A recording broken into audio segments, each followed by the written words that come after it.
Hello everybody and welcome to the first round of the 24/8 Series Esports Championship here on RaceSpotTV. For the second year in a row, we're starting the season off with 6 hours of racing here at Spa. The Ardennes Mountains providing the location for our first race of the season, as it did 1 year ago. What a season we had 1 year ago as well. Title fights going right down to the very end, and some very interesting champions coming to the fore at the end of the season. Now it's a new season though. The 4 classes returning once more: GT3, 992, GT4 and TCR for the racing here this season, of course over the course of 6 rounds. My name is Ewan O'Leary. I'm alongside Lorenzo Bonda here for the opening 3 hours of the opening race of the season. Good to have you alongside me, Lorenzo. We're very excited to be back again. The endurance racing season on iRacing is well underway. Well underway. I'm happy to be commentating the series one more year, but can't wait to see what the 24-hour esports has in store with this new season. You know, new teams coming into the fray, new drivers, also maybe some new tracks in the loom. But the action is always one top and always good to commentate. It is always a fantastic series to commentate on. So, yes, let's move forward to the race very soon.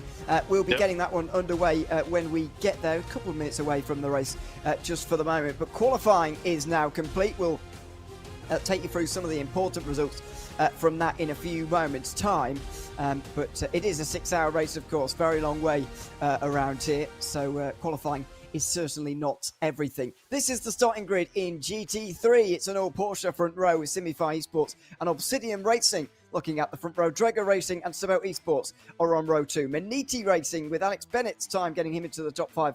He's alongside Jürgen Frank in a new look Team 75 Bernard by SimRC, number 75 Porsche. 4 Porsches inside the top 6, in fact, in GT3. But Simify taking the pole position there with a 2-minute 14.8, and you can see there just how close it is. In fact, all of the field is separated by less than a second.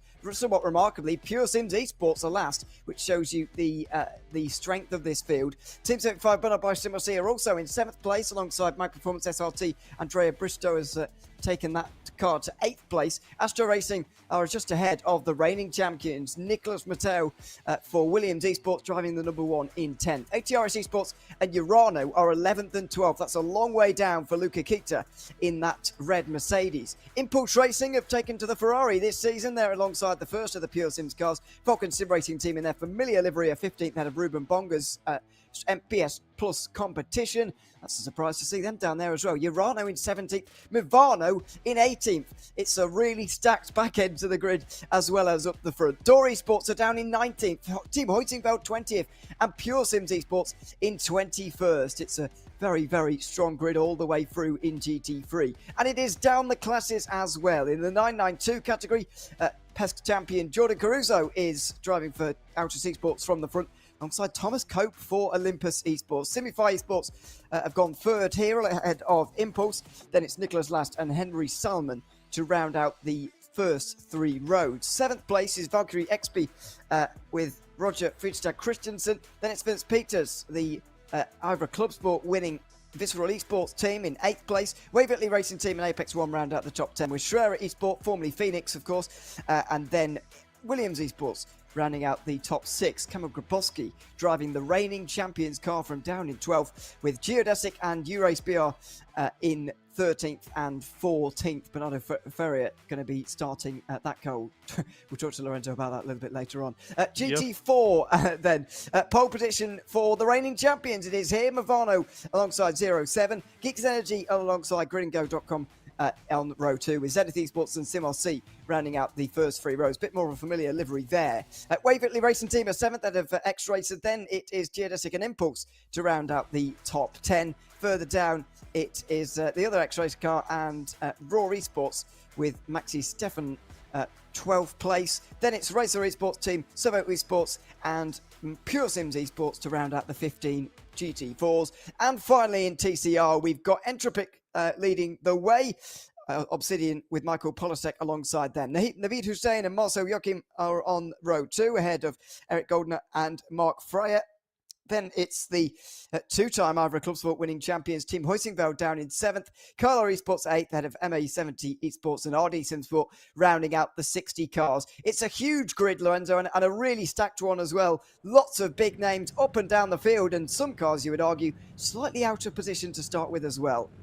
No, absolutely. It's been one of the most stacked seasons we ever had so far. I think this GT4 category of all, in my opinion, might be the most closely contested. I saw pre-qualifying, it was absurdly contested. You know, there were teams that were fighting tooth and nail at the very last second of pre-qualifying to try to get in. So it's going to be interesting. GT3 as well is just top tier class. Well, I'm going to say every single one is just top tier, but the race is going to be great. We've got 6 hours looming large. We've got some penalties already. The sheet that we can talk about later, but it's always great action nevertheless. Yes, we have a lot of penalties to talk about a bit later on, by the way. 6 in qualifying or pre-race. So that's to go through a little bit later on. But drama already here in the 24H Series Esports. Of course, there's a separate penalty box to serve your penalties in this series. We make our way, though, to the final chicane. GT3 leading the way once again, leading the charge with a new Ferrari on the grid. It's Porsche back to the front all over again. It's Simify and Obsidian who will lead the field to green as a new 24H Series Esports season gets underway. It's Tristan Iglesias with the best start in the orange Porsche, getting us underway for the season. He leads in towards turn 1. Will they all get through La Source cleanly, though? That's the big question here. Round turn 1 they go. It looks like a very clean start, and Tristan Iglesias is going to get away with the early lead for the new season. Yeah, so far really good start for the three cars. Also picked up to started as well.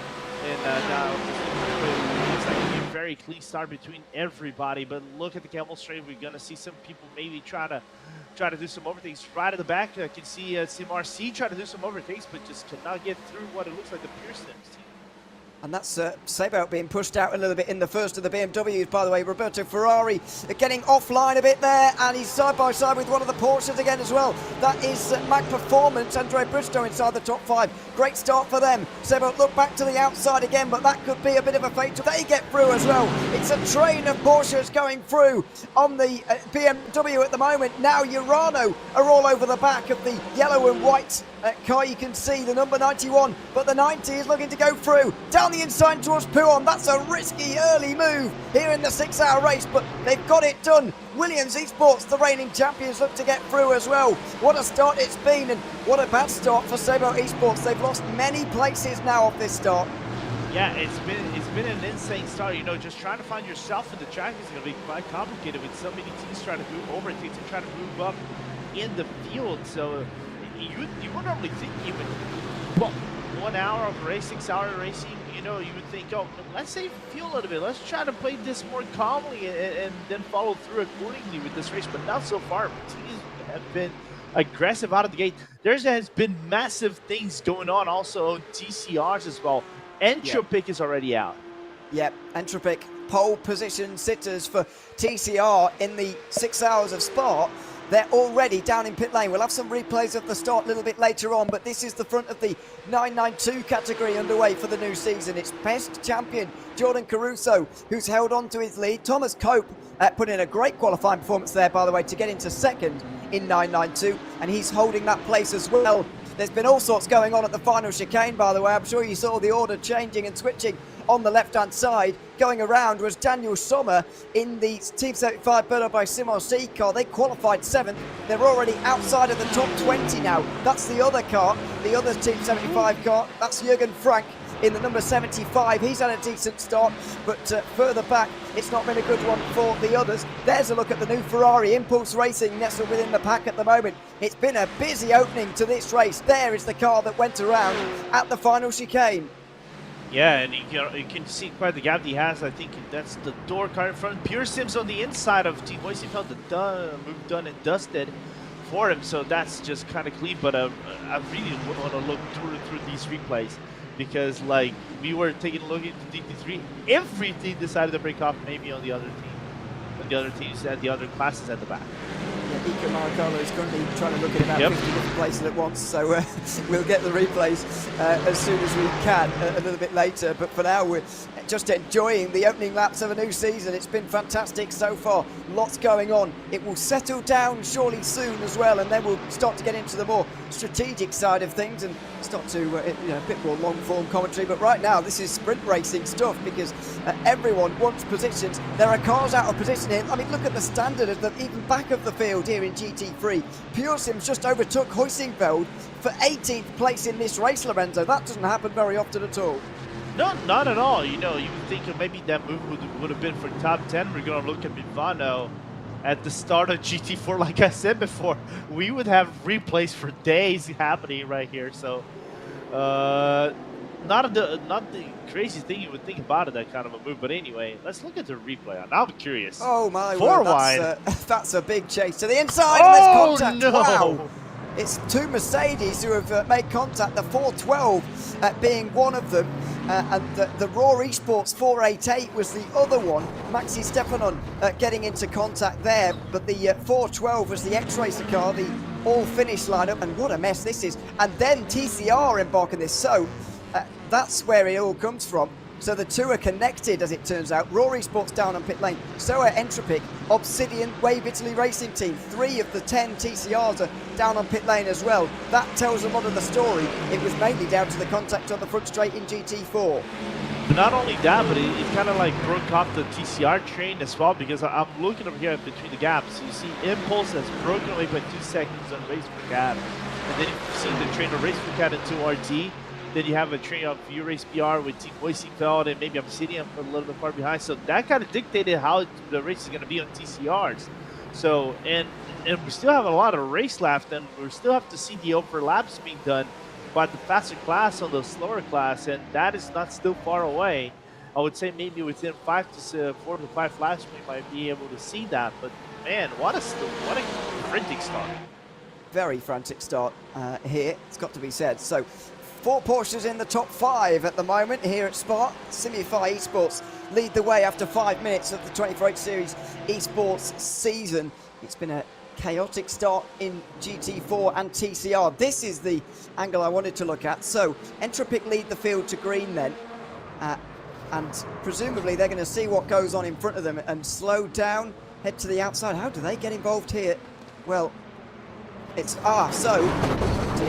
So, not sure whether Entropic were caught in 2 minds there, but Obsidian gets straight into the back of them, and they all spin around. Waverley are involved as well.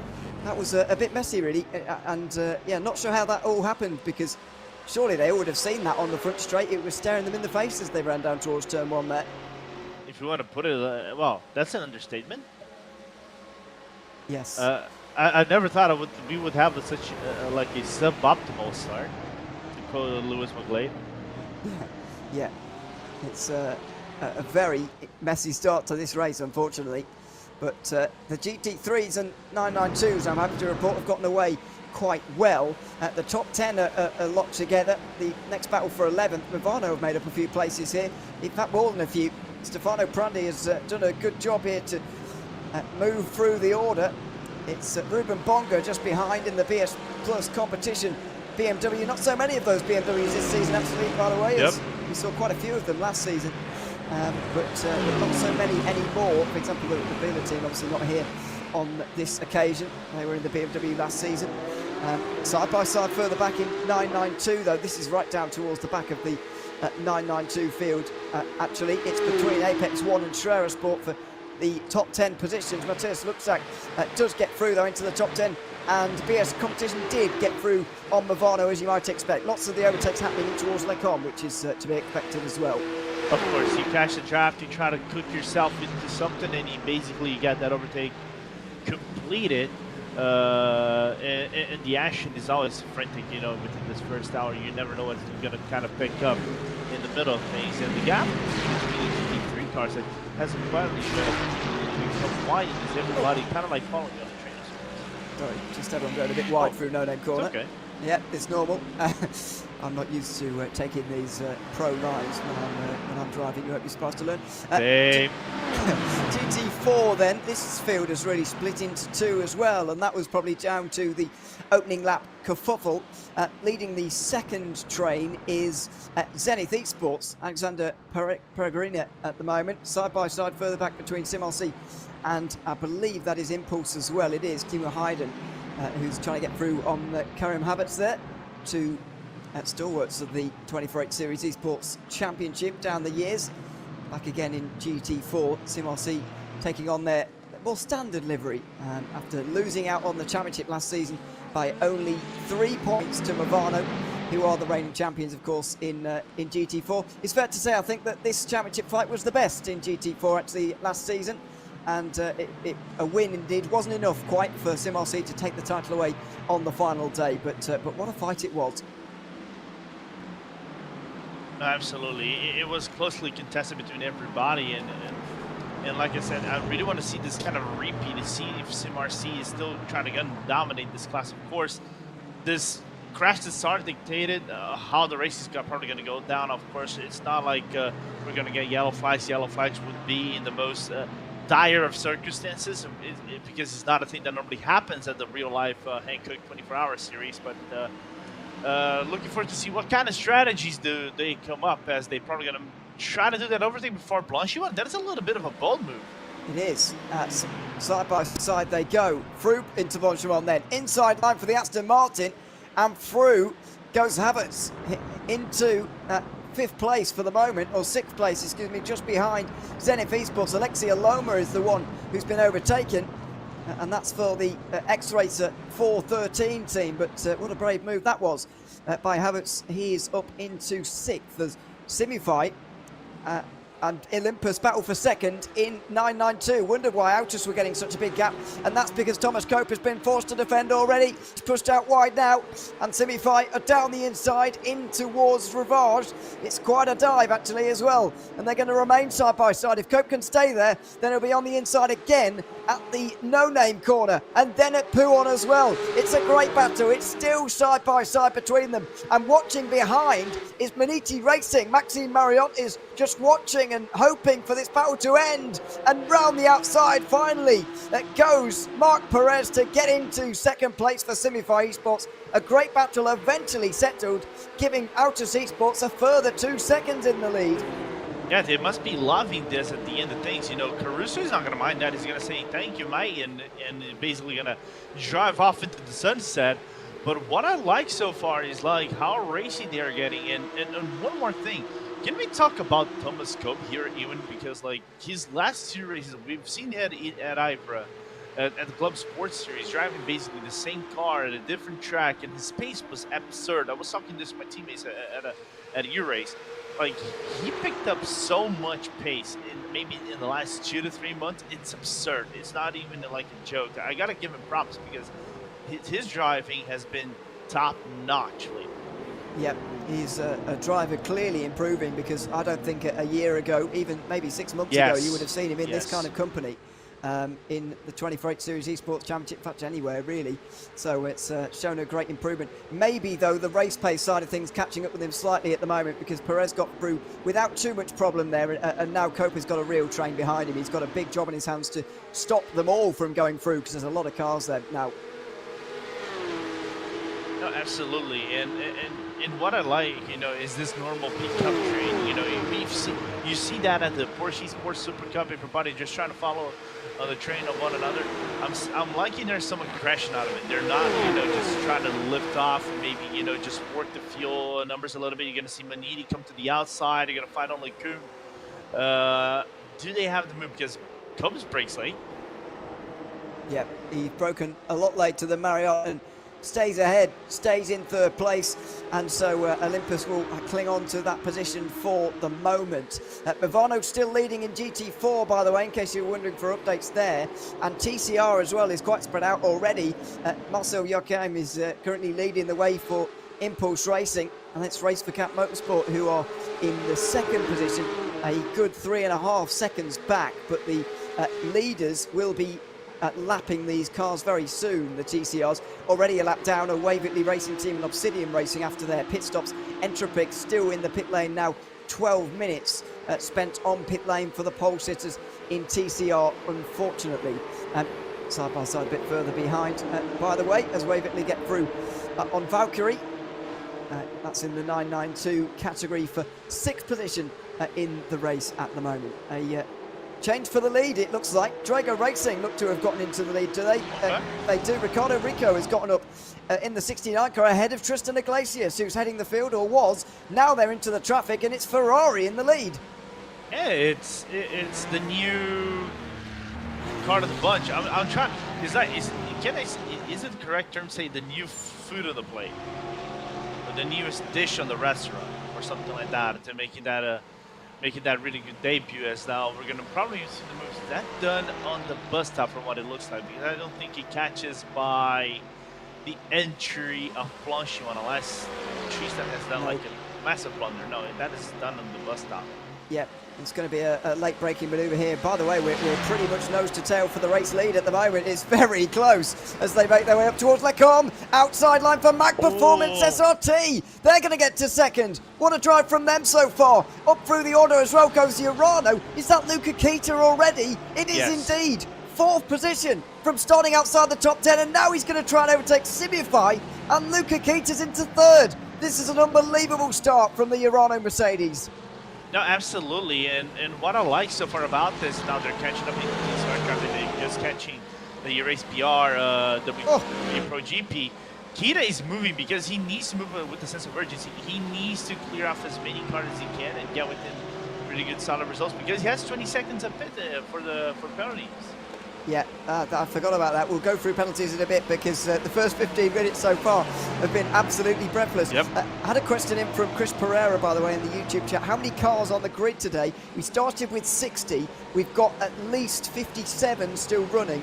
Obsidian did make it back up the pit lane after nearly 7 minutes. Waverley Racing Team's Naviz Hussein is back in again in TCR. Not sure whether they will re-emerge, but at least 57 still running after the first 15 minutes. There's going to be a lot less soon though, Lorenzo. We've got traffic.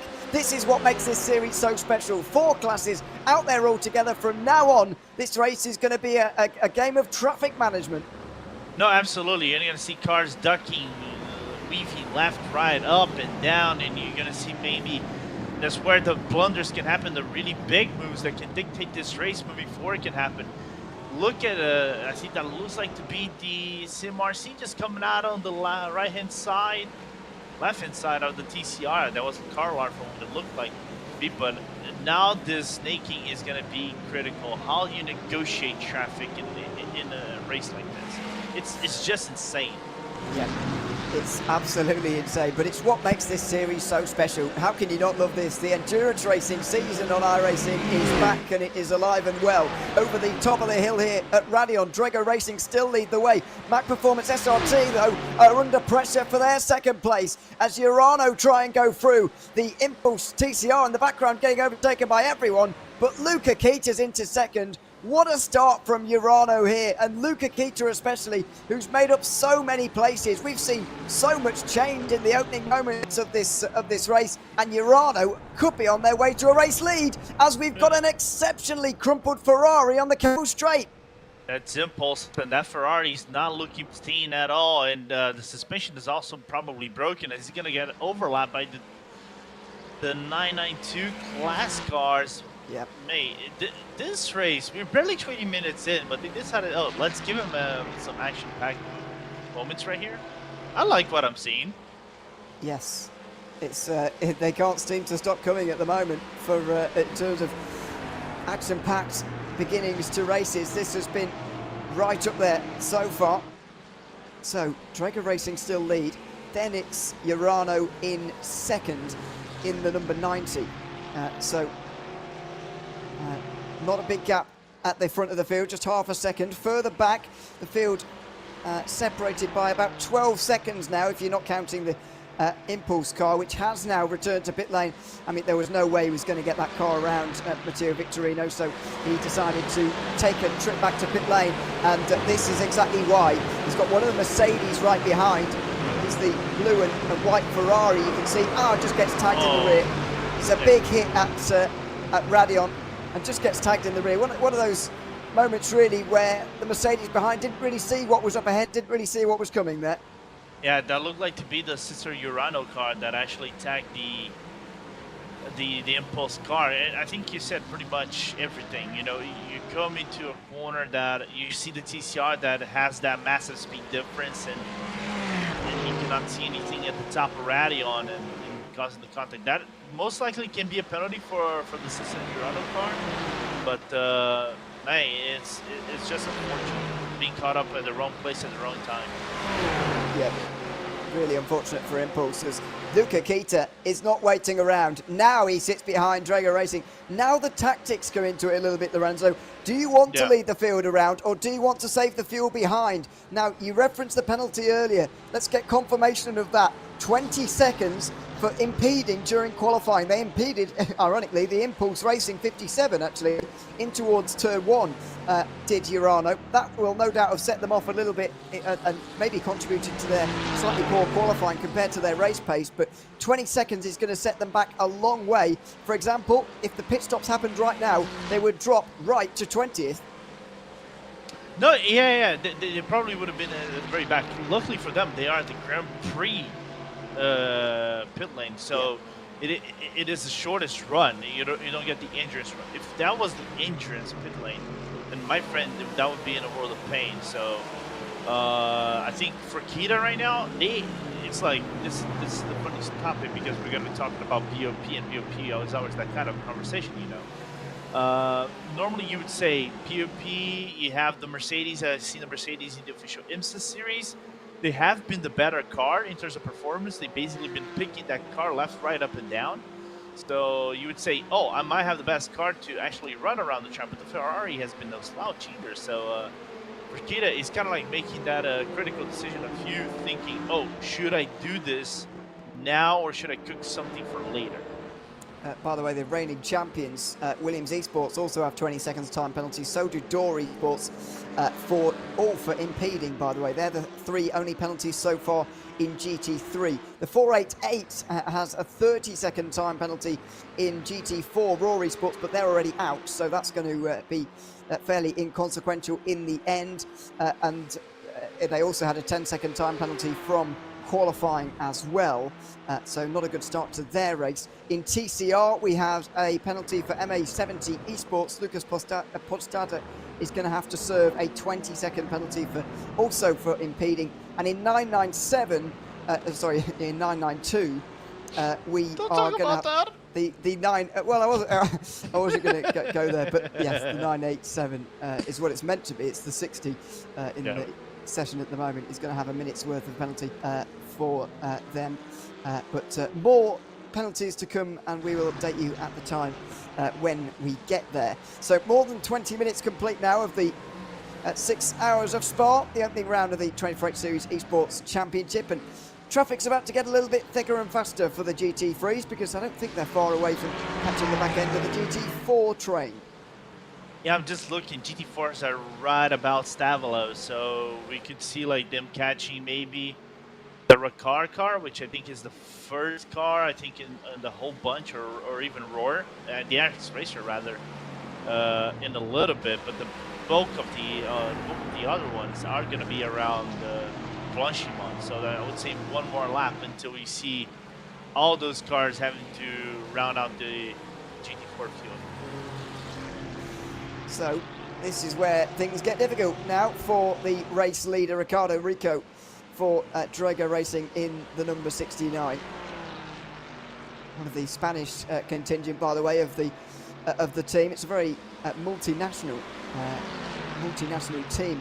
Wonder how many of those drivers we'll be seeing tonight, as that was a dive down the inside and a bit wide as well. More penalties coming in, a minute's worth for Raw Esports, as I mentioned, and an unsafe rejump from X-Racer as well. So they're being deemed to at fault, I believe, Lorenzo, for the lap 1 incidents in TCR. Yes. It looked a bit confusing to me as to how the TCRs got involved at all, because I was thinking, you know, it's in plain sight, but if they unsafely rejoin, then it makes a lot more sense. No, it does. It's a little bit confusing if you look from a certain perspective, but when the crash happened was just around the La Source corner, so naturally, because of the gaps that are given between the cars, the TCRs would come. And the problem is right on the corner entry, going through the apex of the corner, so you catch the TCRs off guard unless you see that coming from a mile away and you decide, oh, I'm gonna do that on the top side. You know, I'm gonna stay to the outside range of the source corner and do the overlap or the overtake rather. So that's why, you know, find yourself the track position is essential for you to actually be in advantageous places, but that wasn't the case for some of these cars. The reigning champions, Williams Esports, up inside the top 5 now. They got past Obsidian not so long ago in the number 5, and right now everyone's getting past Obsidian. Alex Bennett is going to be challenging to be next. Jürgen Frank just behind him as well. So it's just over, or just around 25 minutes gone now, and 2 leaders getting away from the rest.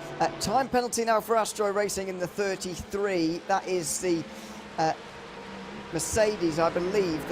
Was that Lucas Perez who got into the back of Impulse, was it? Or was that a different incident maybe? Not entirely sure who the contact was with. Wondering that as well. It was different contact, excuse me. It was for the one into the final chicane, actually, with Daniel Sommer. So that was a lot earlier on in the race. I presume they're still getting to the one at Eau Rouge. A lot to get through in these opening laps in terms of race control. That's understandable. Yeah, but what impresses me is the amount of penalties we're getting within only the first 30 minutes of this race. So this is quite impressive for me, in the very least. You know, you would normally expect race to be slightly more calm, people are being slightly more collected, you know, just not over risk things, but like we saw at the very early portion of this race rather, people trying to move up and down, and thus that causes the possibility of high attrition, and we saw that in plenty at the start of this race, and thus they deserve the penalties they're getting.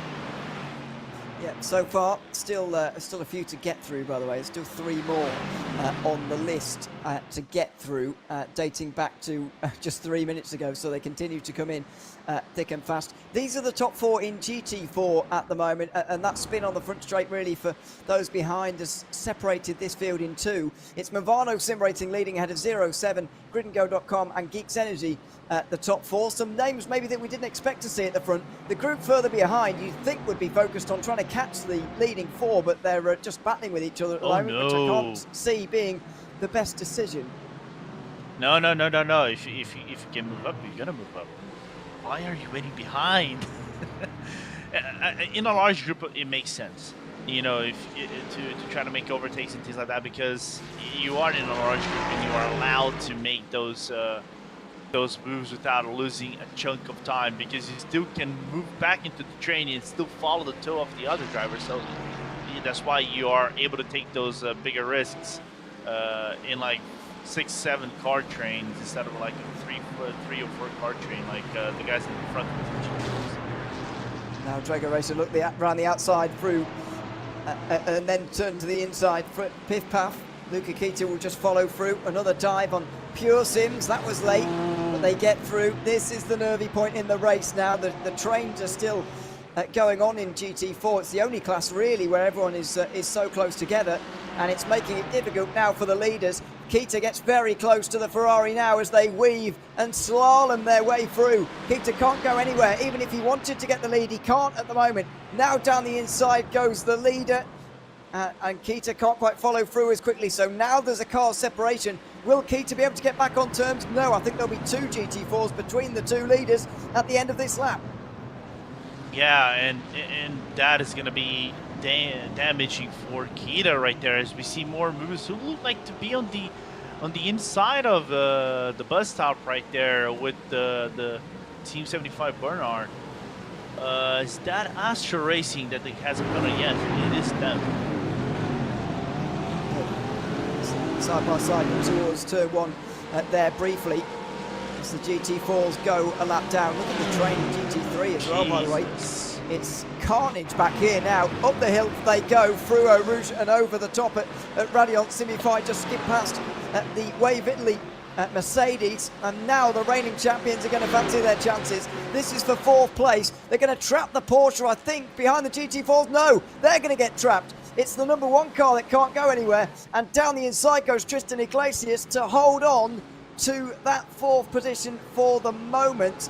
But what a busy racetrack it is through Le Combe. There's over 20 GT3s, of course. There's about 15 GT4s. They're all together here right now, and look at the action. Down in towards Rivage, about make up a position down here. What a battle this is between everybody. May, if you're the guy in the Movano car, you must be fuming right now. 3 wide, oh my god. Into No Name, you very rarely see that. That was 3 wide into No Name corner, and they all make it through. In fact, everyone's made it through from this whole exchange, which is fantastic to see. Some people have lost out, of course, and that Movano car was one of them. I think they were behind the Sebo GT4 Mercedes and just kind of got stuck there. Yeah.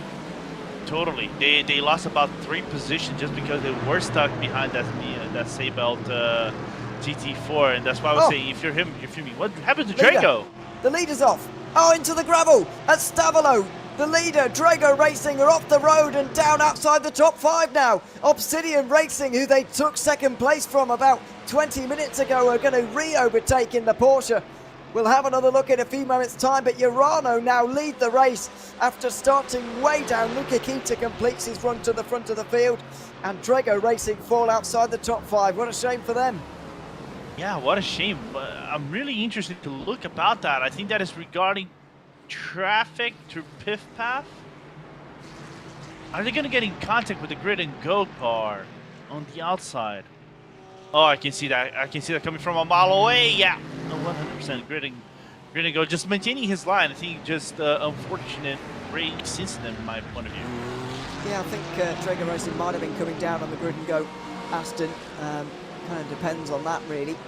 But we'll see what the stewards have to say, if anything. This is another look at it. Does Rico run in close here, or do Grid and Go run wide? No, Grid and Go are on the apex there, aren't they, really? I think Ricardo Rico just squeezes down.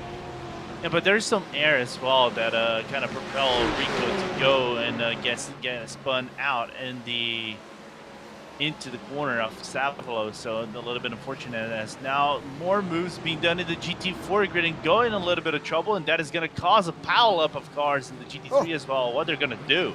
0-7 gets to the lead as well. Movano under pressure for the GT4 lead, and they've lost it. Fraser Williamson has lost the lead. It's 0-7 now who lead the way in the 407, as you might have guessed. The GT3s can't get through at the moment and are stuck behind, but we have a new leader in GT4. Don't know whether it was down to traffic actually, or whether it was just a natural move, but it's certainly stacked up this GT3 train. Look at them, 3 wide again towards Pouhon. If there's one thing I always get nervous about, is being the overlapped car in the slower traffic around Pouhon. I can tell you that much, because you think, oh, I'm going to get washed out 3 wide once again as BS trying to find themselves a place to move up, and now here comes Olympus having to defend from Beniti. This cannot end well. No, there's a few less cars directly behind them, by the way, which is good news for whoever loses out here, as they go side by side in towards Rivage, 2 by 2. It's Marriott who breaks late and just edges Thomas Cope out there, and so they will move up to 3rd. Side by side between Impulse and Waverley Racing Team as well. Waverley oh no! Into the wall! Impulse and Waverley side by side through No Name corner. I thought that was going to get resolved quite amicably actually, but in fact it was the exact opposite. They're both in the fence. That was really needless, you have to say, with only half an hour gone. That was an avoidable incident, but now they've both got damage.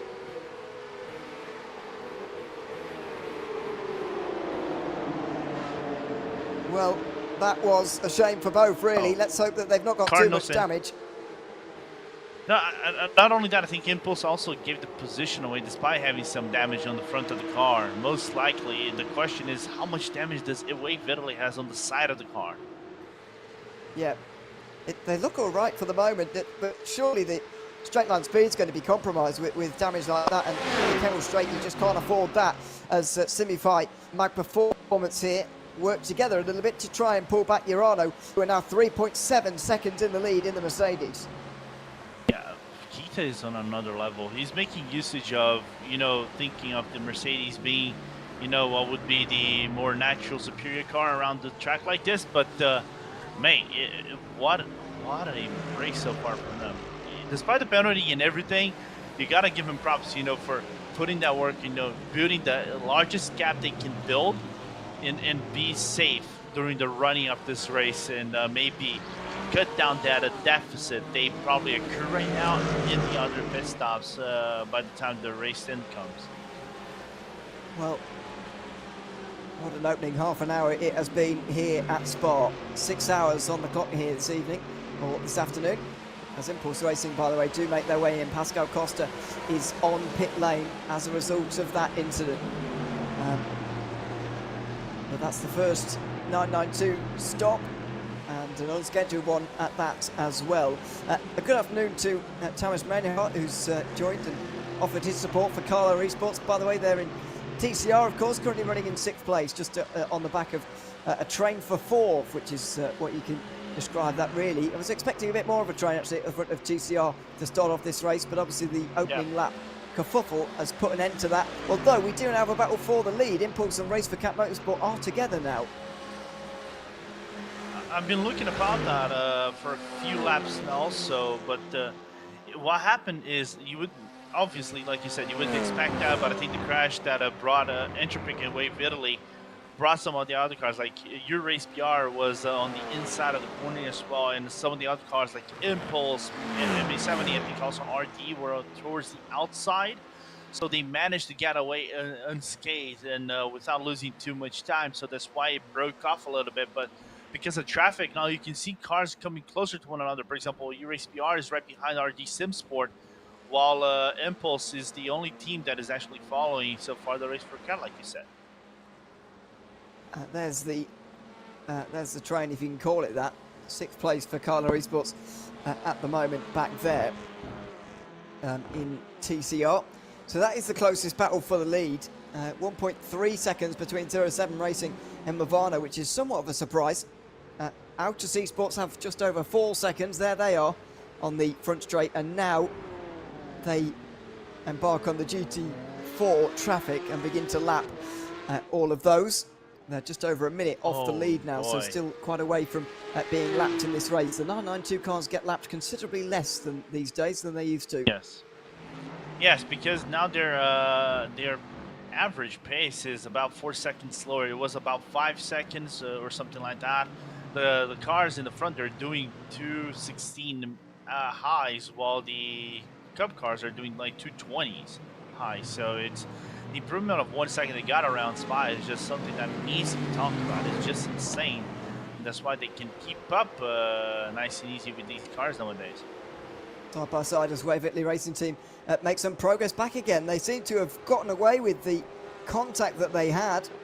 Williams Esports their way, or get overtaken, I should say. That's Kamo Grabowski.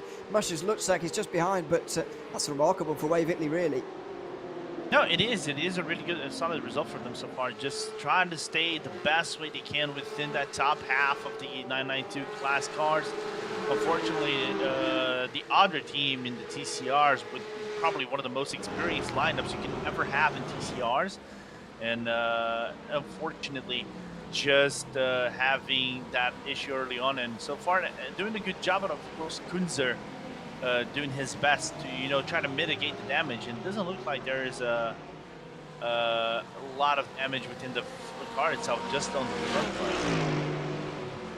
Well, towards Eau Rouge go the battle for seconds. Now, they are continuing to lose time to Luca Kita at the moment, who has a 20-second penalty, and so does the number 1 Williams Esports car. Another 5 seconds has just been added for overtaking off track through turn 17 there for Williams Esports. That is into Blanchimont, I think. So that's an unusual one, actually, but 5 seconds penalty for Williams Esports. It gets them up to 25 when they make this first stop. That's going to send them a long way back. Yeah, which is slightly unfortunate for them. But not only that, they had also 20 seconds from impeding, so 25 seconds coming into the pit lane. It is damaging, that's why I think they're just like Kita at the very start of the race. They're trying to move a little bit with some sense of urgency, or rather, even more. Let's look at the replay. What happened? This is a replay of something that, well, that's another one. That's not turn 17, though, is it? That's the penalty itself. That is the penalty. Okay, the sheet says turn 17. Maybe that's not correct. But yes, that is certainly off the track. I mean, they can't have any complaints about that, Lorenzo. I mean, they've gone off circuit to overtake it. It doesn't. People think that you can get away with it because you're lapping someone. You can't overtake someone off the track, no matter which class they're in, whether that's for actual position or just to put a lap on someone. Yeah, I think I'm trying to look with the hindsight of, you know, what do you do if you're Williams at the top of the corner, because you're right on top of Radion and you're seeing those cars and the speed difference that they have around them. As Simify goes on the inside, I'll get back to you. I'll finish up later. Nice move. Down into second place for them. Tristan Iglesias back, well, I suppose back making a bit of a resurgence here. Mac Performance SRT are down to third, then Nicholas Mateo back in fourth position, so that three of them still absolutely together. I do wonder whether Mac Performance are going to decide to try and make a move in towards Lecon this time, or whether they will stay behind. Yeah, but just wrapping up the things about this is just tricky. You're on top of Radion and you see those cars approaching. I think you and I would do the same thing, like overtake on the outside, because it is that split-second decision. You don't know if you slow the car. There's a chance of you maybe hitting other cars and putting yourself, endangering other cars in the process that might be coming behind you at top speed. So, like in that split second, probably you would take the same action, but it's racing. You know, you have to keep that within the tarmac, within the white lines, and that wasn't within the white lines. So that is reportable in those 5 seconds. Yeah, to be honest, I think, you know, it wasn't like there was anyone right behind them. It was very avoidable, really, in my opinion. So, so unfortunately, can't have any complaints about that, Williams Esports, and they're going to have to serve a 5-second penalty. This is BS Plus competition, by the way. We're currently following Ruben Bonga behind Jürgen Frank. Just touch up the races between those two, and then you'll have experience. Goodness me.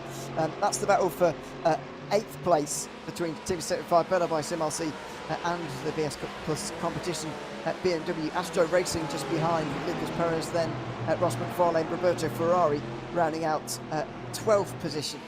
Sebo Esports, though, dropping quite a long way back, unfortunately, from where they've qualified. To be honest, I don't recall a 24/8 series race that has seen quite this much change at the front of the field than we have here. It's been quite remarkable. A lot of, like, the Urano car coming through the field, Williams Esports have come through, BS Competition are doing it as well. It's quite unbelievable, really, that we've seen so much change, so many people making up so many places. No, yeah, that surprised me a little bit. Normally you would expect maybe just the first hour you would see maybe like a lead change here and there, you know, maybe like in the GT3s or even GT4s, because they keep themselves closer. Because TCRs, you're not going to see that much, you know. It's just more like following the other guys still and just play with the numbers, as we're going to see. That looks like Race for Car battling for the lead, as I was talking about TCRs. There you go, Race for Cat back into the lead of TCRs. But it's just like what has transpired, I think, within the first 10 minutes or within the first 3-4 laps of this race kind of like dictated the aggressiveness out of the gates you probably want to have in the first hour, given how many penalties the teams received early on. Yeah, still more coming in, by the way. 60 seconds for the 412 and 488, of course, the latest ones. The number 13 is getting a 5-second penalty as well. That is ATRS Esports. Gabriel Erdely is getting a penalty. So I presume that's... oh no, it's not for overtaking off track. It's for making contact with car 92, the other Urano car. So a small penalty for them, but a penalty nevertheless. Don't forget, of course, in this series, there's a designated penalty box for you to serve your penalties in. We'll show that to you a little bit later when someone is doing so, but it means you can basically add up the time penalties and serve them. I believe, Lorenzo, you get 2 hours to serve penalties, but logically you would always do it at your next pit stop. No, you have 100 minutes. You have 100 100 minutes. Stop, minutes. Apologies. No, it's okay. I think that was a rule change. If I'm trying to remember, that was a rule change for this season, where you have about 100 minutes within your stint to get that sorted out. Normally, I think it was 90 minutes back in the old days. Like, you would have 1 hour and a half for you to take that penalty. I think they increased by 100 depending on circumstances, but you can do your normal stint, come to the pit lane, and yourselves. If there's one thing I do not know 100% is if you can kind of like split the timing that you have in terms of penalty. Let's just say 12 seconds in a 25 seconds penalty. I think you have to take everything to get cleared off into it. I think if you do that, you might get another penalty for improper serving of a penalty. Yes. So I don't think you can do that, no. But it would be quite, well, I don't want to say outrageous for someone to try it, but it would be odd. I'm certainly not expecting anyone to do that. Oh dear, Team Huysingveld. René Lenz off the road at the final chicane. By the way, 2 hours used to be the rule in real life 24H series competition, which is why I thought it was that. Maybe that's been the rule for quite a while. But yes, spin at the final corners for one of the GT3s. It's not on so much so far, actually, but Huysingveld the latest to go around. Alexander Team also must have gone around because of the ATRS contact. They're a long way back as well. Let's see what happens to Lenz here in the final chicane. They close in on ATRS and just get it all wrong over that rise through the chicane. It's a very difficult corner to get right. Yeah, it is one of the most difficult ones for you to get by. But look at this traffic again. Now you can see GT4s with cup cars trying to get around, and now it becomes more critical. As Ricard now having an issue with Williams. What happened around Blanchimont right there? Whoa, no rear wing as well. Oh dear, There's car body parts everywhere now. The 402 Racer Esports team are off the road as well, and I think their rear bumper is lying on the ground back at Blanchimont. Is it theirs? It is. Back into the pit lane for the Mercedes, or into the pit lane for the first time, I should say. And Kamil Grabowski for Williams is in as well. The Impulse 992 car, by the way, was there previously. They've been there for nearly half an hour already, still serving and repairing their car on pit lane, but hopefully we can get another look at that in a few moments' time. Grabowski with no rear wing. What an early blow that is to Williams Esports, who finished 4th in last season's standings. Unfortunately, it's not a good start to this season. No. We'll have a look at the replay. It starts with Geodesic getting overtaken by Wave Italy, and there's the contact. Wave Italy. So, this is a difficult one to unpack. Yeah. Well, we're going to take need some time to figure out this one. So, Wave Italy Racing Team go around the outside of Geodesic. Geodesic, I think, assume that Wave Italy are going to run wide, and so they sort of take the corner normally. The Porsche makes contact with the other Porsche. The Cayman makes contact with the Cup car, spins into the pack of the Racer team, and then sort of unluckily Williams get involved in it, and their rear wing's taken off as a result as well. It's almost a comedy of unfortunate events for everyone involved there. Yeah, just very unfortunate to see this kind of mistake happen, but it is just traffic, just this traffic stuff that is kind of hard to get by, and is in the Cup cars. Cup cars, they do not have the electronics that the GT3 does in something like that, so just unfortunate looking from Apex One's perspective, as they are in the this will be good. Bunch. This will be good. Look at this. Oh no. Oh no, it won't be good. Oh no, sorry. I apologise, but just looks like because he's gone straight into the back of the Racer team. So he had a part to play in that in the number 992. Well, that wasn't quite so nice in the end. And unfortunately there, I know that we're using the benefit of hindsight, knowing what's coming, but Lutzak could have seen that coming, in my opinion, as well. And just broke a little bit beforehand instead of keeping his foot in, which he did for much of that incident. Yeah, I don't blame one bit what happened, what transpired there. It's just racing, hard racing right there. But no, no. Wow, 3 classes, 3 wide on the way towards Eau Rouge, and thankfully they all make it out alive, but Grid & Go Esports are not happy. No, not one bit. Not one bit at all. And here comes Visceral. I understand the frustration.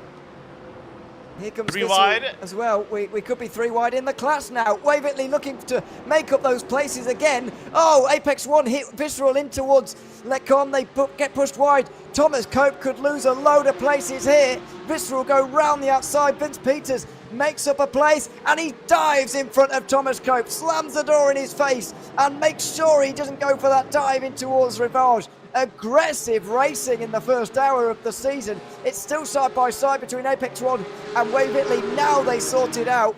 Goodness me, what a battle that was. Yeah, it is still a battle though. This is not over yet. There's still more cars for us to get around by in the GT3 class. If that was the grid and go they just went by, they still have the Geeks Energy, they still have Mivano, they still have the 07 Racing to get through.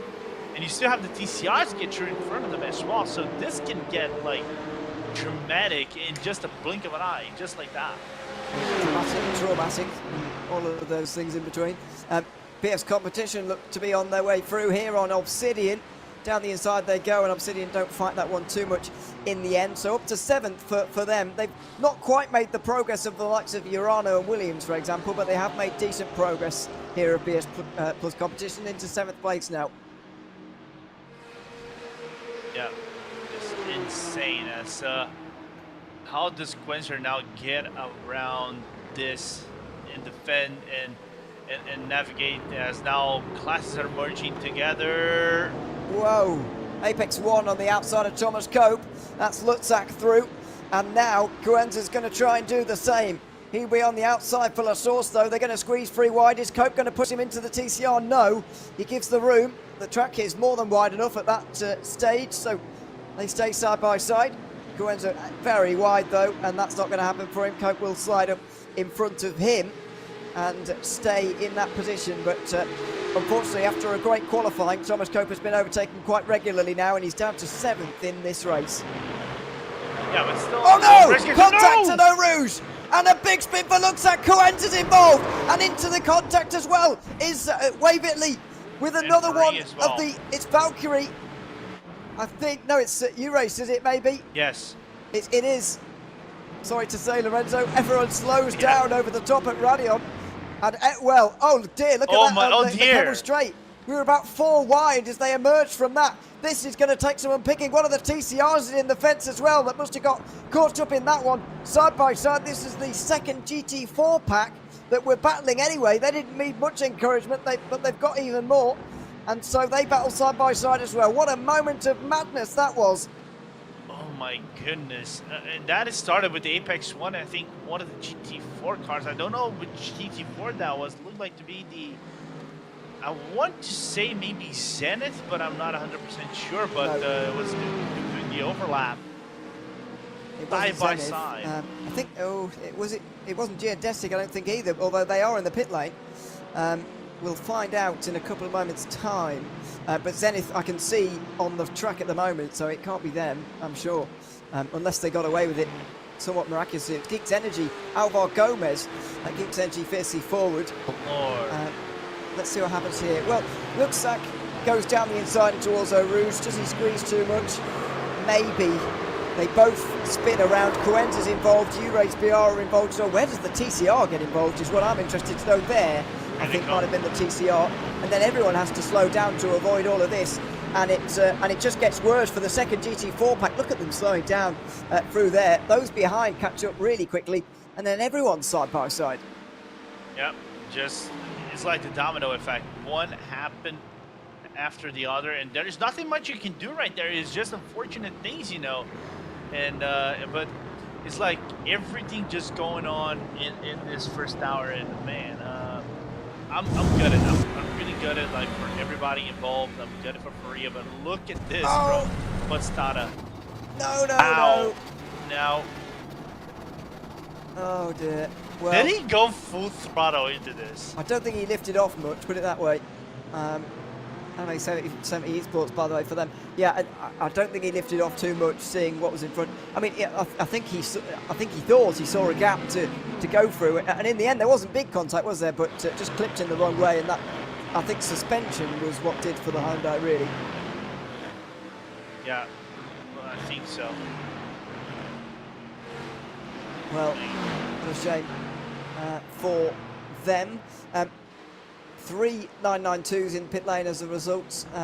Podstarter also in pit lane. The Ferrari, by the way, of Impulse Racing also now retired from this race from GT3. They were in for half an hour and then called it a day. So they won't be scoring any points this afternoon. Further back what happened to... I don't think GNS actually were in the pit lane after all. I think they just had a momentary dropout in internet, but they seem fine at the moment. But yeah, what a shame in 992 at the front of that class now. By the way, we're down to only 9, which is a really attritional early moment to this race. Yeah, just but it's like it's the nature of Spa of sorts, isn't it? If you think about it, right? It is just hard to overtake with these cars, depending on circumstances. They do not generate the same downforce that the GT3 cars normally provide, so it's more like on committing and maybe praying nothing happens, and unfortunately that wasn't the case for Luchak right there, and closing the GT4 right there was a bit unfortunate, but we move forward, right? We still have a lot of racing left, so let's see what's gonna happen. Yeah, still lots of racing. Many penalties to get through, by the way, from race control, so let's do a bit of that. We spoke briefly about SERIES Esports' 5-second penalty. They'll have to serve that soon. We've had one for the number 92 that happened just afterwards as they got back on again. Just 1 minute later, the 92 made contact with car 57 through turn 3. Now, that may have been the one that sent Impulse out of this race eventually. Of course, that was at the top of Eau Rouge, and I think we saw that penalty coming, really. Yeah, from a mile away. So unfortunate for Urano. We do have one more as well. The reigning champions have got another 5 seconds as well for overtaking off track again. Is that... Oh, no, sorry, that's there from before. Sorry, they just decided very quickly because it's such an obvious one. That's already there. Apologies. I'm reading. No further action for a number of penalties, by the way, but I'm not going to go through them all because otherwise we would be here all day. So we'll just move forward and wait for more decisions. And it's going to be a busy day for race control, really. I mean, the incidents from the first hour could have taken them 6 hours on another day, but they're going to get through them as quickly as possible, of course. There's been a lot going on in this first hour. And now Impulse, the TCR, is getting bullied as P2, but you can see the train of GT4s trying to get around. It's just insanity. You see 5, maybe 6 Mercedes and Aston Martins trying to get around them. So it is just a lot to try to negotiate. And SimRC, the gap is still relatively close between all the teams if you try to look at it, despite P2 and 3 being separated by nearly 10 seconds. Yeah, somehow everyone is quite close together in GT4, at least in the second group. On the outside, SimRC then, through they go into Piff Path, overtaking the TCR class at the moment. And the 992s were coming through on them as well. At the same time they were doing that, that's what created all the danger. And 2 multi-car pileups, 1 into Blanchemont, 1 into Eau Rouge. And what a terrible fate it was for some of these cars in this race. Zenith have dropped back a little bit, haven't they, in the McLaren. They're now 8th place with Alexander Peregrina. They were leading this group in 4th place not so long ago, but now down to 8th. Don't really know what happened to them, but they look as if they're trying to make up some of those places back again. Yeah, absolutely. Interesting to see. I think he got caught maybe within the instead of turn of lap 1 and then try to come back, you know.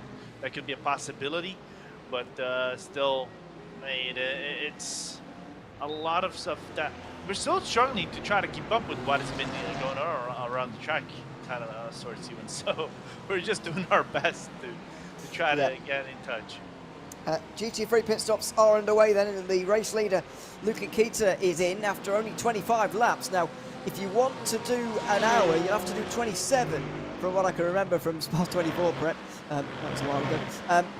Yes, 27 laps is going to be what you need, but Kita 2 laps short there, despite doing a little bit of fuel saving as well, behind the Drago Racing team, who, by the way, are now 3rd in this race. Of course, they do have the penalty to serve as well, and that's why you saw Luca Kita stopped so soon after the pit lane began. Yeah, so it's going to be... But I think, despite, you know, opening up, we're barely 1 hour in, but nevertheless, it's going to be a little bit earlier than usual, for my opinion. what I'm surprised is like European teams taking this over an hour, really difficult hour. You know, as long as you can go with these cars, it is really good for them to try to still go strong and see where it leads you at the end of things. Well, it could well be another train of cars down on pit lane this lap as well at the end of 26. We'll of course be across that over the course of the stops.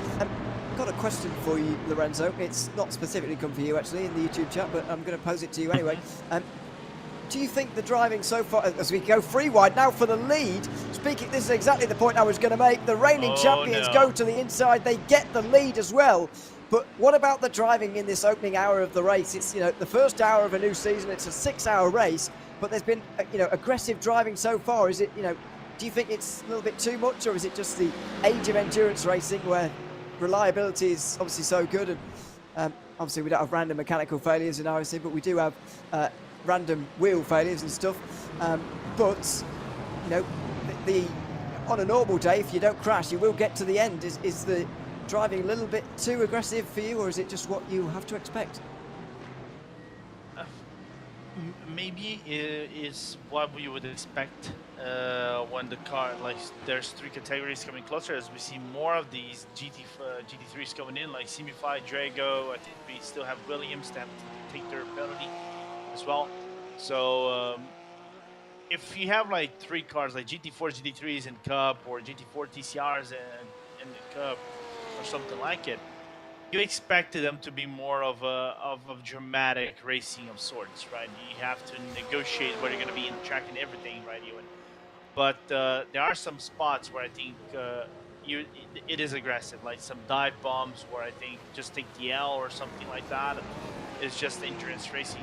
You always get it, and you always get something, always lose something. So it is tricky, but the rate of attrition, I would say, for 1 hour of racing has been quite a lot, in my opinion.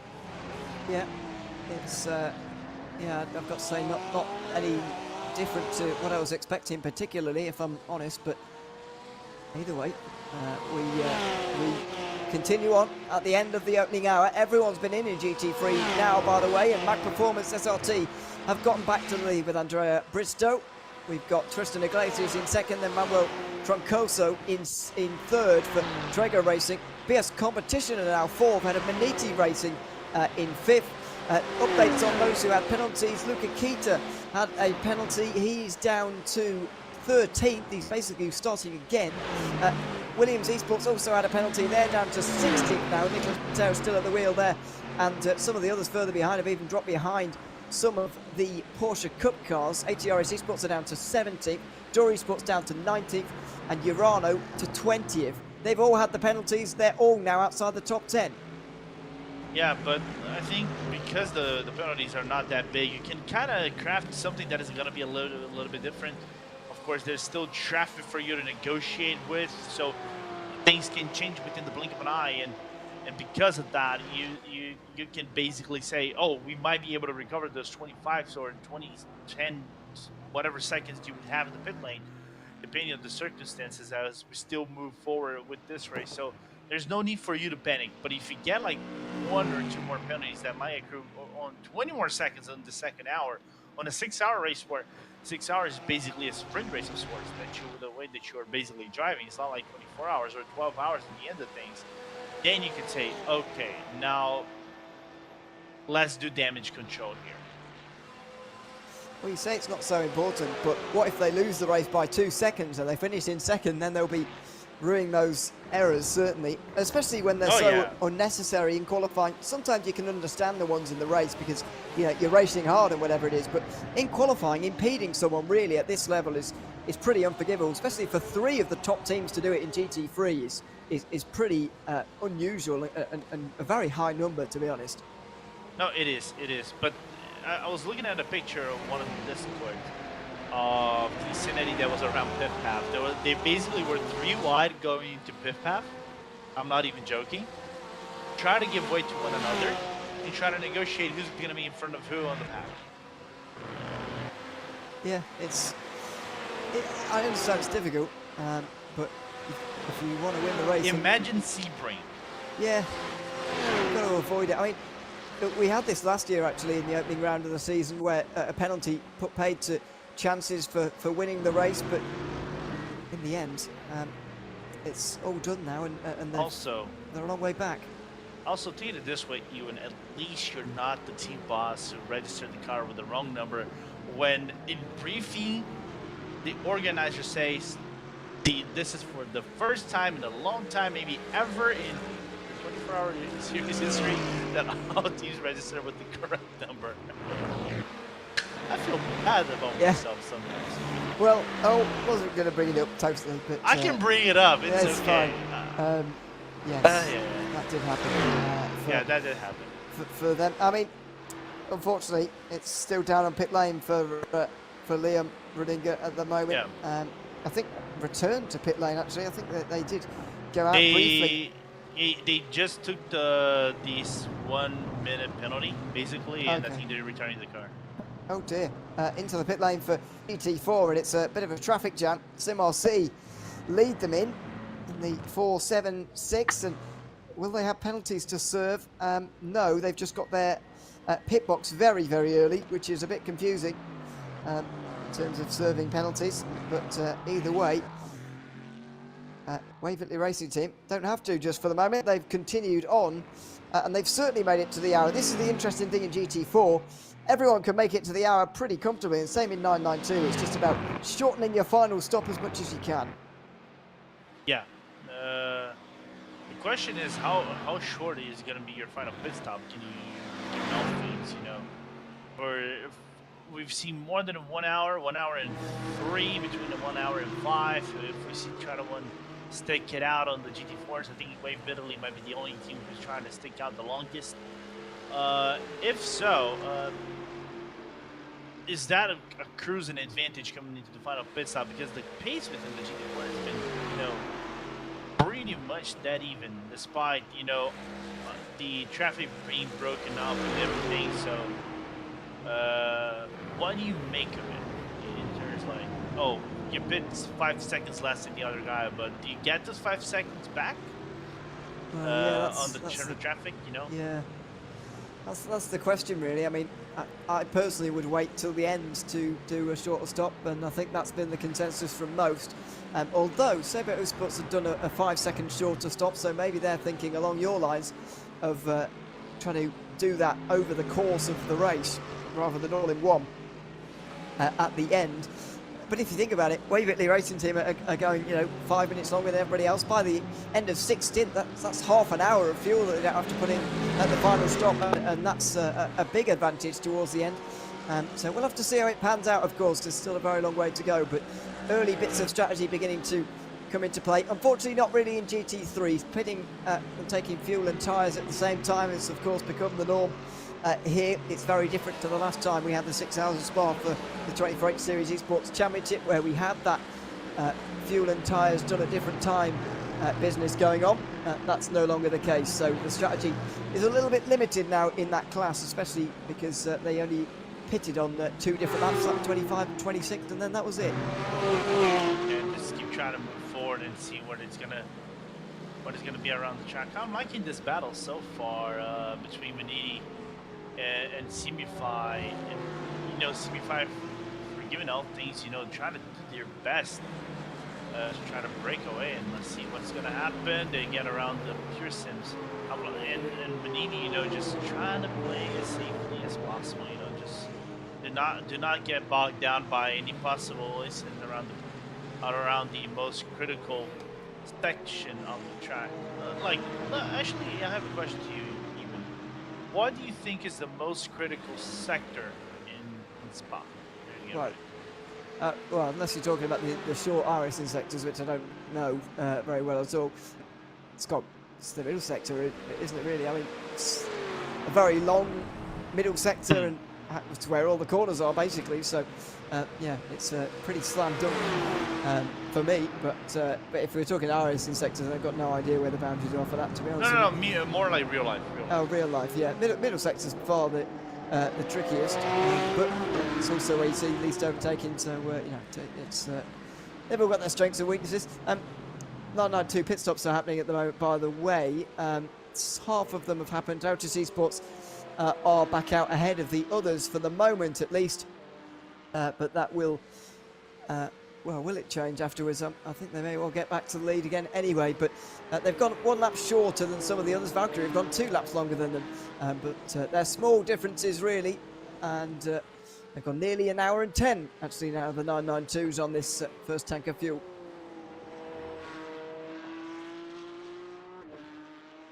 Which is insane to think about the job that Altus is doing.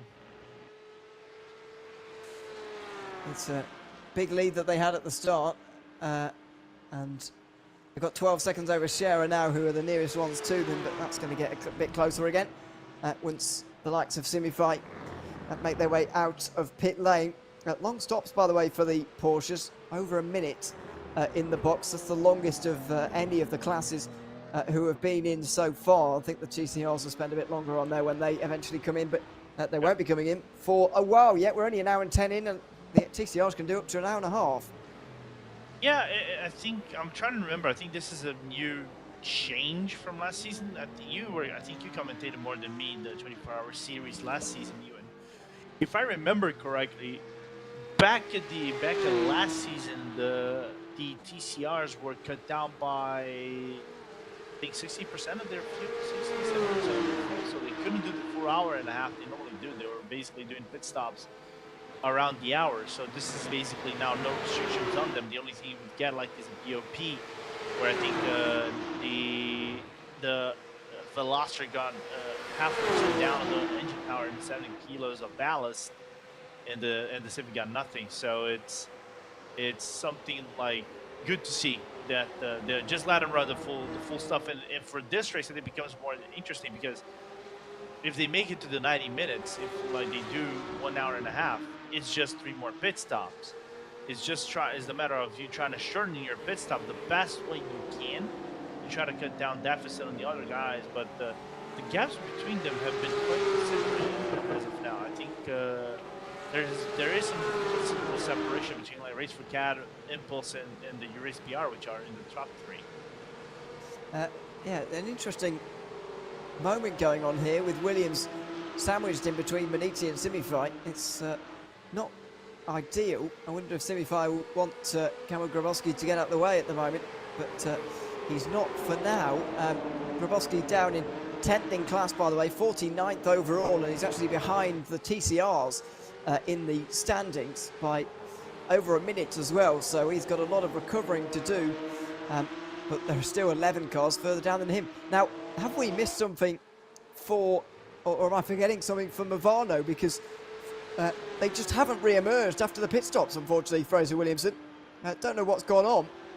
I'm 1 second away of asking Fraser about this. Yeah, well, the reigning champions were leading for quite some distance in this opening race of the season, but I think they came in for a normal stop and never emerged again, so I don't know if we've got any answers to that at all as to what happened. Oh, Fraser just told me they're dead. Oh, okay. That's well, we didn't see. And they got apparently is an incident with Williams. Okay. Question is which Williams? Well, that's true as well. We'll get to that when we can. I think it was the reigning champions, the number 1, because there's a penalty in there at the moment, or an investigation at least in there at the moment for that one. Another penalty to talk on, by the way, for the number 13. That's a 10-second time penalty given out to ATRS Esports again, this time failing to brake when losing control of the car at turn 6. Deemed as an unsafe rejoin for them, so they'll drop even further back, and that'll be the second pit stop they make and the second penalty they serve in today's race. Unfortunately, as Simify met their way into third on the road. This is Fraser Williamson. It wasn't a regular pit stop, as it turns out. They did get hit by the number 1. That was down into Ravage. No, not quite. Maybe it's a no-name. There was a bit of contact. It's going to be a no-name. Oh, dear, yeah. Why? It's a small bit of contact, but a big load of consequences for the reigning champions, who are pretty much out now of the first race of the season. Not a good start to their defence. No, not at all. And if obviously, I know Fraser, you probably reported this, and this is gonna accrue. Remember what I said about losing time and you want to make up ground, and maybe you can cut the deficit that you had on the first pit stop with penalties and everything, but you cannot get bogged down by more instances. Well, Williams race is done. Yeah, it unfortunately is. This is a battle, I believe, for second place in GT4, or is it for third? Yeah, Geeks Energy are just up in front here, actually, and so are SimRC in third. But for fourth place, Sven Group gets through, and SERIES Esports also get through on gridandgo.com esports. Steen Ledger driving that one, the 444, and Sven Group is up to fourth place, but it's been a good trip through the pits for Alessio Bernardini in the 07 racing car, the 407, and they've got a 13-second lead now. Yeah, I'm wondering what kind of magic they worked through the pit lane to get such an advantage. Well, what does their pit stop time say? I mean, it's nothing different to the others, is it? It's nothing different. 180. They were actually slower by nearly a full second. Yeah, it's not making a whole load of sense, I've got to say, as to how they've managed that as the two Simify cars get together.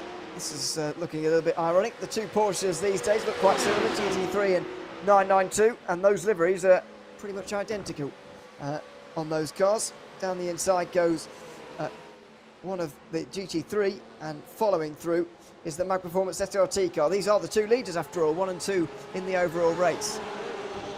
And I like the fact that 1 hour in, we still have a battle for the lead, as now Mag's gonna dive on the inside of Revised. Does that get into contact? No, they don't. It's just like universal blinking that signifies as a honk forward. And everybody get away unscathed. That's what we want to see.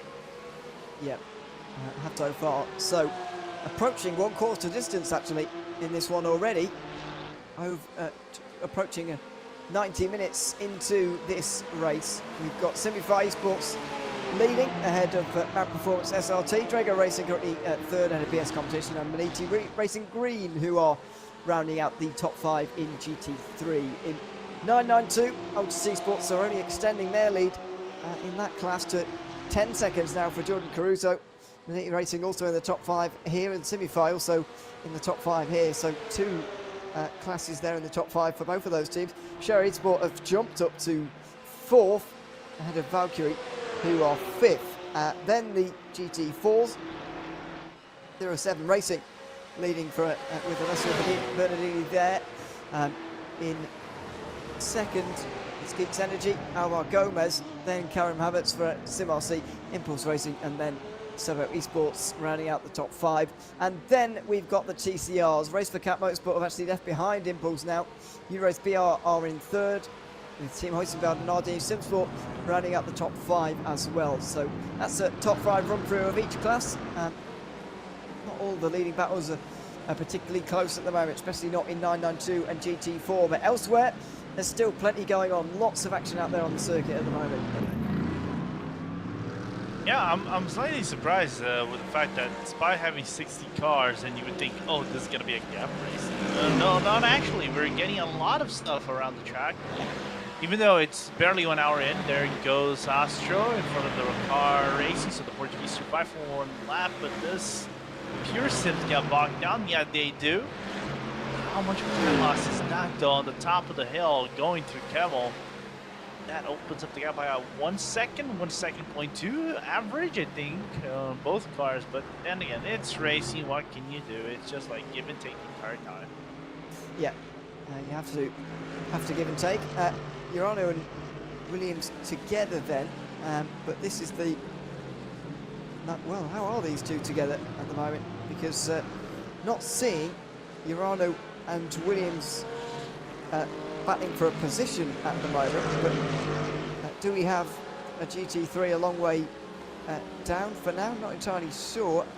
Yes, we do. The 92 is quite a long way down, and so the other Williams car, I suppose, would have caught up to them. Let me just have a a quick look. I don't actually see how they would have managed that. It's not a Williams car. What is... It's Astro Racing. How have they... Yeah, their livery is pretty much similar to their Chill Blast. That's thrown me right off. I've been thinking there's been 2 Williams cars in this racing the whole time. So thanks for that, Astro. I should probably pay more attention, to be honest. That's the bottom line of it. So they're the ones just behind Urana. That makes a lot more sense because Luca Kita is the one just up in front. Kita's up to 11th now, but still 13, 14 seconds away from the lead. It's going to be a long road back to the front for the team with a penalty, of course, in that opening pit stop.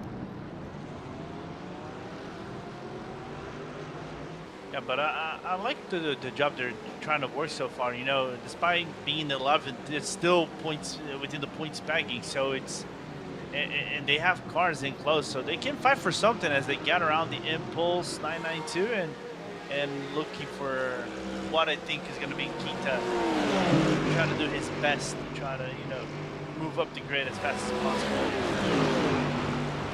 Yeah, up the hill they go. Loads more traffic. 992 traffic as well is becoming quite common with the GT3s. SERIES Esports on the defensive from Obsidian, and in the end they don't have to be because the Porsche gets straight into the back of the BMW, and they clearly want to work together. Still pretty close in GT3. 5 of them together here through Lecom. But they don't seem intent on fighting for the moment. So they've just pushed along the Kemmel Straight, and now they'll dive down the inside of the Huizinveld at TCR and likely get split apart by traffic unless Luca Kita tries to get through before that happens. Yeah, but I don't think Kita's going to be overly aggressive. He's going to wait for the right time as Astro goes on the inside. Is there contact between them? No contact, even though they go 3 wide just outside No Name here. Ewan get away and skate, but the opportunity was there, but Kita with the resounding difference. Yeah. So just behind Movano for the moment. Towards pit path they go, and that is Astro just behind, as I mentioned. So not Williams. They do have other cars, by the way, in other classes to Williams. They're in the 992 category as well as the GT3s, and they don't have an entry anywhere else. So yeah, that's throwing me off slightly. But unfortunately, that of course Williams car earlier had that crash. Their rear wing came off, and so they're quite a long way down now. Although they're on the defensive a bit from Sebo in towards Blanchimont. Through will go Movano. This is difficult to lap these 992s. They are very, very quick, and now Sebo finally managed it, but it took a very long time. Yeah, but now look at Kita on the outside, now going inside, snake in. Well done by Kita right there to make the move on Movano. Now, what is next for him in store? Does he dive down on the source? I don't think he's gonna do that on the GT3, but he does that on the pickup. As now also Astro trying to find his way in, but hey, it's just insanity what we're seeing so far. I like what I'm seeing though. Good battles, everything, just trying to keep it clean. But you said like overtaking cover car clean nowadays, it is way harder. I would say up by 100%, like on the old cars. So here come Astro Racing. Movano chased them to the middle of the road, chased them even to the very inside, but the all-Mercedes battle will surely be settled here. Oh no, round the outside for Movano, and they stay in front. Stefano Prandi it is who stays ahead of Lucas Perez in the 13th place. No, sorry, in the 12th place. It's Movano in 11th. On the defensive again in towards Rivard this time. No move there, and Sebo still keeping Obsidian and Urano behind. They're actually holding the others up just a little bit now in this group. But there's nothing they can do. It's just racing. Even if you are the worst car out of the bunch, or if you are the slowest one, you're still allowed to race. Just because they're blinking the flash of the lights behind you doesn't mean you gotta. Certainly not. Heck no. No, certainly not. So Kita will be eager to get this done now, but it's not going to be easy by any means. Obsidian going to want to keep them behind for a very long time. So out through the Kerpool Freya they'll go. Now I wonder if there'll be a move in towards the bus stop chicane, or whether the 992s can help. Maybe they've been hindering him so far. because they have become very difficult to overtake nowadays. There's also GT4 and TCR traffic that's sort of all over the road now as a result of everything that's gone on so far in this race. So it's just about looking for the opportunity now for Luca Kita. He heads to the outside, he's pretty late on the brakes, and he's pretty sure they'll be through, but no, the Simify car gets ahead of him, and so they'll both be stuck side by side. Wonder if they'll split the difference now down the home straight, or whether Keita's going to be stuck. It looks like he could be stuck. Oh, there's a car alongside him. He muscles his way out in towards La Source. This is going to get into a physical battle now, but Keita, I think, is through. Yeah, he managed to get through a little bit of an argy-bargy. It looks like the Movano car gets away with that. No, that is actually the Obsidian. Yeah. Porsche, you can't see the blink of an eye. He's not pleased with Keita's movement, but then again, it was racy, and the space was given. You know, I gotta give props to Obsidian. That is a Fernando Busquets that is actually doing that kind of movement. But does the Spaniard try to fight back around the Camel Straight? No, he doesn't. But he died. They both dived down on the geodesic car. Yep, the Cayman getting very involved here, but not really. Though they want to. Oh, was that contact? Is that contact? It may have been. Oh, it was. I can see smoke in the background. The geodesic car's nowhere to be seen. Unfortunately, oh dear. I think the Cayman is off the road. As Keita does not dive down the inside towards No Name Corner. Probably the smart thing to do. He'll just wait for the next straight, which is upcoming. But yeah, I mean, there were a lot of cars there in a small space, but unfortunately the GT4 is the one that pays for it. And I really want to look on the replay if they were actually sent into somewhere kind of like, you know, Jupiter or Mars. Let's see on the replay. Is that the Movano that dives down? Yep. Not even alongside as they got on the brake. Well, you don't really get on the brakes there, do you? But nope. It's not a big braking zone, but he wasn't alongside there. There was the Movano car. I have a feeling that that may be a penalty for them, or at least it maybe should be. To put it mildly. Yeah. Well, no more penalties to report. Oh, actually. 3 wide. Oh my No further goodness. actions as further back. It's, 3 wide in the background, maybe. Yeah, it's a big mess in towards Blanchimont. The Maniti Racing 992 car, not knowing what to do. But Maxime Marot has actually got a bit of a gap over 3rd place now as a result of the traffic. That's been quite helpful for him. Yeah, absolutely. And it's like, if you're the Maniti car, you cannot do anything just following your line, you know. It's, what else can you do? It's just like find a very problematic, you know, thing to resolve. So for him, he done the right thing, you know. Was that contact at the very back that I just saw? Oh, Team 75 are off further back. Team 75 burned up by SimRC. You can see their fantastic blue and red livery in the background. They were just getting going again from what I could see there. And the Williams Esports 992 is involved again with the Simify car. Getting very close to one another, these two. It's not particularly great to see. We'll, of course, get a replay in a few minutes' time about all of that. But another incident to chalk up to the list. Unfortunately, there's been quite a few for the last hour and a half, although I mentioned that there were no penalties recently, just no further action for a lot of different incidents, including the main pile-ups. Yeah, imagine trying to, like, we normally try to get around and get this organized and issues like that. Imagine trying to get everything that happened within the first 15 minutes and try to get within the first 30 minutes, and then within the first hour and a half of what just transpired in this race. It's just insanity.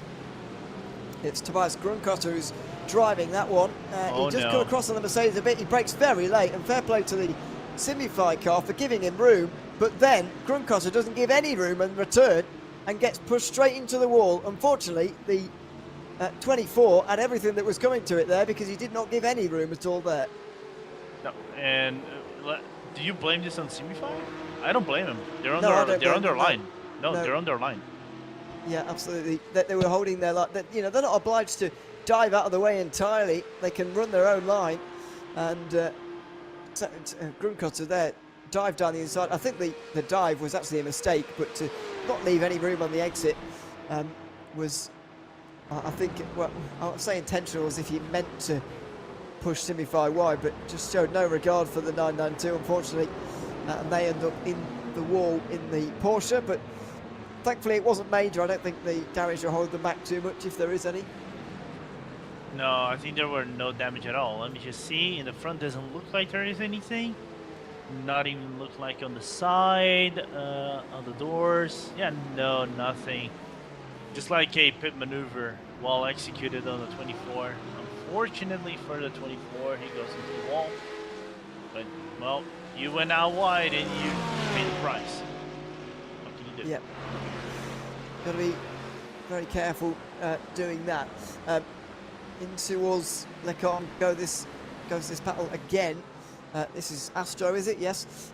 Just ahead of Obsidian. It's been a bit of a shame for Obsidian so far, really. Fernando Antoni Busquets now is down to 11th after qualifying in 2nd place in that Porsche. It's a real shame for the number 5 team, really, to have lost so many positions after having such good track position. They were alongside Simify in the front row, of course, and they're still leading this race. They're still up there, but Obsidian are nowhere to be seen. Oh yeah, no, 100%. It's just a little bit unfortunate to see them drop down a performance. Of course, still within the top 10, so it's not relatively a bad result, but if you want to compare it to the beginning of this race so far, being on 10th place, right outside of the top 10 is not ideal for them. So, but they're still trying to run as strong as just getting, you know, the performance out of the Mercedes and all the chaos that is ensuing between the GT3s and traffic itself as we have more penalties here. And I'll let you take this one because I think we know what happened. Well, unsafe rejoins quite a long time ago for the 427 and the number 992, Geeks Energy and Apex 1. Now, were they the ones that made contact at Eau Rouge, were they? Yes. Yes. Yeah, so it's not for the contact itself, but for the not holding the brakes afterwards. Unsafe rejoin, I believe, from what that says there and what their sheet says, which does actually give them a description, by the way, which you won't be able to see on the stream. But yeah, it's for failing to hold the brakes through 3 and 4. I mean, I think that's fair. I didn't really see it myself, but I wasn't looking out for that, admittedly, as well. I mean, do you think no further action on the incident itself? The contact up the hill was the right call? The contact up the hill, I think no further action. Is just racing stuff. It was a little bit unfortunate. They came in together. You know, you would think the 992 comes around the GT4, but that's kind of like the natural line. You took a wide arc and you come to the inside, and unfortunately they come together right at the apex on the transition from the Eau Rouge to Radeon. So it's slightly unfortunate. It's very hard for you to negotiate, you know, that kind of overtake right at the apex. But holding the brakes, it's like, for me, it's 50-50, but I understand where you're coming from, because, you know, Apex 1 basically throws the car to the outside, and the car purely goes into the outside of the pit lane, into the pit lane exit. But it's like you just been out about a 230 and braking and try to lock the brakes and ensure that it stays locked and does not go to the back. It's very hard, especially if you are also in the GT4 that the stopping power is not as best as a 992 Cup car. Yeah, so I've got to say I'm a bit surprised Apex 1 didn't get a penalty for the incident up the hill. I get what you're saying about the natural arc of the corner, but yeah, I think they did squeeze a little bit too much. But anyway, they didn't get a penalty for that. They're a long way back now anyway, by the way, as a result of the crash. Are they even still in the race? No, unfortunately not. We've got quite a few more retirements to tell you about, actually. The MA70 Esports car retired pretty much immediately after that crash. Obsidian Racing's TCR is now finally out of the race after an incident on lap 1. Has kind of put a prospect of a miserable 6 hours for them. Apex 1, as we just referred to, are out. In that same crash, Wave Italy Racing team, Matteo Coenza retired from the race. So did your team, Lorenzo, unfortunately, with Leon Rudinger at the wheel at the time. Yep. And Movano for that crash we saw on the way down towards No Name with Williams. They are out of the race as well. Quite a few retirements so far, and quite a lot of the Porsche Cup class as well. That was a fifth of the starting entry out in that crash. Yeah, which is a little bit unfortunate. I was telling Faria and Leon, you know, Faria was driving, not Leon. Leon actually to do the rounding penalty. It is just unfortunate for them. You know, they were doing safe plans within the team. You know, try to carry as best as they can prior to taking the pit stop and do the penalty and everything. But it's like the other cars trying to do this, probably do the same stuff, just being as safe as possible. Just unfortunate for everybody, but that's just hard racing. Unfortunate stuff can happen, and it is like problematic. But one thing that I'm noticing as well here, Ewan, just to get back into the action of this race, TCRs are pitting. So an hour and a half, just over into this one. The TCRs are in, yes, Impulse Racing. I've had a driver change. In fact, I think the front three have. Eric Goldner now driving for U-Race BR, and Carla have Dominic Geisler now driving. Martin Asher, by the way, got in for Impulse, and they are the final ones to have made stops in this race, or to need to have made stops in this race so far. So they're now back out on the circuit again. And Impulse takes the lead. So, yeah, are Impulse in the lead here, or have they... No, they took the lead. They took the lead. It's a very fast pit stop from them. Martin Asher just did a 1:12.9 in the pit lane. That is 5 seconds faster than Juan Guerrero. Of course, that was a short field from Impulse, but 5 more seconds, less seconds than Race for Cat, and that's why they are now in the lead by 4 seconds and a half. Well, the penalty room doesn't have anything for them, but their lane time was a lot longer. The pit stop time was 1.2 seconds longer, but the lane time was nearly 5 seconds longer for Joan Guerrero, which is a weird one. Not sure where Race for Cat Motorsport have actually lost that time. I think the encouraging thing for them is that their on-track pace has been very good, so they will fancy their chances to recatch Impulse and maybe go ahead again. But they're going to have to sort that out, aren't they? I can't find where those 5 seconds may have been. No penalty for them, so... No, I'm trying to look as well here locally if they actually missed the box. Oh, they did miss the box. But even if you look on the replay, it's just, if we have a look at the replay, it's subtle. You don't even realize how millimetrical you missed. That's why they missed the 5 seconds. So that explains an awful lot. Couldn't get into the box quite correctly, and that's cost them the lead. Unfortunately, it sounds like quite a painful one, actually, if we do view it. I can hear Riku, our producer, getting it up for us at the moment. It wasn't Guerrero at the time, by the way, but here it is. So there's the initial overshoot. Get it into reverse. Put it back there, you go. Now they've finally got there, but I mean, did that really cost them 5 seconds? That seems quite a lot. It did, because if they go forward, you realize you have to go back, and as soon as you go back, it's like, that's where you get those 5 seconds, just to try to re-spool everything in the nick of time. A real shame. To be fair, I think he may have seen the fact that he was too far forward, but maybe just struggling to get it into reverse. But yeah, maybe not. I don't know. Obviously, we'll never know unless we speak to him. But yeah, I just find it hard to believe that cost 5 seconds really at the moment, because that didn't seem like a big error. But either way, he was sat there for a while. As it's a big move down the inside there from Astro. They get up to 9th place out of Sebo Esports. Luca Kita, by the way, still making progress. He is now 7th. Still 16 seconds off the lead, though, and that gap has actually grown since about 20 minutes ago when Keita first started making progress. Yeah, they're on a clinic right now, trying to put the best lead that they can in terms of recovery. I'm just looking at their last lap, 2016, 3, nearly 7/10 of a second faster than the Porsche of Team 75 Bernhard by CMRC and Jürgen Frank. So that gap is going to plummet. The question is, when do they reach the German driver, and where does he make that overtake? Because Kita is basically around the track. He is. The number 1 Williams Esports car is now over half a minute away, by the way, from the lead, but they're making progress as well. Nicholas Matera is 15th in the race for now. There is the Pure Sims car just ahead of Astro. They're going to lose touch with Keita pretty shortly, I would imagine, but it is the fight for 8th place. And it's another team that made progress. Actually, Ross McFarlane is up to 8th, which is significantly higher than Pure Sims were in qualifying, where they have both cars outside the top 10. Yeah. Which is insane to think about. I'm just looking over here.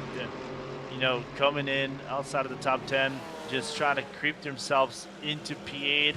I'm looking like guys that like the biggest movers in this race so far. The biggest mover, I think, is PS competition. We're not even haven't been talking about them for a lot of the portions of this broadcast. Like they're just kind of running it quietly with the BMW in P and P4, but other than that, it's just insane. And I think you and we might have more penalties coming into our fray. Okay. For Williams. Oh dear, it is contact with Movano on the exit of turn 8, 10-second penalty. I mean, we expected that one to come, didn't we, really? Yep. But maybe 10 seconds is on the light side compared to what I was expecting, because after all, Movano are out the race. Yeah, I expected, I'm not going to lie to you, I expected like 30 seconds. Yeah. But anyway. I thought it was going to be more severe, actually, but clearly only 10 for Williams, who have been involved in a lot of incidents so far today, unfortunately. Those 20-second penalties for the not holding the brakes are still there as well. We're also seeing an investigation into the number 12 GT3. Who is that? I've got to ask. It's 12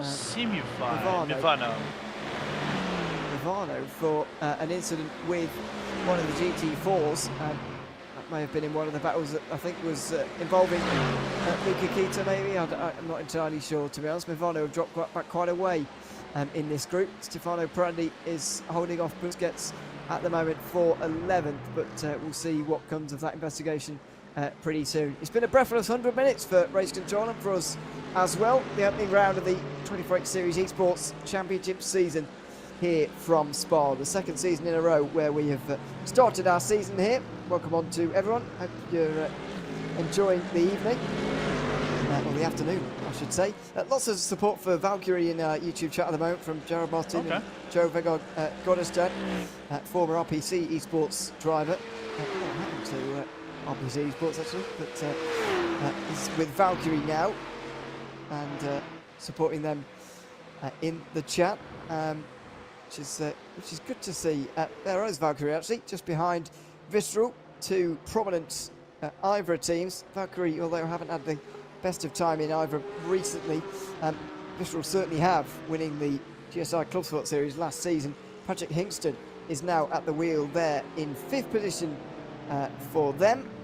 So that's a good place for them to be at the moment, Visceral. A decent start to the season, but now things are starting to spread out a little bit, especially in 992, where the leader has nearly 10 seconds.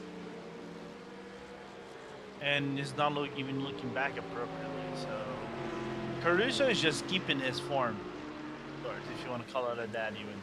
You know, finishing a high form in the Porsche Esports Super Cup. Very fast driver, I think. One of the most improved drivers, in my opinion, in the past 2 years, in my opinion. Like, and I'm being truthful about this, like his pace and racecraft has just been tremendously improved. And of course, he showed out last season by winning the championship. But the rest of the team, they're putting that work, man.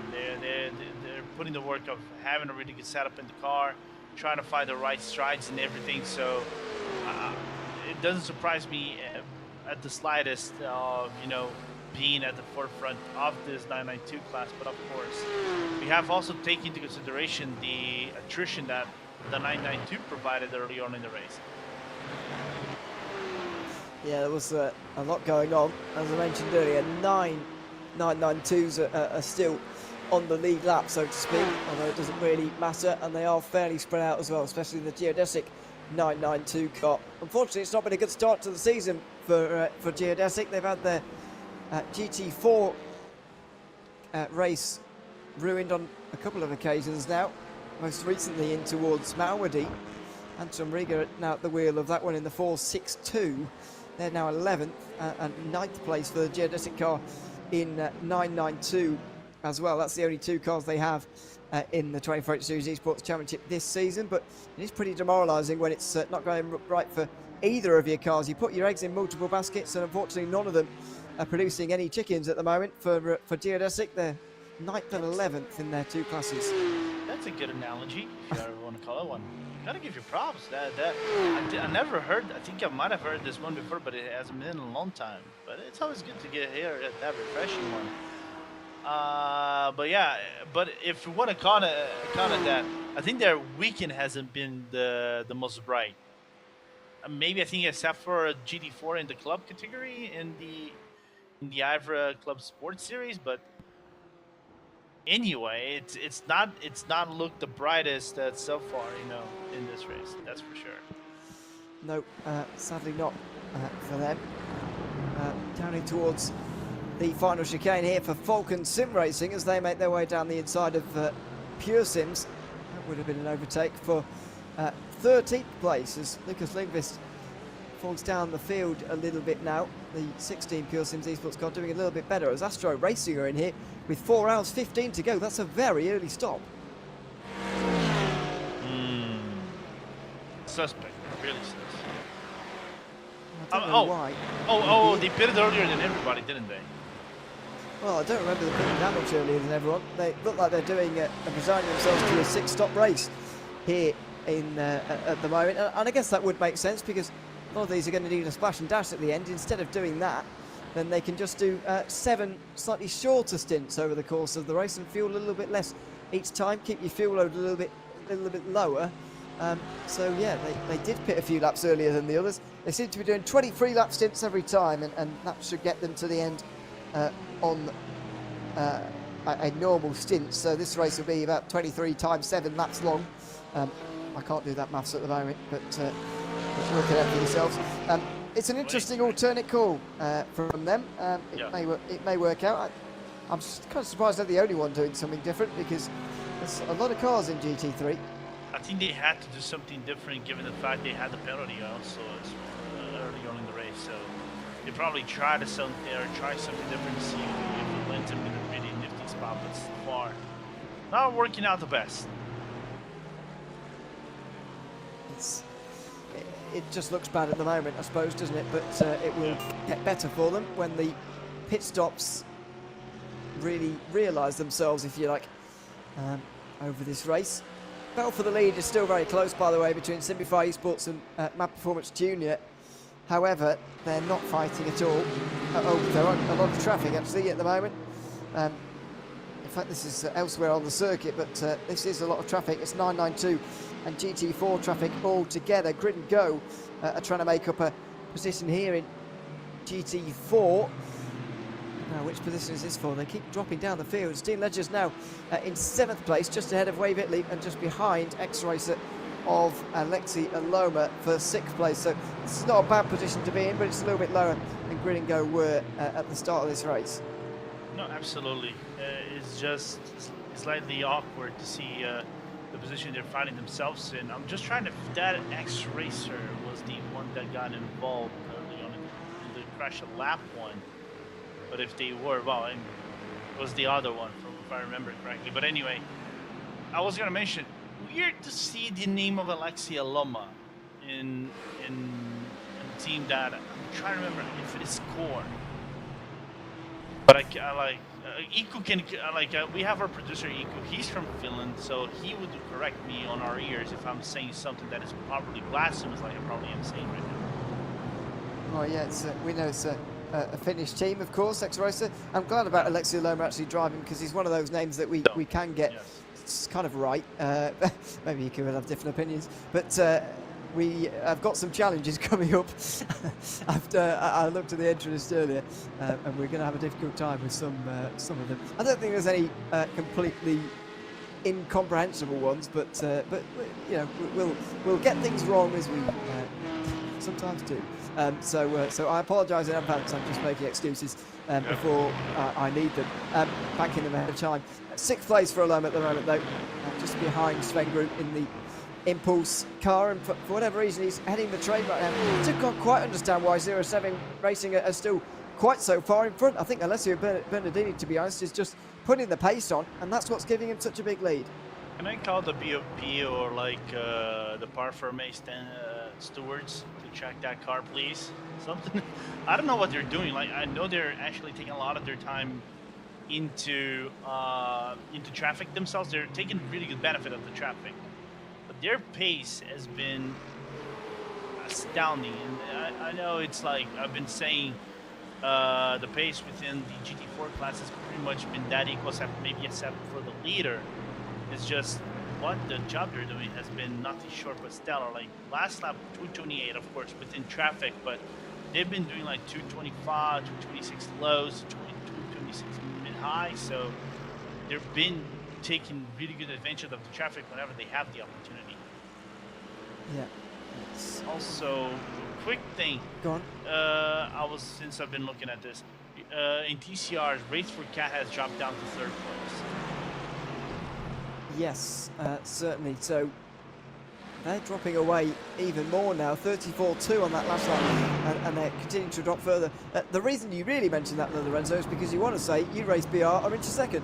Not only that, actually, but not well. I gotta get that plug on my team, but I think they're gonna lose the position to for Team Hoisting Cloud as well, because Fabian Siegman has been flying on that car as well in the 2nd stint. And Juan Guerrero hasn't been put up the same pace as his teammate in Mark Frazier has been putting. So this could get just worse for Race for Cat, but we cannot take away that their start has been really good, avoiding the incidents at lap 1, but and they're deserving so far this podium result. But the question is, can they capitalize at the very end to get a podium result in TCRs? Yeah, so we've got the plug in. That's good. Lorenzo has praised his team, and we can move on for the moment until something else happens in TCR. Until I curse them again or something. Let's hope not. We'll return there once things get a bit closer, which I'm sure they will. It's pretty close in GT4. Simon C are now in 2nd, which is a real recovery. The first of the Aston Martins. Now into 2nd, ahead of Alvar Gomez for Geeks Energy, fiercely forward. Fiercely forward green, apparently that is, but I don't see any green on that car. Anyway, that's another discussion. A good recovery, though, for Sim C, really, who were a long way down earlier on, and now they're in 2nd. They were in the 2nd group in the first hour of this race, of course, but now that there's not really groups of cars anymore, they're seeming to going a bit better. Remember when I said about, working your strategies and where it leads you on? As we have a penalty for Mivano, I'll let you take this one away in a short bit, but it's 10 seconds for them. MRC's doing a really good job. We know they have GT4 pedigree throughout the entirety of the team, but what they've been doing with Kareem and everybody else, just keep the car on the track, just work out the traffic on your behavior, on your best abilities. And maybe strategize something different is working out for them. Their time in the lane was the biggest one. It was actually kind of nearly one of the top 5 slowest, but still was enough for them to be still in P2 in this class. It's a great recovery for them, although the gap to first is a very big one. 10 seconds for the 12 then. Movano Sim Racing team for that contact. And we've also got 5 seconds for the 24 Team 75 Bernard by Sim RC Porsche for that incident we saw in towards turn 1. That's for aggressive driving, which happened nearly half an hour ago, but they've got 5 seconds for that. I think that one's especially deserved, really, Lorenzo, even though they were the ones that got spun around with the 24 team, still getting a penalty, and that, once again showing that race control obviously punishing the act rather than the outcome, because arguably they self-penalised themselves, to be honest, but 5 seconds worthy as well, because it was too aggressive in towards turn 1, really. One could say it's kind of like hubris to put a rubby salt on the wound or something like that, Unfortunate, but it's like I said before, you go wide, you do not give up the guy space you think is going to be clear, of course, racy stuff, and of course aerodynamic and acceleration, everything, blah, blah, blah, blah, blah. But you always got to give room, no matter what you try to do. You just cannot close the other car just for the sake of closing the other car. So deserved. That's all I can say. It certainly was. And so now, after a period of, 25 minutes or so without any protests at all, race control actually have got through it all, which is a very fair play to them. Hats off, because over the first 2 hours it's been quite chaotic. I think the first 90 minutes especially, we were, really getting very excited, overexcited, some would say, especially in the first hour. There was a lot going on, but it's calmed down a little bit now. It feels like a bit of an endurance race now. Oh yeah, no. I like when these races kind of like break down its its momentum a little bit, and then we can relax a little bit here in the broadcast booth, and we can break down what some of the other stuffs that are happening. All these different scenarios that are being played out now. Not only it's a field race, but might also become more of a mental race than anything else. And like I said before, here come Team Hoisenfeld, like Juan Guerrero, like I mentioned before, not being able to put the same pace in the car like 5-minute Sigmund is doing. So that move is going to be dusted. And what the heck happened to that Porsche? I didn't see that. Sorry, looking at timing screen at the moment. Hoisingveld, sorry, are the ones who have gone through here. So that is for position as well. Race for Cat Motorsport, unfortunately, are losing out quite a lot here, and they've lost another place there now to Fabian Siegmann. That's for third in TCR. Don't know really what's happening to them at the moment, but they've dropped to fourth after being in the lead earlier on. They obviously had that pit stop that was pretty slow, and they've got another hour of this stint left. They need to work something out to get back on pace again, because they are losing a lot of time. Yeah. So the thing is, will be there a over reliance maybe on Mike Frazier whenever he comes back into the car to try to maybe get within that top three, maybe overtake Team Hoisenfeld back, or try to strategize something out, try to cut the deficit on Team Hoisenfeld, not only just being overtaken but also on the race PR, and eventually Impulse as well. We haven't even mentioned Impulse, who basically done the, can you say, undercut on everybody in terms of pitting. They pit at the same time as the other teams did, but it's like short fueling the car and being 5 seconds, nearly a full second better on the other teams in their pit stop. It's crazy.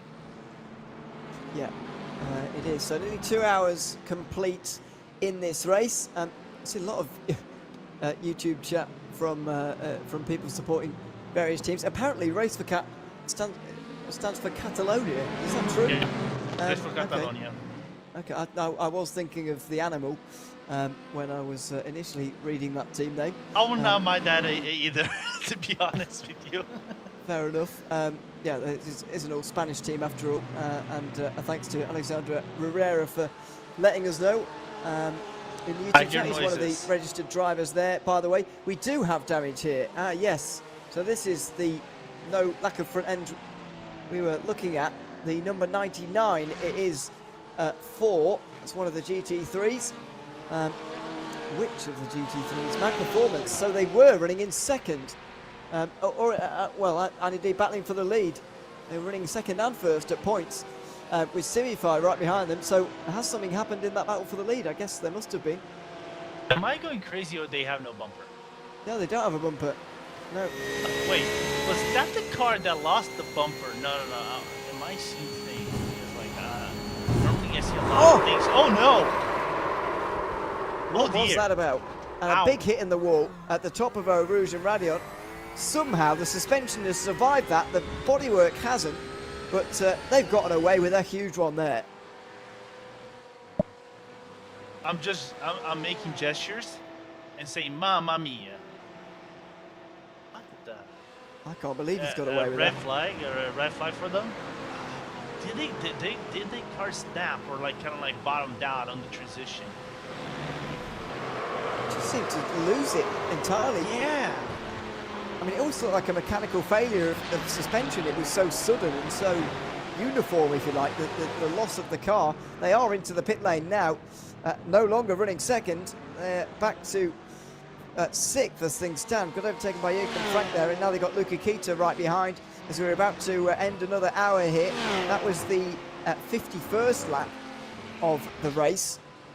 So that's a 25 lap stint for them this time. those who are doing 27 laps per stint are going to make it to the hour, I think. But I don't think anyone has so far. I wonder if anybody can this time, but we'll have to wait and see. My performance, though, will be in there for longer than a regular stop, you would imagine, with that damage. Oh, yeah. I would estimate about 10 minutes and everything. So it's unfortunate for them. You know, unfortunate for the Italian team. They were pushing. They were doing their very best.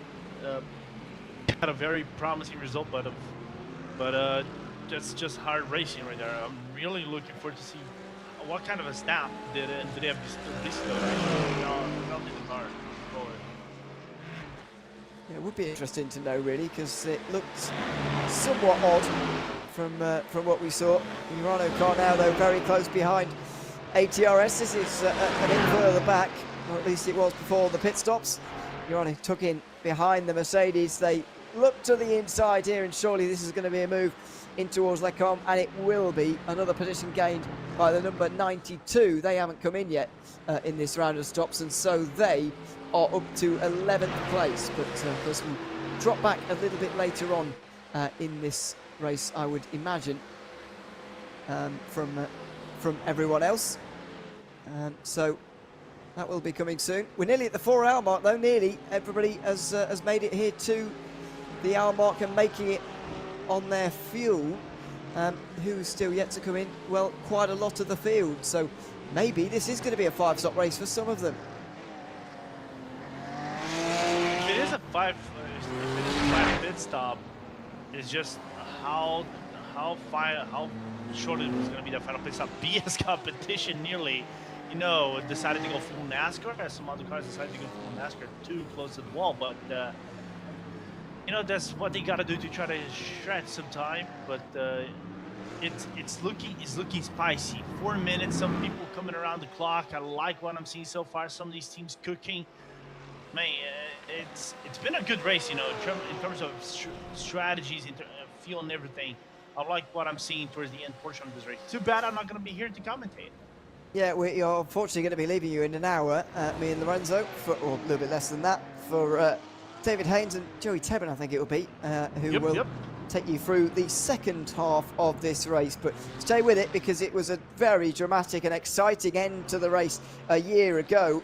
It was one of my favourite races of 2022, actually. It was absolutely fantastic. Hopefully we get similar here today. So everybody's in the pit lane here pretty much.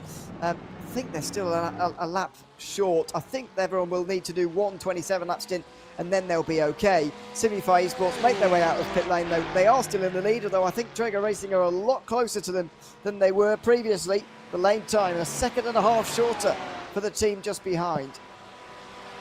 Yeah, it's insane to think about. I'm looking at times here in the lane for some of these teams. I'm just trying to pay attention over here on the timings, and they're trying to come back. You know, some teams short fueling 40 seconds average. I think the shortest one, I think, was Astro Racing with 36, but of course they're on the off strategy compared to everybody else. And Mivano, you know, but they had that penalty too. So let's see what these teams that are now on the lane, what they're going to do. Yeah, it will all shake out. We'll do a bit of an update when the pit stops have finished, because GT4s will be in soon, and then it'll be 992s, and then it'll be a mess. So we'll do it after that. Yep. And get a rundown as to where everybody is. But the top two are clear. Simi-5 versus Traeger Racing for first and second in GT3. It's still a relatively close field, though, you'd have to say, overall. I mean, within 30 seconds right now, he's still 13 cars. That's pretty impressive, really, considering we're over 2 hours in. I know it's Spa, and gaps do tend to stay quite small around here, but even so, it's been a very close opening to this season. And to put it in perspective, last season, I think only 4 or 5 finished on the lead lap, for example. No, absolutely. It's been a good race so far, even though it's a 6-hour race. And I would say it's still open. I would say there's nothing decided right here. I think there's still a lot of things we can try to commentate within the hour that we still have left. And I think Joey and David they're gonna have a lot of things on their plate as well, because I don't think Simify is safe.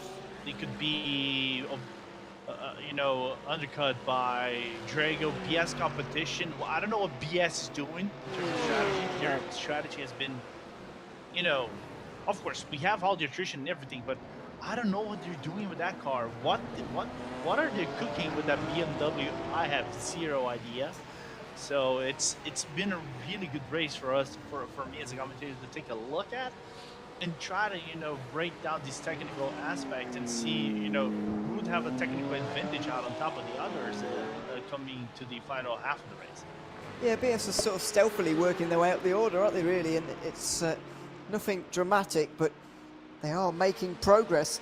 Olympus Esports are trying to do that in 992 as well. Are they going to manage it, though, as they try and get through on Valkyrie for 6th place? It's very close down and towards the bus stop, and I don't think that Eurona car was particularly intent on going through quite now, but they have done finally, and that's going to separate this battle. Unfortunate for Thomas Cope, really. He was trying to get through there, but he's been denied. Still got another quarter of an hour to work it out, though, I think. Yeah, something like it, yeah. But it's still, you gotta give him all the marbles and everything for what they're doing, you know, regardless of what has happened, you know, what is transpired in the race, and they're still trying to go headstrong and trying to get as many points as they can. Yeah, that's all about points, of course. The point system, I believe, has stayed the same. It has, yes, this season, to last. Top 15 getting points. Only a 2-point difference between positions inside the top 6 and then 1 outside of that. Not many points available, and we'll see what happens for the final race of the season. Because last season we had points at the 6-hour mark, full race points, and then we had double points at the end, so effectively triple the points that were available over the course of the day. Yep. However, that's well, I need to find the bit in the rules with the specific information for that race, because it will likely be different. It is the 12 Hours of Barcelona, by the way, that ends off our season for the 2nd season in a row. In fact, there is only 2 changes to the schedule this season. In fact, only 1 change to the schedule this season to what we had 1 season ago. We start at Spa again. We go to Sebring next. We're not going to Circuit of the Americas, though. We're going to Silverstone instead at the middle part of December. That will be cold, and then it will be Monza, Nürburgring, Barcelona to end out the season again. So only 1 change in the schedule as X-Racer make our place, by the way, to 4th. Quite interesting, really, Lorenzo, that we've got a very similar season. I mean, we've got more cars on the grid this time, of course, more different cars. The new Ferrari, of course, and, among others, but the tracks staying almost exactly the same, and I guess that sort of coincides more like what a real motorsport season is like, after all. How many series do you see wildly changing all 6 races every single season? You know, it doesn't really happen. The 24/8 Series Esports represents that little bit of sort of real world realism that you've got to have, that you can't change your schedule entirely top to bottom every single year. No, absolutely. I'm just trying to take a quick look within the real life. But if I remember correctly, their schedule as well didn't change way too much in the seasons prior. Like, I'm looking 12 Hours of Mugello, Spa, Monza, Estoril, and then Barcelona. If I remember correctly, they have more tracks like Mugello, Spa, Hockenheim, Portimao, and then Barcelona. And the only track that kind of had of addition was the 24-hour in Dubai and then Kuwait in the Motor Town. But the calendar itself, you know, pretty much similar. So, you know, having this, you know, staple tracks and all makes, you know, race kind of an interesting one for everybody, because you know what you're getting, right? You know where you're going to be racing. There isn't this undecisiveness of, oh, we might be racing in Lebanon, for example, which is a new track that came into iRacing, or we might be racing into Aragon, which was like the pre-qualifying. No, it is all pretty predefined, and I like this, you know, predefined things, you know. It just works out for everybody. Yeah, Estoril and Kuwait so far not returning on the 24/8 Series calendar next season in 2024, but as you say, only 1 change of the remaining circuits, with Misano replacing Monza, but staying with 2 Italian races for 2024 in the real world. We've only got 1, and it will be at Monza. And also the thing that represents, of course, it is the 24/8 Series Esports Championship, so it follows roughly the same circuits, and you know, the tracks are largely similar to the ones that we have in real life. The longest races at Barcelona, of course, where there is a 24-hour in real life. There is a race at Spa next season again. There has been races at Sebring until pretty recently. There was one at Monza last season, for example. So the schedule follows a real-world schedule as pretty much as close as we can. But obviously we're limited by iRacing in some ways as well. We're very excited to hear what they've got coming up in terms of tracks. And I think 2023 has been a great year for new tracks and cars and new content generally on iRacing. But of course, some of those on the real calendar still not there. So we're keeping the calendar pretty similar, but also keeping it a little bit different from the real world at the same time. Yeah. Just over 2 hours gone in this opening race of the season then here at Spa. And it's SERIES Esports who are leading from Jaguar Racing at the moment. This is the battle for 9th place between Mag Performance, Sabo and Obsidian. Alessandro Maras is now at the wheel of the Porsche, and it looks like their damage is pretty much fixed, although they are now more than 20 seconds off the lead. Yeah, which is insane to think about. 20 seconds, mate. It's like I said, I don't know what they're cooking within that Aston Martin. I think that the 07 has, but you gotta commend the job they're doing. But SimRC is trying their best now. 07 is pitting. It will SimRC pit? I think they will, and we're gonna have a pit party for GT4s right now. Yeah, oh, was that a bit of contact with the wall on the way in? Not sure, but maybe. They're in now. Wave Italy Racing Team stay out again. Now, remember, this happened last time. They stayed out an extra lap longer. You know, that they'll be, if they do manage this, then they will be really shortening their final stop. They do go to the lead now. Getting very interesting there. It's just a case of whether the final stop is going to be short enough for it to really matter. There is a danger that they fall so far behind that they'll have a short stop and no one will notice because they'll be too far back. Yeah. The question is how far back they will be, because I think some of these teams at this part of the race, they're probably going to try something different because they see the gap widening to the 07 team. So you think, oh, I think it's time. We have to do something different right now and maybe get back to things. Maybe get back into something that is quite kind of different for them and see what is going to lead them at the end of things. But it's getting spicy where GT4 is leading it. Side by side between Mag Performance and Obsidian now. Is that Porsche fully fixed? Because Sabo have already gone through in the BMW, and now Obsidian are as well. I'm not convinced the Mag Performance SRT Porsche is fully healed at the moment. They were missing their front bumper at the beginning of, the end of the last stint, and now they're struggling again. They're in the slipstream of Obsidian right now, and I don't think they're gaining at all. I think they're suffering with straight line speed. Are they? Well, they're holding a decent pace. I don't know. They've been overtaken twice. Not sure whether it's down to damage or just natural overtakes. Oh, that front end is completely destroyed. And you're gonna lose about like 5 to 7 kilometers on the Camel Straight. So on normal clean air. So imagine having that plus cars sucking your rear air. So you're giving tow to other drivers. So you're basically a sitting duck. There's nothing you can do. So you just like try to do your best to mitigate the damage that has been caused with the fact that your bonnet is completely screwed and you had to put a new bumper. Apparently as well, they came out with the other Pure Sims car, which is now 7 seconds up the road from them, so that says all you need to know as well. Lucas Prada is that one, by the way, in the 16. It's 8th, and now miles in front of Mag Performance, so that says all you need to know, really. It's going to be Falcon Sim Racing. It's a press under Nomad then, that would have been wild.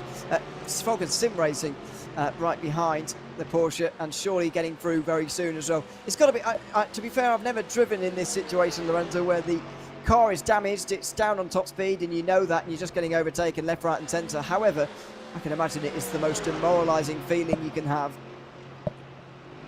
Close to it. If it isn't it, it's very close to it. And you're helpless. It's kind of like a helpless situation. What can you do to try to, you know, fix the issue? I don't think you can. You know, it's just you got involved into this, and you just gotta, you know, stay headstrong and just make sure that the damage that has been done to you is minimized at its best. So unfortunate as there is battle for position in TCRs right now, right behind the frame. This is Yeah, in GT4 as GT4. well. Yeah, so Waverley Racing Team still out there leading the way. Sabo, is that Sabo just behind these guys here? It is. Yeah, it is. X-Racer just up in front. Then gridandgo.com. This is very close, side by side. They were not able to get through there. And Gabriel Straightman going to try and get involved as well. Timo Hayden. This has been a group that have stayed together for quite some time now. It's for fourth at the moment. I think it will be for third when the leader comes in. Yeah, it's kind of like hands held together for the entirety of the races. So it's like we're never gonna let go and something like that. So it's kind of tricky. It's a fierce battle between mostly Mercedes, which is the car of choice it seems in GT4 this season, and one Aston Martin as well. It was Mercedes everywhere at the front of GT4 last season as well, by the way. Movano and Urano utilised, and Sebo, I suppose. 3 of the top 4 in the end were there, as X-Racer must have had a slowdown there. They've dramatically slowed and are well out of this battle now. So from being at the head of it to the very back of it and nowhere near close to it. Timo Hayden's up the inside of straight manner. Oh, he doesn't give a lot of room there, but just about got away with that. And there's a flash of the lights. Not very pleased. No. Is he not pleased? I think he was pleased. You know, you never know what's the meaning of the blinking of the lights. You know, it's the universal blinking of either get out of the way, I'm not pleased, or I'm pleased, thank you. Is like, it needs how many blinks there were. If there were like 5 blinks, maybe he's not satisfied. 10 blinks, he's definitely satisfied. We need to analyze how many blinks there were. It's can be illegal sometimes. By the Oh way, yeah, the it is. flashing of the lights. It is. It's not necessarily advised. Olympus make it out the pit lane, by the way. 992 stops are underway at the moment, and Jordan Caruso is in. For example, SERIES Esports briefly sit behind them, despite being a GT3. So that's all you need to know about their race as well. There is Sabo, just ahead of the Obsidian Porsche and then the Pure Sims Mercedes. 3 different manufacturers working their way up the hill there. Astro are going to be pushed along by Urano on this occasion. Where Astro in the field now, they're up to 6th place. Nicholas Laubish is now at the wheel for Urano, and they're in 7th. Only 14 seconds off the lead, so they still do have the pace, and I think they do have the time on their side as well to possibly close in for the lead, but it's going to be a real chase for the rest of this race, pretty much. Oh yeah, no, it will take something extra out of the car to see what's going to happen to them at the end of things, you know. So let's look forward to it. As now we see Team Hoisingfeld battling as the race PR. I know strategies, but I'm not allowed to reveal them in DA. So let's see what Fabian Sigmund is going to do. Yes, we do like to know strategies or whatever and figure things out, whatever, but don't like to hear directly what's going on for now. Just ruin it a little bit. And of course, teams don't want us to say it on broadcast, which I'm sure has happened before. I'm always very nervous about doing it though, so I don't think I have. Euros BR are the ones just up in front here. And it's good to see Hoisingfeld finding their feet a little bit in this race, actually. They didn't get off to a very good qualifying and not a great start either, but they're rolling now, and we know how good they are in this TCR. They've won so many things with this car. It's only a matter of time before they find their feet in this season as well. Just never really got going last season, to be honest. 3 podiums along the way, including 2 third places to start the season off. But in the end, SimRC were too good. Hoisingveld's final race, by the way, at Barcelona was not good at all. And they missed out on the championship by quite a long way. We'll see what happens this time around, because they're one of the very best teams. Yeah, I was slightly surprised to see them kind of like qualify nearly at the very back. You know, it's like at the half back. But anyway, I wasn't going to be surprised with the fact they're probably gonna come back up. Of course, there were some unexpected attrition at the start of the race, if you want to call it that. But the pace that Fabian Sigmund has put up in the second pit stop has been stellar. I think I gotta give him props. He has been pushing that car non-stop. Of course, Eric has been caught off sometimes off guard with the traffic in some very bad spots, but Siegmund has been, doing his best to close down the gap, and now I think it's going to be saving time for him, and whenever they come to the pit lane, is probably going to see who comes out on top, maybe at the stalls. Yeah, it's going to be a long way back, but they're only 6 seconds off the lead already. Back to GT3 again. Team Obsidian Racing are losing some time over the sailboat now, and so Falcon have caught up to the battle that they're already having with Pure Sims, and so that continues on in GT3. But Obsidian have at least found where they sort of belong in this field. They are now 10th, qualified in 2nd place. There's been a lot of discussion, of course, about the strengths and weaknesses of different cars. It's said that the Porsche is very strong in qualifying and maybe not so strong on heavy fuel. Maybe that's what we saw going on at the start of the race, but it looks like they've sort of steadied the ship here, Obsidian. They're just leading that little group around, not having to do much defence at the moment. There's no manufacture battle going on here in GT4, it's just all-out racing, and that is what we're experiencing for 3rd place. It's a very, very exciting battle here indeed. No, it is. I like this open-cannonness of, having 4 cars battling for one position, despite being more dominant on one make than anything else. Of course, being in the Mercedes AMG GT4, I think only there is like about 5 or 6 Aston Martins and one Cayman in the geodesic team. But you got to give him props, as now Grid and Go at the back decided to go nearly on a dive on impulse, but door was closed shut as they go through pit lap. Yeah, slammed in his face pretty much. Simi-Fi do now finally come in from 992, but there's interesting fuel stuff going on there as well that I'm sure we'll get to over the course of the day. Thanks to Tom Mahler for this in the YouTube chat, informing us about ATRS and why they're so far back. Apparently they did have repairs for the Urano incident, and that's how they dropped back. Another 2-minute repair on that lap. Okay. They're ahead of the 992s again now, but apparently the incident there gave them fairly sizable damage. Okay, that is kind of a new thing to talk about. I did not know that. No.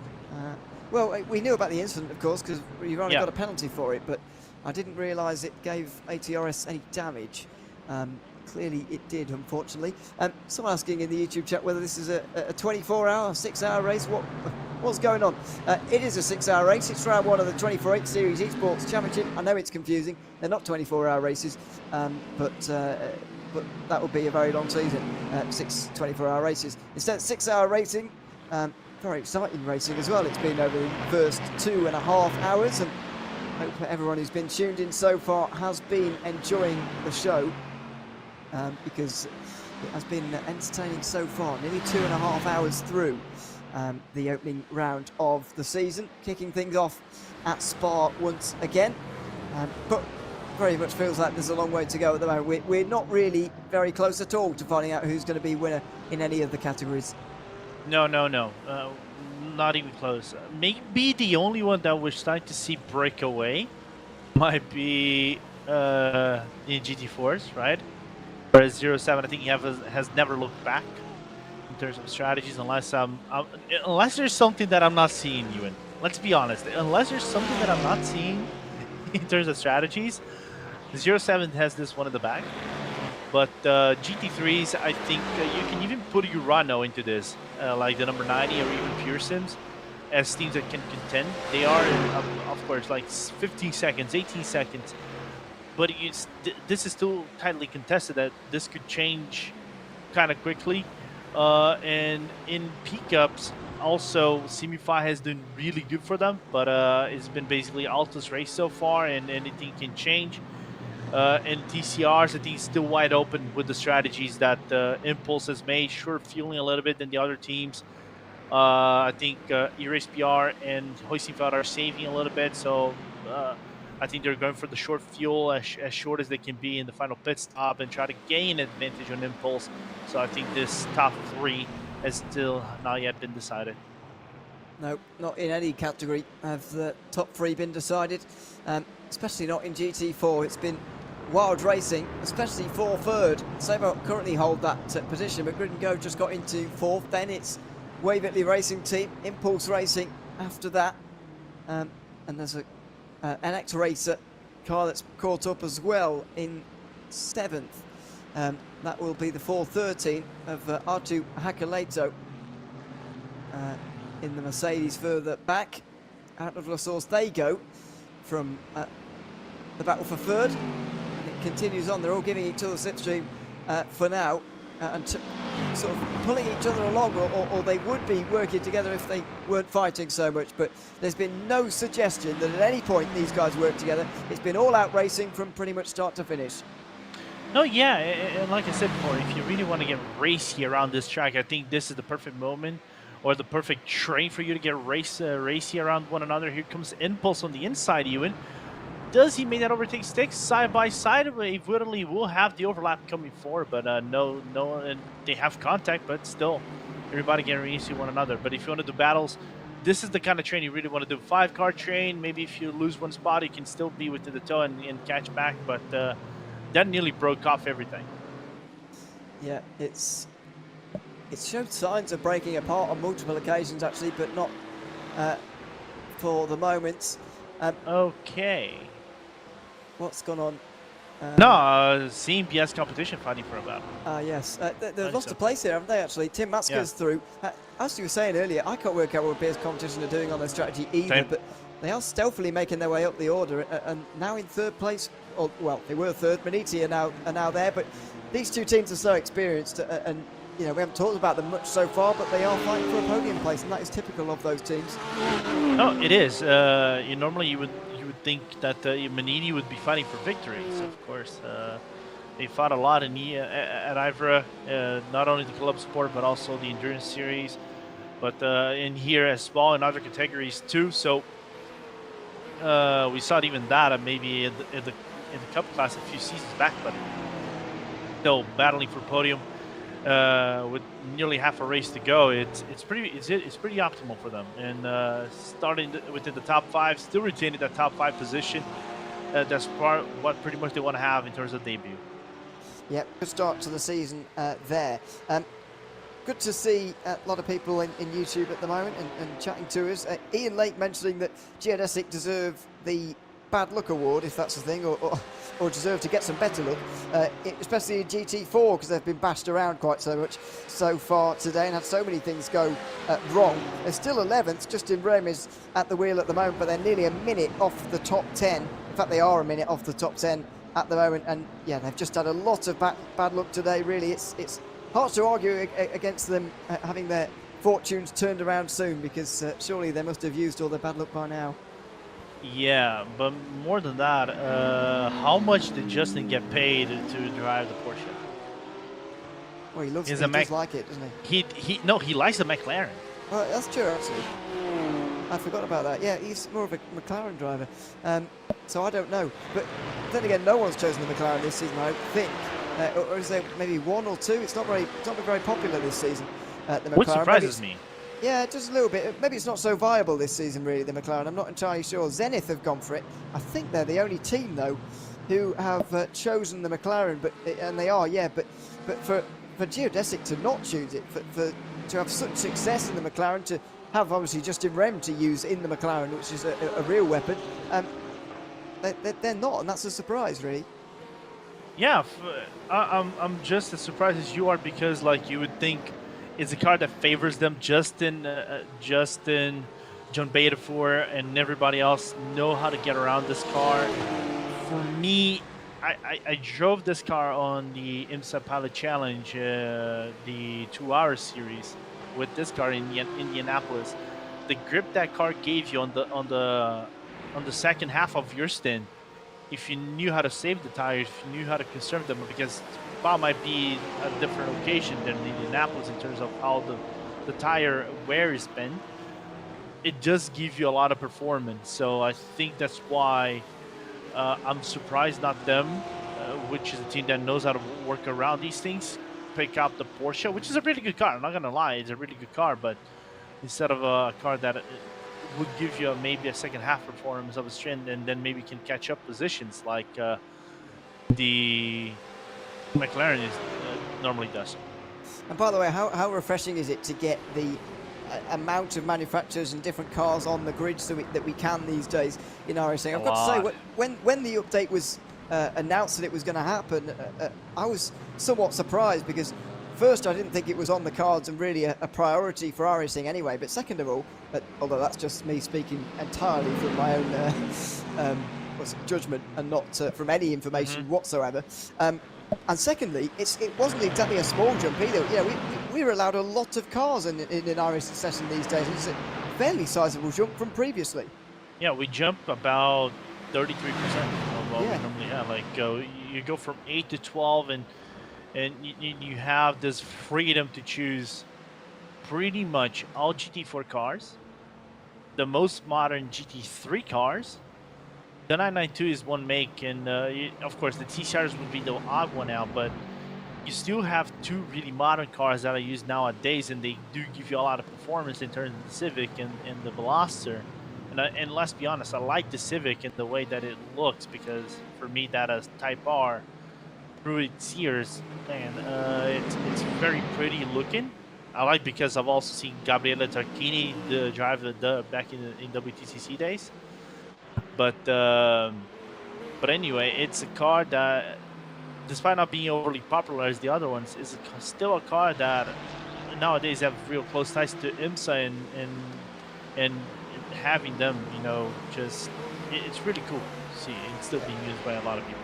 It's a nice car, yeah. The Race for Cat Motorsport team are utilising it at the moment. They're about a quarter of a minute behind Impulse in TCR. I know a few people have been asking to see the TCRs so far. Unfortunately, Lorenzo, the race for TCR hasn't been as exciting as it was, certainly not last season at Spa, where at this stage in the race there were still 2 or 3 within a second for the lead. I mean, there really haven't been very many battles in TCR today, have there, because of the opening lap incident that really shaped this race from the very start. Yeah, absolutely. Seeing Entrup and Wade Vetterli being off on the very first lap of the race, I think surprised everybody, and it's just that kind of thing. Oh, how do you get back together? How do we negotiate things moving forward? So it was awkward to see, you know, another team, and I'm just seeing this from like Obsidian as well. Man, Obsidian has one of the most decorated lineups in terms of also TCR. Seeing Sergio Ferrero, seeing Michael Polasek, seeing everybody in that car, and just outside of the top 5. It's insane to think about. So, but that's just how racing it is. Sometimes you have things that you like and don't. Sorry, it's okay. Side by side for the lead. Well, not for the lead, sorry, but for the leader. Simify, we're getting ahead of the Grid and Go GT4 Aston Martin there, and they've just put a bit of distance between themselves and Jaguar Racing. While we haven't been watching the leading fight, it has been sort of going on, if you like, if indeed fuel saving is a game, which of course it is. Jaguar Racing have been sitting behind that Porsche for a very long time, and they've just been waiting and saving. But now there's a bit of a gap. There's more than a second, and Simify have got a slightly more comfort in that lead, and they have led quite a few laps now, trying to put more distance into the Ferrari. That TCR just goes a little bit wide through Bruxelles or Rivage, and so they're now through. But yeah, gap over a second for the first time since the exit of the pit stops. Yeah, for a good time. They've been following close. Of course, I think Drago still saves a little bit of fuel, but I don't think it's over optimal, as we're gonna see right now. This sea of B Cups, GT3s, TCRs. Oh my goodness, that's the Scherer going outside, and everything's going to kick off now. It is. Beniti round the outside there from third in GT3. Oh, they get their nose down the inside of the Grid and Go Aston, who's going to be flashing as well. Straight Matter actually not on this occasion. We're 3 wide into Stavolo. That's Niels Koch on the outside in the Zebra in the BMW, and through he goes. It's TCR, GT4, GT3, and there's a 992 that just got through a couple of moments ago as well. It's absolute madness. It's the big group in GT4, of course, who are fighting for third, ultimately.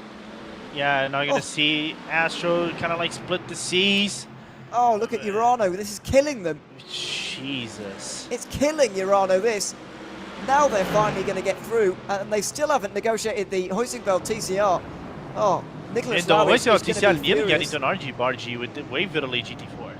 Yeah, Wave Italy, and they finally duck out from that, but goodness knows how much Urano lost from that. As Lucas Perez comes in, by the way, that's normal for Astro Racing. Another 23 lap stint, I think, for them, or 22 maybe for them on that occasion. Nicholas Lowry just did a 2:19.5.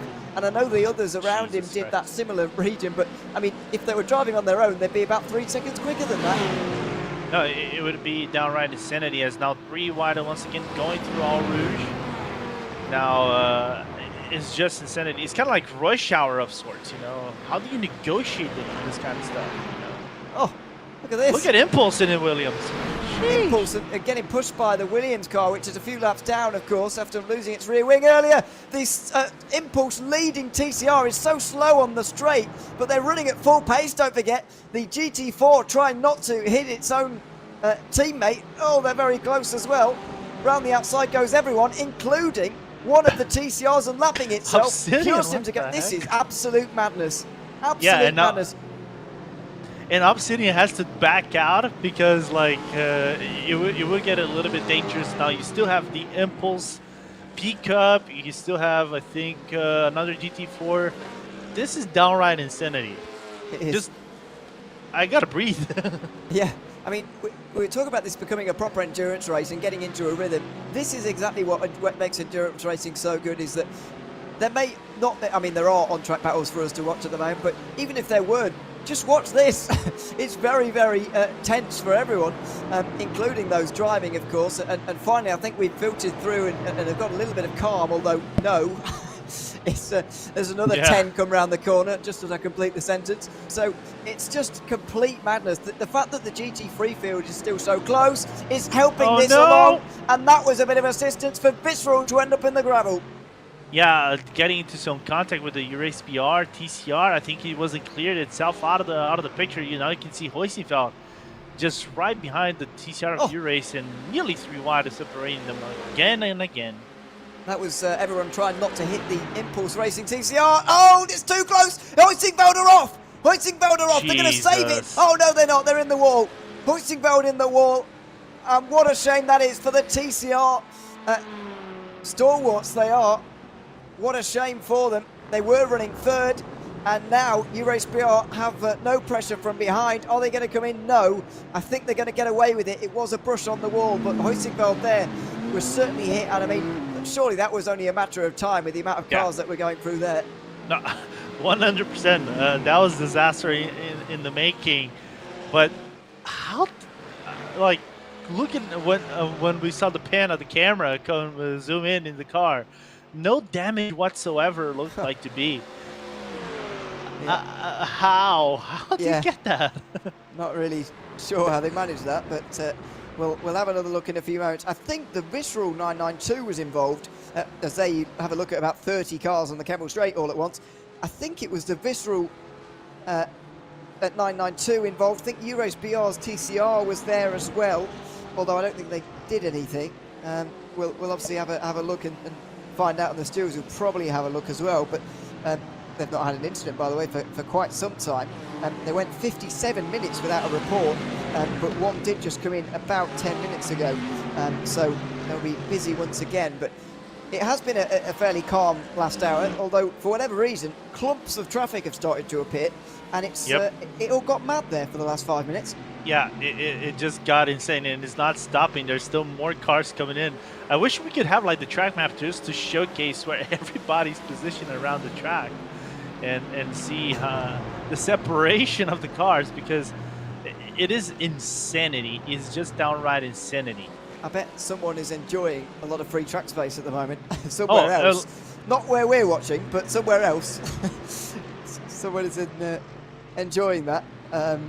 Completely on their own. There you go. And there you are. There is someone enjoying themselves. The 402, whoever that is, having a great time on their own, under no pressure from anyone else, with no traffic around them. I'm not sure I've read that number right, to be honest with you, but 462, I think. Oh, 6-2 maybe, yeah. But that might be the geodesic team. Bit of good fortune. for them for once. Yeah, it is indeed 4.62. But this is what happens, isn't it?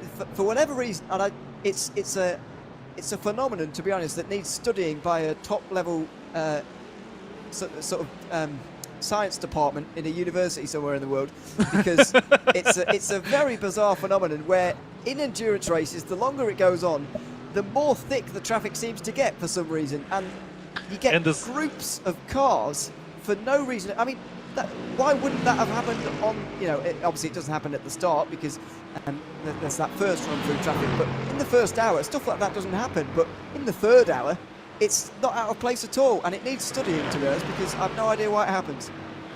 No, not only that, it's like, you say you have pockets of cars, but the track just gets smaller and smaller.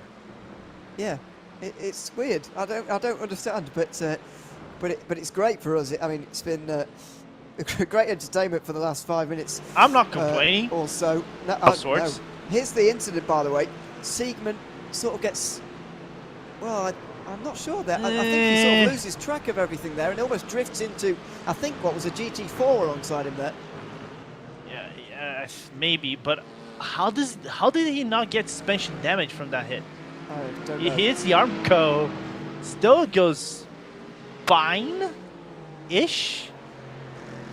Good, 233.3 for Fabian Siegman. He still goes on, of course. Then you could say, of course, front-wheel drive car and all, but come on, that hit is normally 99% of the time. If it is us, Ewan, I promise you, that would have been broken tail link, the broken suspension, broken driver, drama, 360 no spin. For them, it's nothing. So it's what a job from Siegman also to save that car and keep it within position. Yeah, a great job from him as Urano just to negotiate a bit of traffic here. Is that them already ahead of BS competition? It looks like it is. Nicholas Laubish is into 4th place, so he's been making a lot of progress while we've been watching all of that. And he's up to 4th now, ahead of BS competition. But yeah, I mean, people say, don't they, that the rear wheels on a TCR are only there to support the car from dragging on the ground, but I don't necessarily go along with that, because you do need the suspension. You can't just drive without it. And also, Siegman is still running good times. I mean, you said 2:33 there on the last time. That's a good time. Yeah, it is. That's not a car that's damaged. So yeah, fair play to Team Huizinga. They built it strong because it survived a pretty big hit there at quite high speed in TCR. By the way, they're no longer in second, of course, but Eurace BR are. And they're catching Impulse Racing here at the moment. Lorenzo, 2.5 seconds, and it's the smallest leading gap now, nearly, with exception to GT3, which is going to nearly 2 seconds now as the Porsche gets stronger towards the end of its stint. Yes, so I was going to bring that up. I was still watching this battle between Urano and as Laubish decided to turn up a notch and decided to overtake Niels Koch into before the no name in Rivaja in Brussels. But you know what caused everything to this gap to actually close down was the entire traffic jam that was generated. Yeah, I was looking at the lap that Asher was doing.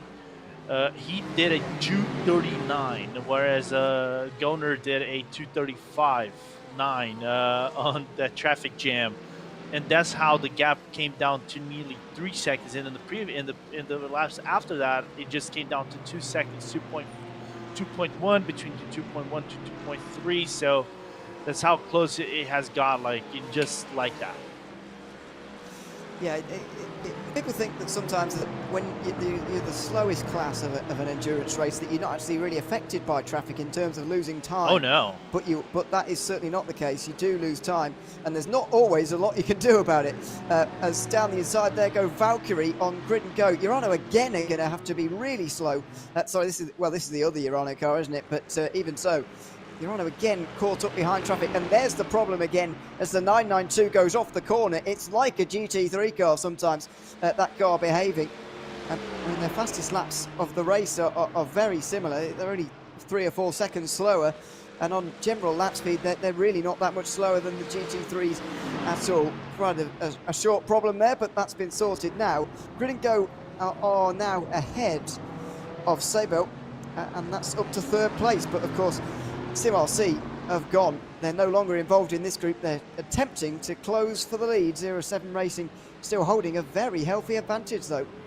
Healthy is an understatement. Yep, it is, to be honest. Over 20 seconds. Biggest one by far.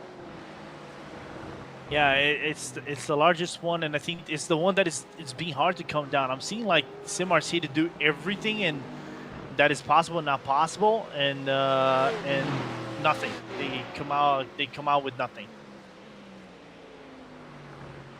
Still a long way to go. More than half of the 6 hours of Spa for the 24/8 Series Esports Championship opener. So Esports will be on the defensive from Impulse here, you would imagine, although for once they're not going to fight, which is a rare occasion.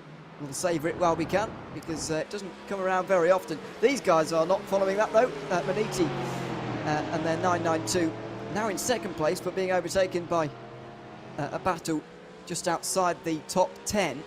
And that's the 2nd of the Pure Sims cars, I believe, on the back of Team... sorry, this is well inside the top 10, isn't it? It's behind Team 75 for 6th place. They're in a bit of a new livery, which is taking a bit of adjusting to.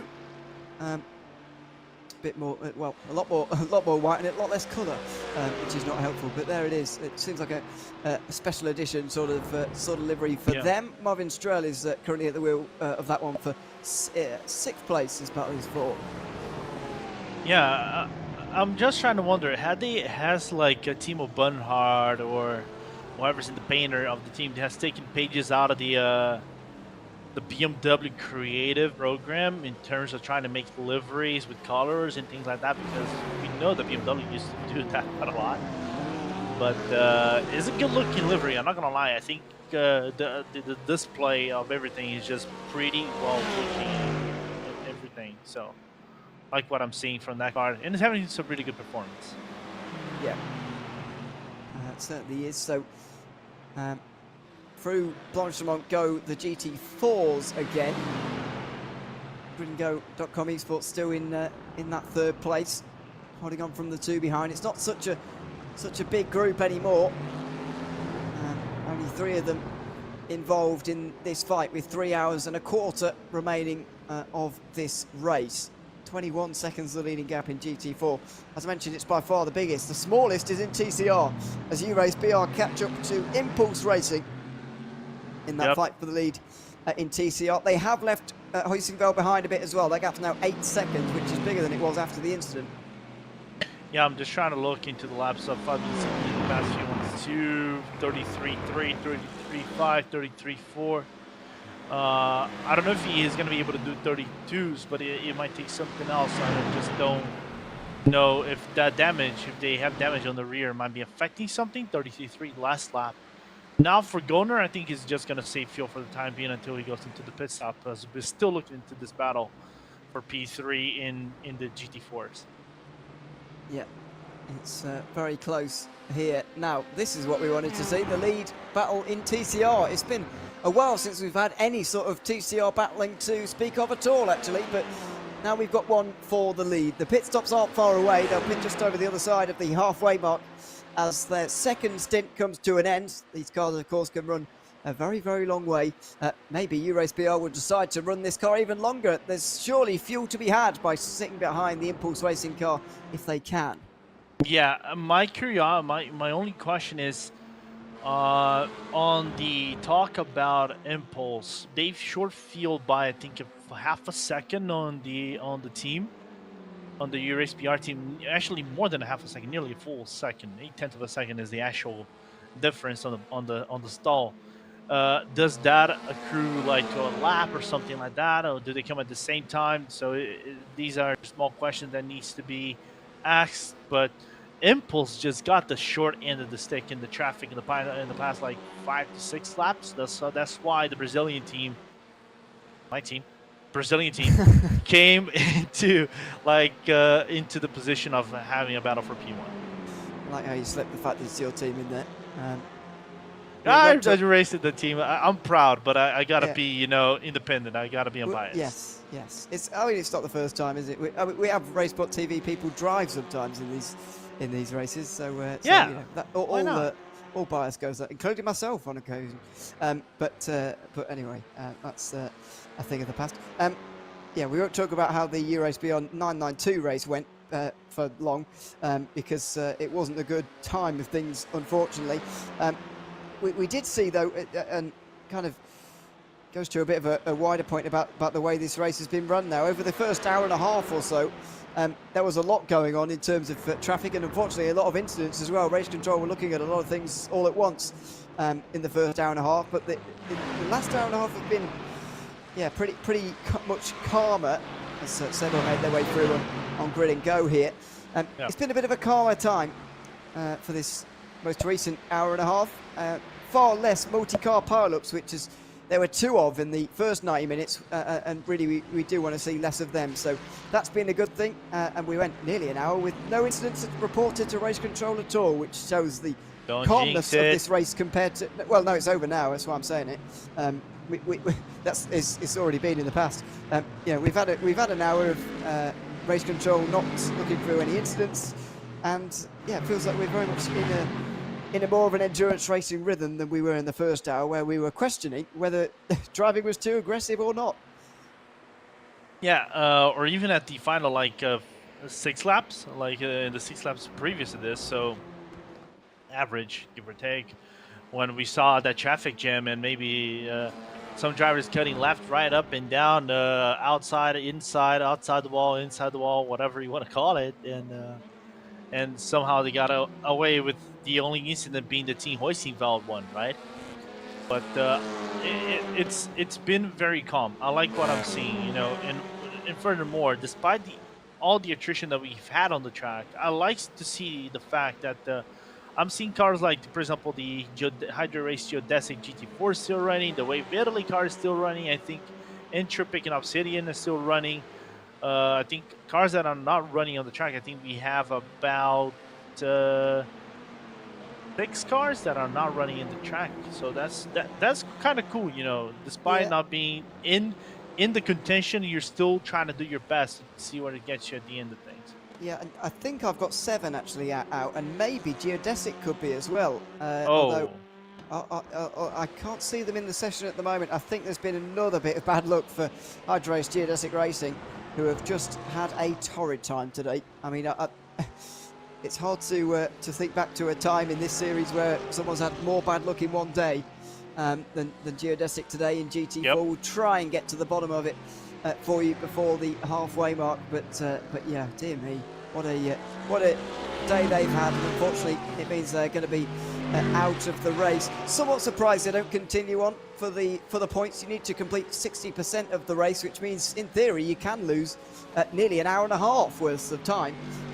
But I don't think they'll be returning, and it's only 3 points as well. So clearly they don't want to drive around for those. But yeah, a real shame for Geodesic, who have had so much bad luck today. Yeah, no, it is normally a team that is get featured up in the top half of their classes and things like that. So seeing them, you know, having not the luck of the draw. I think I mentioned before they didn't have the best race as well in the, can you call sister series, in the Ivor Club Sports series, but that still managed to bounce back, sort of. But here it goes, we move for the lead. Here we go, in TCR, it's Impulse Racing being displaced by eRace BR, and after a couple of laps sitting behind, the 137 team go through. We've also got a change for the lead overall because Simufy are off the road, I think, or have been overtaken, sorry. They've been overtaken by Drago Racing just in the background. So 2 lead changes on the Kemmel Straight in 1 lap as Drago Racing go from 2 seconds behind to just in front in a matter of moments. Wow. How this race has progressed. That changed very quickly. I'm not really sure where they came from, to be honest. Yeah. I mean, they were 2 seconds back, and then all of a sudden they're right there. And I thought Simufy had made a mistake because it was so sudden. But Drago Racing are through. Oh, and they've split the TCR battle as well. That was pretty close. Impulse won't be best pleased about that. But 2 changes for the lead in 1 as we approach the halfway mark. Yeah, and as we approach the end of our commentary stint as well. So we can end this out on the top. We can say pretty much that even. Yeah, it's drawing to an end the first half of this of our stint. Well, not our stint, sorry, the broadcast, and our stint will be coming to an end. Final thoughts, Lorenzo, as we embark on the end of these 3 hours. We'll be taking our leave in a moment. It's been good fun to get back into the 24/8 Series Esports Championship for this season. I'm loving it. I love what I'm seeing so far. Some really good racing. Of course, some unfortunate events has transpired through the race itself, but all in all, I like what I'm seeing. And as the team owner, please don't crash that TCR. Lorenzo will be watching the rest of the race behind a sofa, probably, or something. My bad. Well, trying to cheer on you, RaceBR, and everyone else, or whoever it is you are cheering on at home. Anyway, that's me and Lorenzo for the afternoon. Thanks so much for tuning in. Make sure you stay tuned in because there's still 3 hours of racing coming up. I've been Jon O'Leary alongside Lorenzo Bondi here for the first 3 hours. And to take you to the flag, it will be David Haynes and first Joey Tebbin.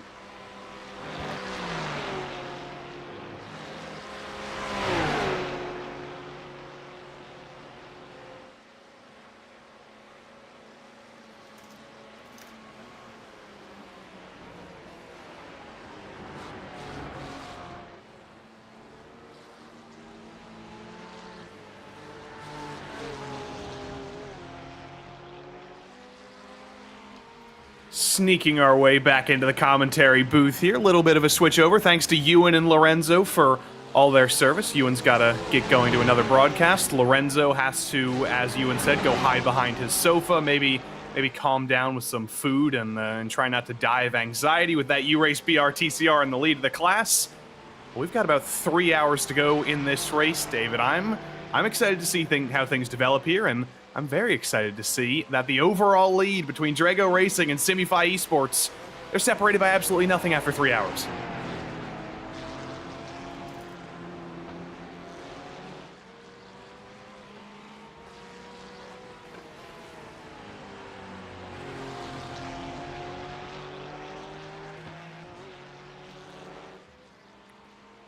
Riding in a holding pattern right now. I think we're having a few technical difficulties. Get those resolved when we can, but I'm good. It's been a very exciting 3 hours, and David Haynes, you're alive.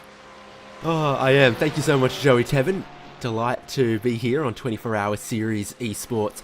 Great thing about a new season is the new set of rules, and you look back 12 months ago on iRacing, and it's a different world. We didn't have this Ferrari. We didn't have this Porsche. There are other models of car, other tracks that we didn't have 12 months ago. And the iRacing factory just keeps turning out new content and makes this new season oh so exciting. Joey, I sat in a Ferrari a couple of weeks ago, but it wasn't a 296 GT3 that Drago Racing have leading outright at the moment amongst the 4 exciting categories of multi-class racing that we've got. Well, which Ferrari was it? You can't leave us holding like that. Well, it was a 2022 or a 2021 488 road car.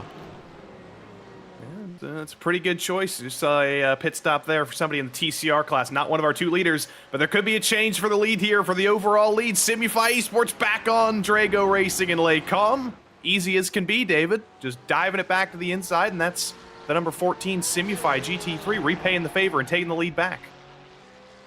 As easy as a pass as you'll find around the 7 kilometers of Circuit Spa-Francorchamps is that long uphill run on the Kemmel Straight, the slipstream oh so strong. Drago Racing, they know the game they're playing, the leapfrog that's happening out here in the race lead as they're just minutes away from the halfway point of this opening 6-hour race. Simify's Porsche now leads from that Ferrari. This feels like the kind of time where you're not looking, oh, what's my gap between first and second? It's what's my gap to third, fourth, fifth. Are we doing our strategy, hitting our numbers and putting ourselves in best position when that final stint and that final hour of the race comes? And I think the way that you saw Drago Racing handle that, which is stay full throttle but stay on the racing line, let Simify take that speed advantage, that slipstream, get around and let them lead through the twistier, more loaded middle section of the track. They're not too far away from their pit stops here. We did see one of the BMWs head into pit lane here as well.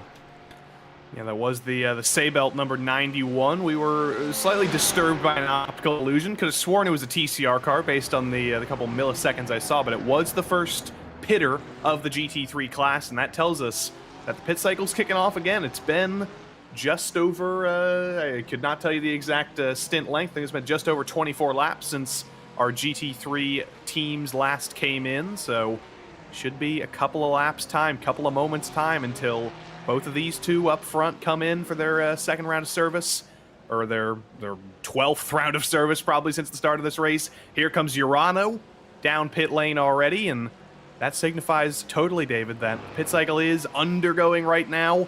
I think we'll see everybody in here, at least in the next 1 or 2 laps. That's always the goal, especially for GT3 cars in a race length of an even number of hours, is to try to get close or hit that 1 hour in every stint, chop it all up evenly and spread the slices of cake around with no disappointment. But then also other strategies play out as far as the tyres can be concerned, as far as maybe saving fuel all the way through to have a very short final pit stop. Lots of different ways to do it. Air temperature 18 Celsius, track 25 at 1 PM in the afternoon. So what's that, just slightly hotter than where you are, Joey? That's actually almost exactly the temperature that it is today at 25 degrees Celsius, about 70-something degrees Fahrenheit. So it's starting to be the autumn. I believe that started on September 21st, at least here in the northern hemisphere. So it's abnormally hot. It's still feeling like summer temperatures, even as we get a little bit deeper into the calendar. Drivers are still going to be happy, though. It's not the hottest track temp in the world. Anything below triple digits makes the drivers pretty happy, but 75 degrees Fahrenheit for a track, that's ice cold, and that was an ice cold move through some GT4 traffic. The Pure Sims Aston Martin gets cleared by our GT3 leaders. Very close quarters, though. What's cooler than cool? Well, our GT3 leaders are working their way through a lot of GT4 traffic at the moment. Saw them get past one of the AMG GT4s. We've got McLarens, we've got Aston Martins, and in fact, it's not just there are more models of car possible on iRacing. You can have more different models of car within one race on iRacing than used to be the case just 12 months ago. And so every 12 months, when the group from 24 Hour Series Esports and Creventic set the rules, they have a new group, a new set of rules to play with on iRacing as well. Here's our GT3 leaders. They hit the pit entry. They're followed in by third place as well in all of them. At 80 kilometers an hour in this GP pit lane, they can get through pit lane a little bit quicker than those endurance pits that are known in the 24-hour race. So Simify, Drago, Manizzi, BS Competition, Pure Sims, Team 75, Bernhard, all of your top 6 are on pit lane at the moment. Joey, seeing a couple of driver changes here as well, particularly that Ferrari from Drago Racing. Indeed, it's been long enough for Manuel Troncoso. His reign of terror in this race comes to an end, and his teammate Ricardo Rico is going to be getting behind the wheel of that car. Gabby Montoro looks to be staying behind the wheel of the Simify number 14, and Maniti, they've put Tim Matsky behind the wheel there. We haven't talked much about Maniti. We haven't looked at them much because it has been like it's been a ding-dong battle of sorts, as I'm sure some people would call it. They've been so close up front, but Maniti has been closing that gap down as the two up front battle. You can see them come out about 5 seconds behind in that green Porsche GT3, but this could very well become a three-way lead battle soon. How busy is it from La Source down the hill to Eau Rouge Radion, the most famous and most challenging complex of corners on this racetrack, and it's so important to your race as well, because your exit at the top of that hill sets you up onto the longest straight up the Kemmel Straight, where we've seen some of the passing happening. But after all of that round of pit stops, 37 seconds of service, Drago Racing and the new driver Ricardo Rico comes out in the outright lead of the race, but with a whole bunch of 992 traffic in front, Joey. Yeah, welcome to the racing surface once again, Drago Racing. Welcome to Porsche Cup traffic. Welcome to GT4 traffic coming up soon. It's basically getting thrown to the lions here. It's getting thrown straight out on track in the middle of traffic. Luckily, though, for Ricardo Rico, he does have a little bit of a buffer now. He's got some Porsche Cup traffic in between him and Gabby Montoro, who's still in that Simify number 14. He can breathe for a moment, get through the final piece of traffic here through Pouhon. That's going to be pretty dicey, but now he can breathe a sigh of relief. He's got a little bit of clean track for a couple of moments. right up until you look to where that TCR and the GT4s are. But hey, you'll take 203 meters of real estate, putting a little bit of traffic through this twisty part of the track between yourself and Simify, now more than 1 second away from the race lead. Gabby Montoro there. Looks like Menezzi had a stop that gained them a bit of time on the leaders last time as well. So they've gone from being kind of 5 seconds off the lead to now only 3 seconds off Simify. Yeah, they've done a great job here. That traffic really did slow up Gabby Montoro, and the traffic still isn't given away. Some TCR traffic coming up, then the Mercedes GT4 of Simufy coming up as well. Are they going to be good teammates and maybe get out of the way in the right place? I don't think there's much they can really do about that. Just got to hope that things organize well coming into the bus stop here, and they have not organized especially well. Ironically, Simufy getting held up a little bit by their GT4 competitors, compatriots, and they are through now, but 1.4 seconds separate the top four in GT3, and that was about a third of that before the pit cycle began. So typical, isn't it? You wait at the bus stop for a race car, nothing comes, and then 20 of them come at once. That's how it goes. A lot of traffic there. Let's recap now, just past the halfway point of this opening race of the 24-hour Series Esports Championship. How's it going in TCR? Well, leading the way at the moment, race BRW2, and they've got 1.3 seconds. Eric Goldner over Impulse Racing. Team Hoistingfeld just hitting the pit at the moment as well. RD Simsport then in fourth behind them, and Color Esports is the top 5 in that category at the moment. Not a massive lead that the Brazilians have got at the moment. Just 1.5 seconds, but I feel like the TCR class is one of those where it's the hardest to build out a gap and the hardest to close one down. You want to be up front at this point in the race in that class. As we look at GT4, Joey. Yeah, GT4 moving one step up. That's one of the difficult things about this series. You've got 4 classes to deal with, and currently at the lead in GT4. It's 0-7 Racing in their Mercedes.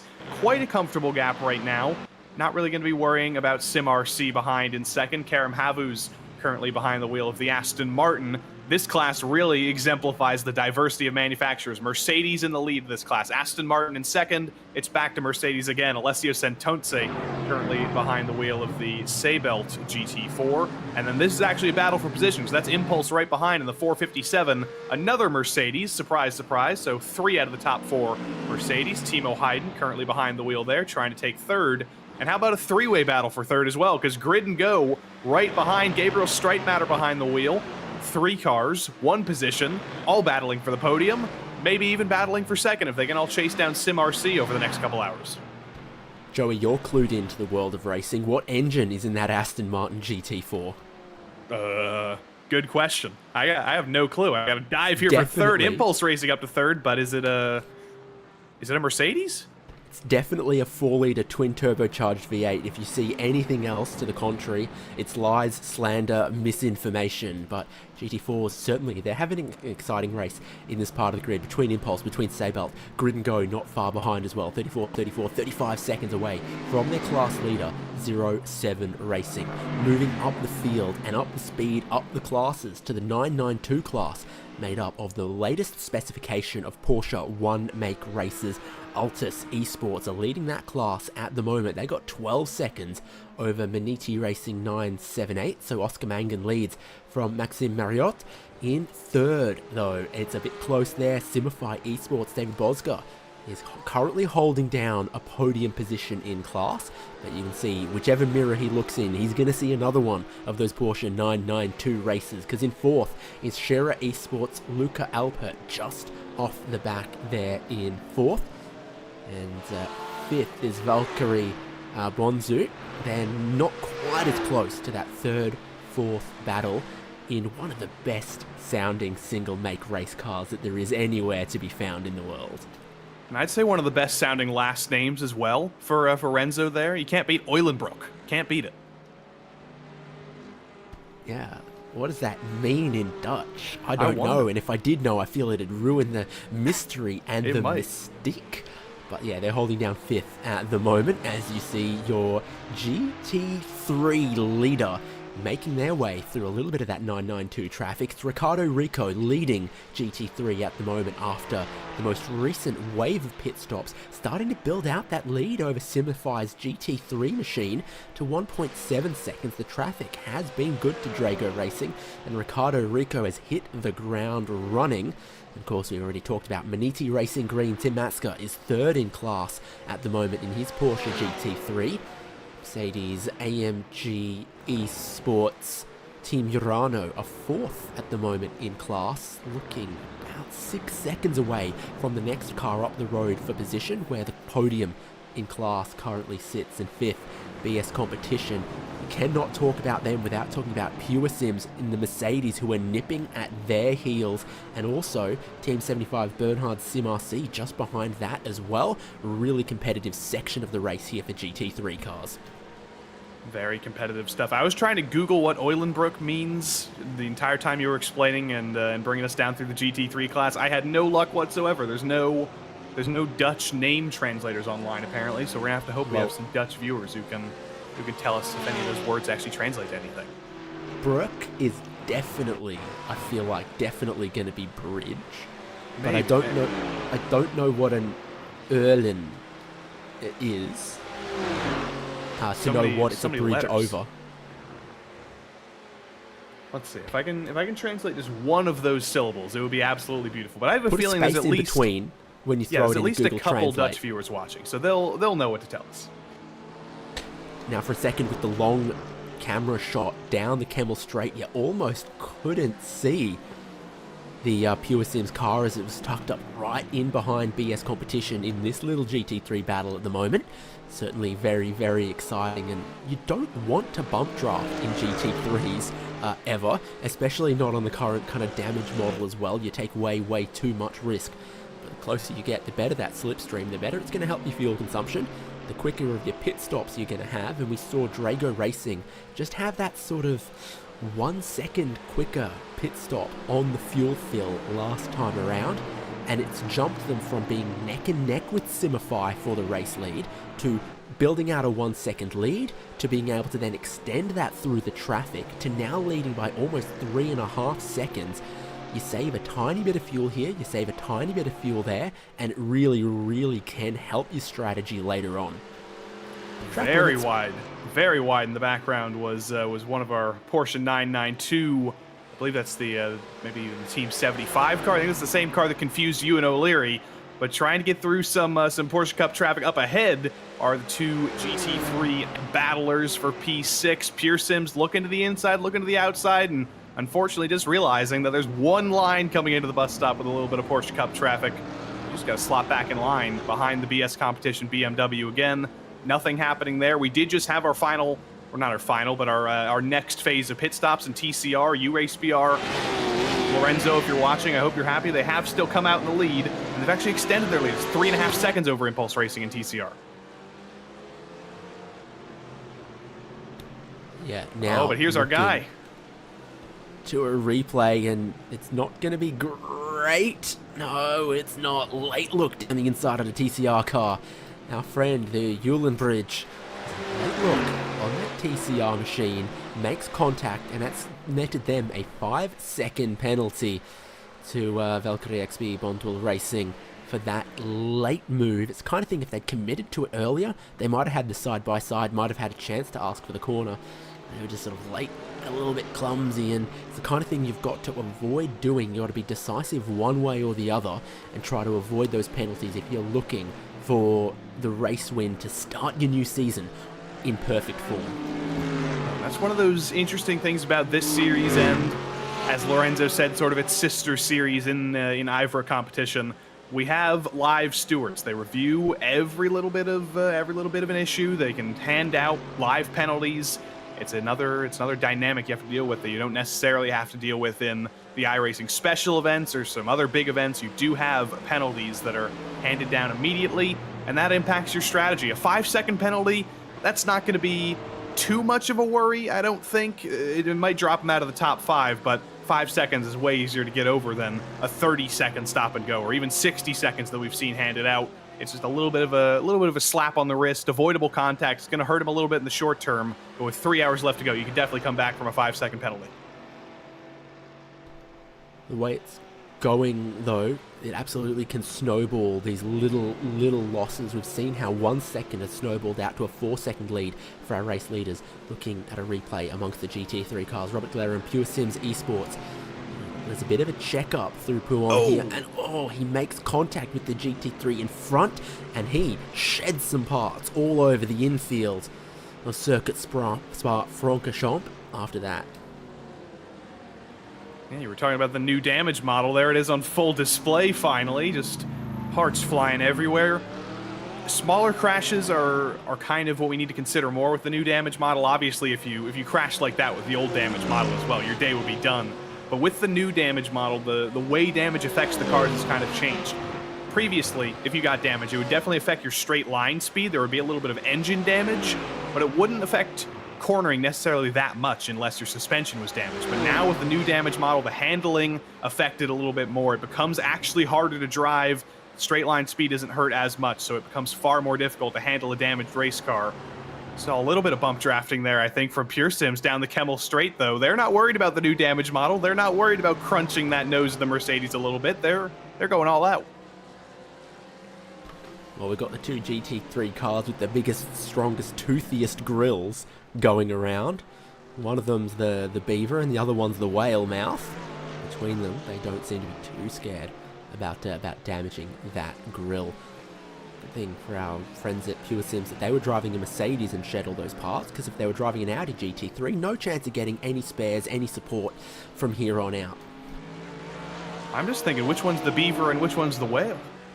The one that's got the big teeth and the one that's got the I can see the BMW being a beaver, but the Mercedes whale, I'm trying to picture that in my head. Yeah, it's got that big filter for krill look going on. I guess so. The krill grill, yeah. I speak whale. I can imagine. I got taught by a clownfish on the Great Barrier Reef once. Looking again at the GT3 battles, because 21 cars started this race in this class, 60 cars total in this race, but the most populous is GT3. It's one of the most exciting. It can be one of the closest. It's definitely the category that I suspect has the most sort of tyre and fuel strategy go on as well. They pit a little more frequently than some of the others. Yeah, and it's sort of the top class in terms of iRacing competition in a way. Obviously, we do have the top level of sports car racing with GTP competition on iRacing now. All four manufacturers in GTP and IMSA at the very least, not the hypercars yet, the race in the World Endurance Championship. But we do have that. Still, though, GT3, that's what a lot of drivers, that's what a lot of teams fall back on. That's the top class in this series, the top class in many of these biggest competitions on iRacing. So it's good to have a lot of experience. It's good to have a car you prefer, and it's definitely good to fall well in the hands of the BOP before the season, because the BMW doesn't seem like the car you necessarily want to have. No matter what you do with it, whether you're Seibel, whether you're BS Competition, just does not seem like the ideal car to have. It seems like the Ferrari and the Mercedes and the Porsche, as usual, a little bit stronger, and the BMW just struggling a little bit, just trying to get over some of the negative aspects of it. According to the numbers that I can see, GT3 is not only, the most popular class, potentially the most prestigious, but it's also the strongest field as far as the drivers are concerned. And the strength of field is 7,800, according to my numbers. So across 21 entries, multiple drivers for each cars. That average, that number is very, very high. Doesn't necessarily mean they always stay within track limits, though. No, that's very difficult to do at Spa. Every single one of these Grade 1 tracks on iRacing with the paved runoff, track limits are very, very difficult, and it's so easy to start racking up those incident points, especially if you just start going that little bit wide at one corner, add it all up, those penalties add up quick. Speaking of penalties, 5-second time penalty for Pure Sims, the number 17 car, a little bit of contact. I don't remember if we're going to get a replay of that. I don't believe we saw... Oh, that was the one that ended up in the wall. I was thinking of the other Pure Sims car that was racing for P6, but That is the penalty for Pure Sims. I don't think it's going to affect them too much because their day is pretty much done after slamming the wall at Puon, but you got to be consistent with the penalties, and if they do get back out on track, they've got to serve 5 more seconds. The biggest surprise, honestly, with that contact is, amongst all the pieces going flying, that there wasn't any candy or confetti in there either, in that little pinata, but it just goes to show how difficult and how deadly the traffic can be. A moment's reading the situation, just a tiny bit of contact, and you slide across the pavement and make big contact with the wall. Bit of a traffic jam forming up at the exit of La Source. Again, the famous Eau Rouge Radion Camel Straight. So committed here. The Porsche 992 cars are a jet in a straight line, and here they go, trying to get around the outside of a GT3 car that can outbrake them, out-corner them, outmaneuver them, but it can't beat them in a straight line, and that presents a really difficult situation to Pure Sims here as they try to stay with BS competition and try to leave some of those 992s behind. And then this is a battle for position in the 992s. Team 75 Bernhard by SimRC to the inside of the Scherer Porsche Cup car. The blue and white Scherer entry falls back out of the top 5, or to the last spot in the top 5, I think. And then a few more. Coming through. That is actually a GT3. They look so similar, David. You get confused. That is actually the GT3 entry from Team 75. They're through on the Porsche Cup entry of SimUFI. Resolving any confusion there. It still is a battle for position between SimUFI and Scherer behind. That is what we love about the 24-hour Series Esports, is not only do you look, okay, who's leading GT3, what are their pit stop strategies, who's coming up through the fields, what driver changes are happening there, but then you look through 992, GT4, TCR, always something happening, always great racing. Talking about looking through GT4, is this Scherer behind SimUFI, or am I terrible at reading a timing screen? I think it might be the latter. Unfortunately, it's Impulse Racing in the Mercedes, and then Seibelt Esports behind. Sven Groot versus Alessio Sentonza. Because I was trying to read 992, not GT4. Indeed. But it's a battle of the great last names, Groot and Sentonza. I'm sure I'm mispronouncing that Italian last name, which is kind of embarrassing. I should be pronouncing it right, but I think that's got to be a Sentonze. That's got to be how you say it. I know the Z is a T, but maybe I'm disrespecting my Italian ancestors. Big change of direction there from the GT3 as it tries to cut its way through the GT4s. The big brother Mercedes AMG leaves the GT4s in its wake. They lack the wide stance, the big splitter, the downforce, the big diffuser, the big wing, all of that. They're definitely a far more approachable access to endurance racing, and something you see plenty of in the 24-hour series championships by Creventic, everywhere that they race, both in Europe but also around the globe. Things like GT4, TCR, they really make a backbone to a lot of those endurance races. It's Centonce, by the way. It's ch. It starts with a ch. It's not a s. I should have known that. That's embarrassing. The Italians are going to be coming for me in the chat.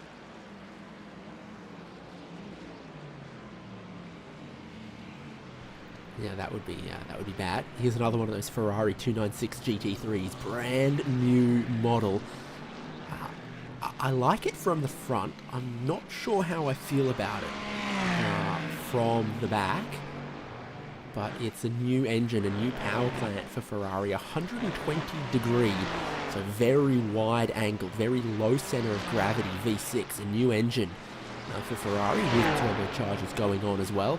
And if you're like, oh, the old one was a V8 and the new one is the V6, I think people throw around the word V6 and don't think about all the possibilities for it, because there is a big difference, I think, between a 60 degree V6 in a Chrysler minivan and a wide angle, low center of gravity, 120 degree V6 in a performance vehicle like a Ferrari or a McLaren.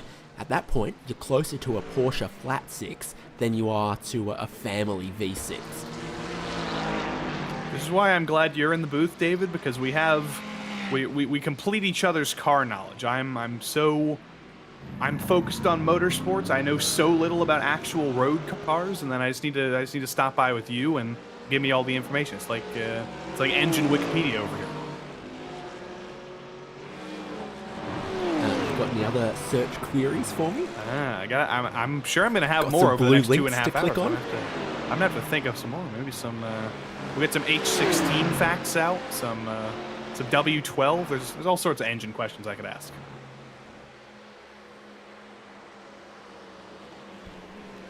So at the end of the Kemmel Straight, GT3's 992s, always a tough interaction between those two classes, as we've talked about. Current lap pace for the GT3 leader is at 2:16. Current lap pace for the 992 leader is 2 minutes 19. So there's about 3 seconds a lap difference between them, but all of it happens in the corners and in the braking zones. The 992s are no slouch in a straight line. Again, love a good high revving Porsche flat 6, and they can be very, very slippery and make some great noises as they do it. The upshifts, the downshifts, beautiful, beautiful engines. So what have I got for a top speed? 268 k's an hour for your 992 litre, 266 for your GT3 litre. So there's just a little bit more at the end of the straights for what is our second fastest class of car.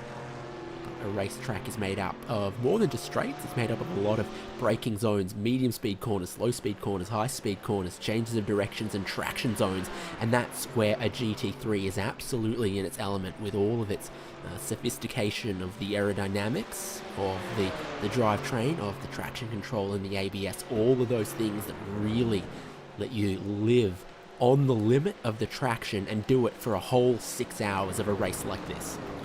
This has been a very interesting chase that we've been watching here. Pure Sims versus BS competition.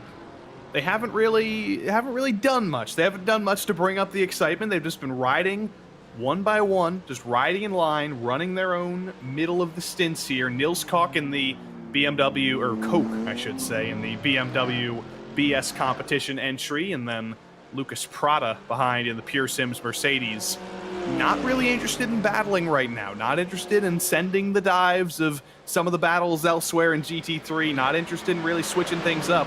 It's just riding in line, maybe saving a little bit of fuel is Lucas Prada in the Pure Sims number 16. We're going to see again here down the Kemmel Straight. He's able to close up. The GT3 draft very much diminished after a recent update, but it still does a little bit of work. And you can see that Prada wants to use none of it to try and go for a move. He catches up to the back of the BMW, lifts off, saves a little bit of fuel, and keeps riding in line. He's thinking about the future, maybe even thinking about cutting out a pit stop in 2.5 hours' time.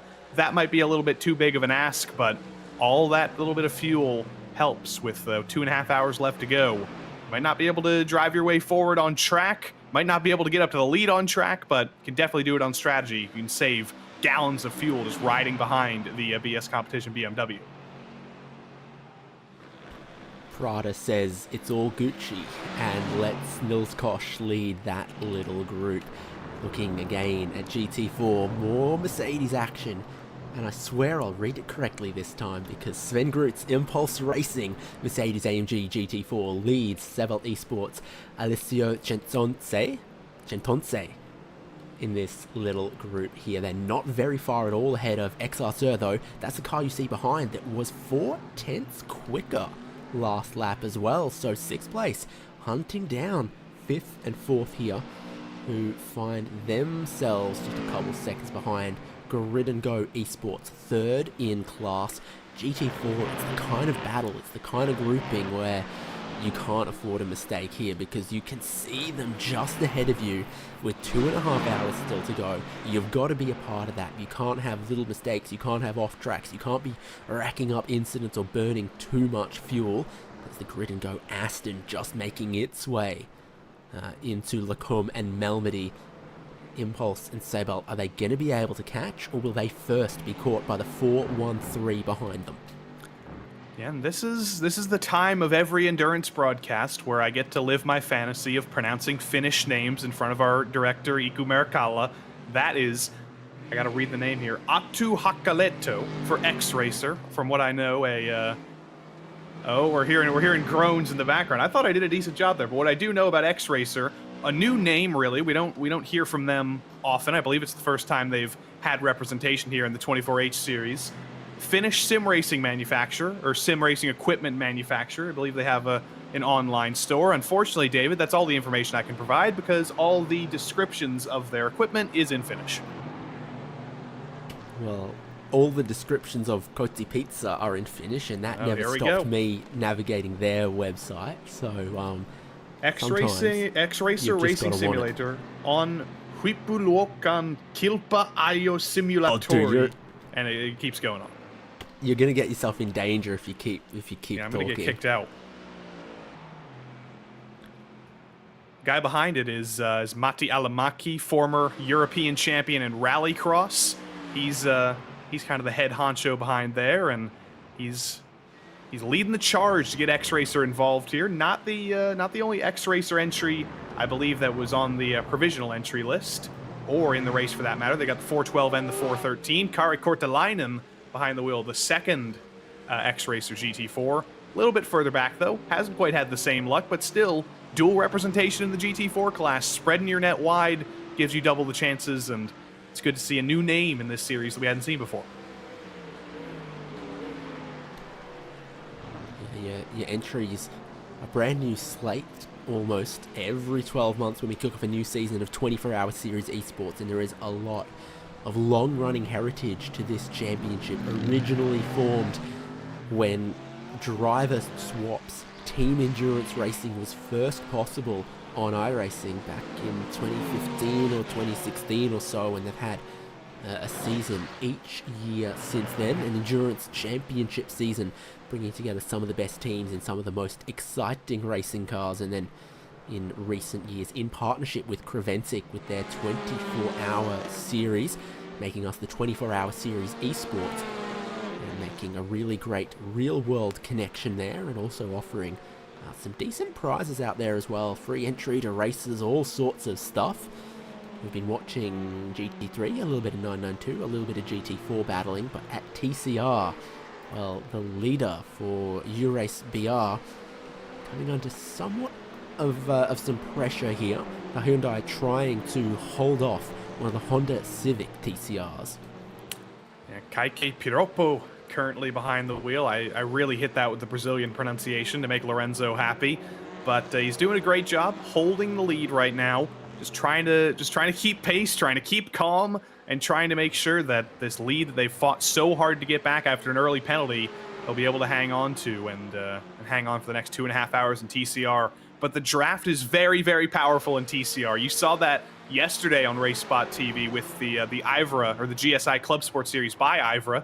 Here it was at Daytona. Very long straights there. They had a TCR class as well, and the draft was just immensely powerful, especially now, and especially in multi-class racing. A little bit of a dive from Impulse. They saw the open door with a little bit of GT4 traffic coming through, a little bit of contact, but the Red Dragon U-Race BR TCR hangs on for the moment. But that was Impulse, David, showing its nose, showing that we are very, very interested in making this way through. We're not just happy to save fuel and ride in line right now. We want the lead in TCR.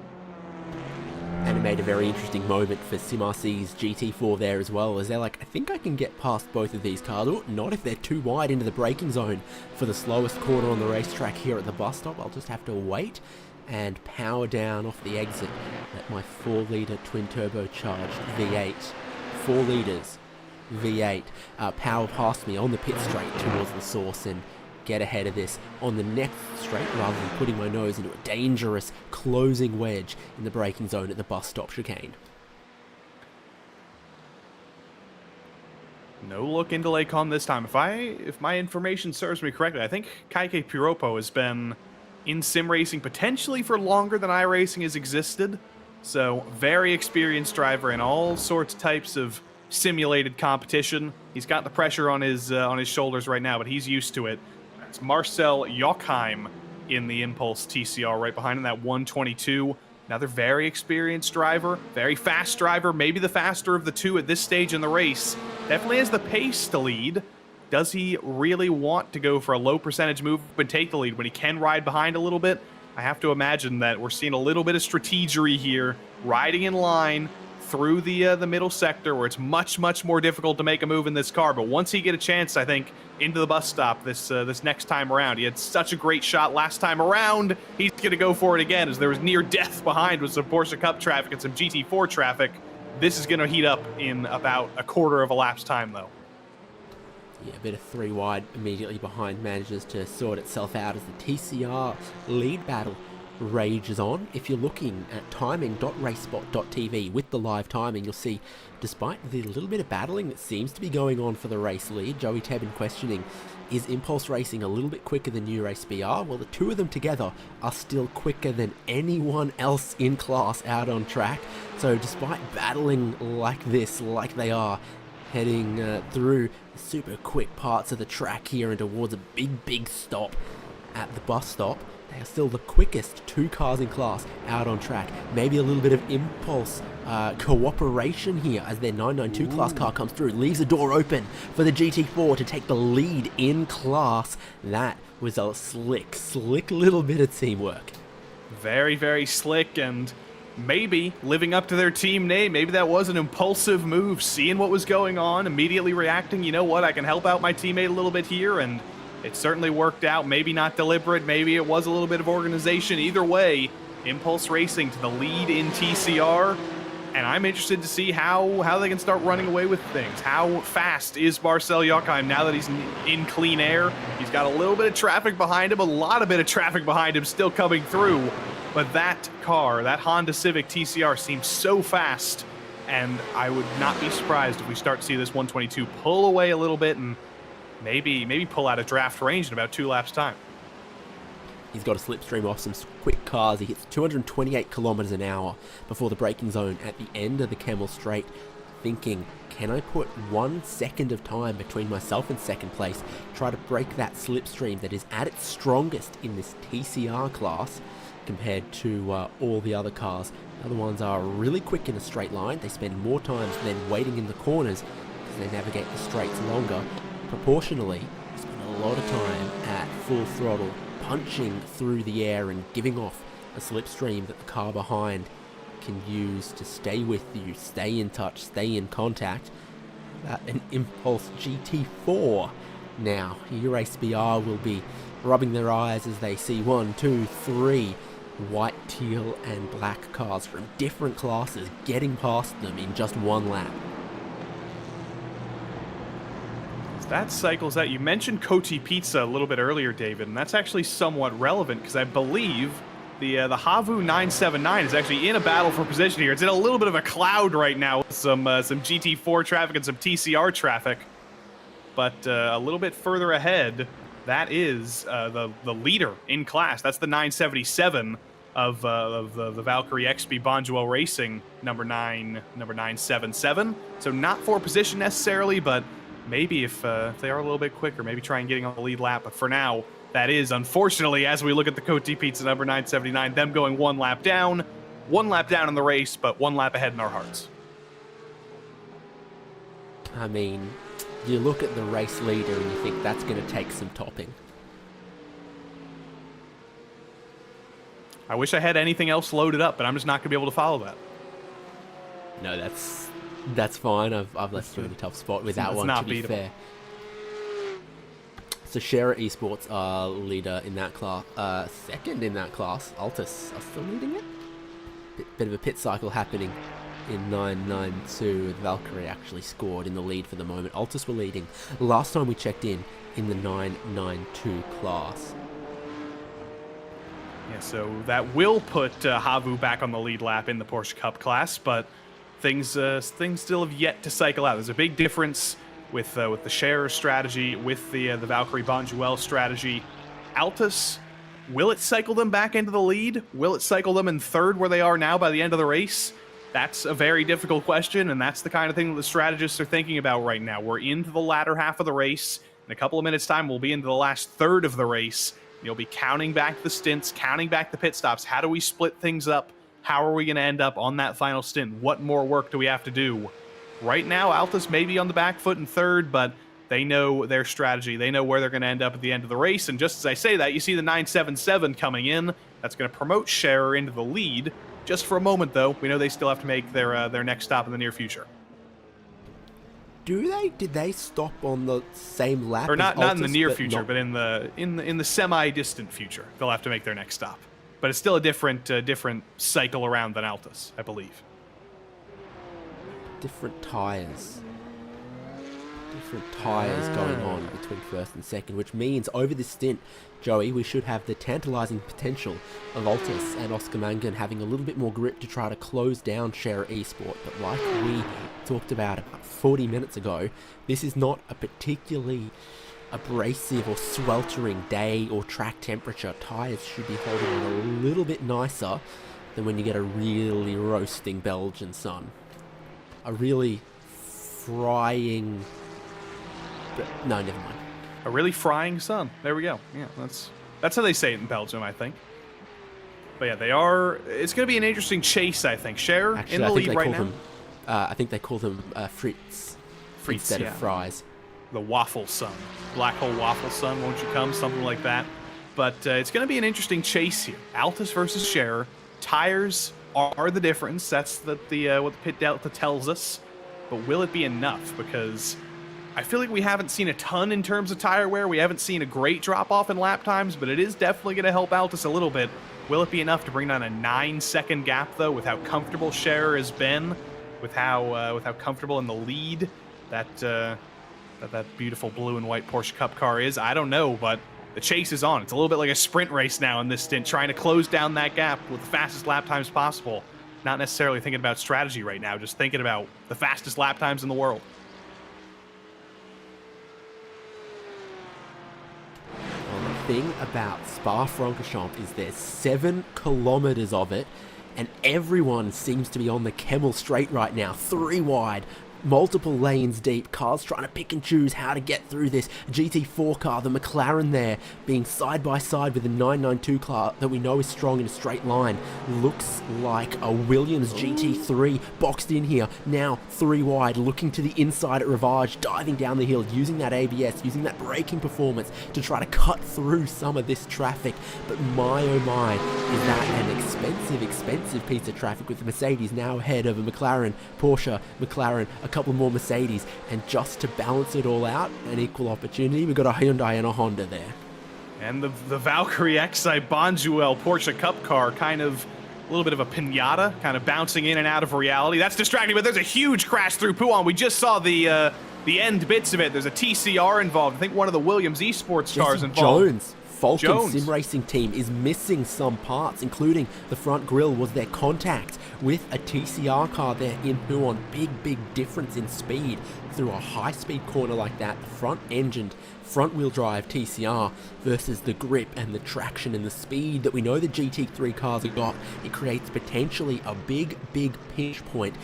We smelt maybe something was coming with all of that traffic. We'll take a look at the replay. In front of one TCR car, behind the other. Massive difference in speed here. Just drives into it. 1 tap, 2 tap. We've seen that from a GT3 versus another GT3 when you barrel into Pouan there at speed and the car in front isn't as quick as you were expecting. It's so tough to react, but you can't pin that on anyone but that Falcon Mercedes.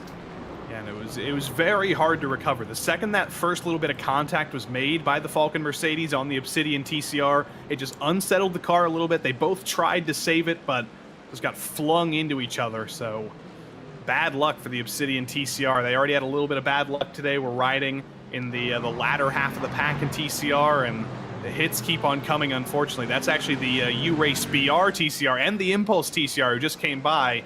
That means Obsidian is a full lap down in TCR with less than 3 hours to go in the race. That may as well be their chances for the podium done. They're still going to stick it out. They're still going to keep going, but 21 laps down already. Even more pain now.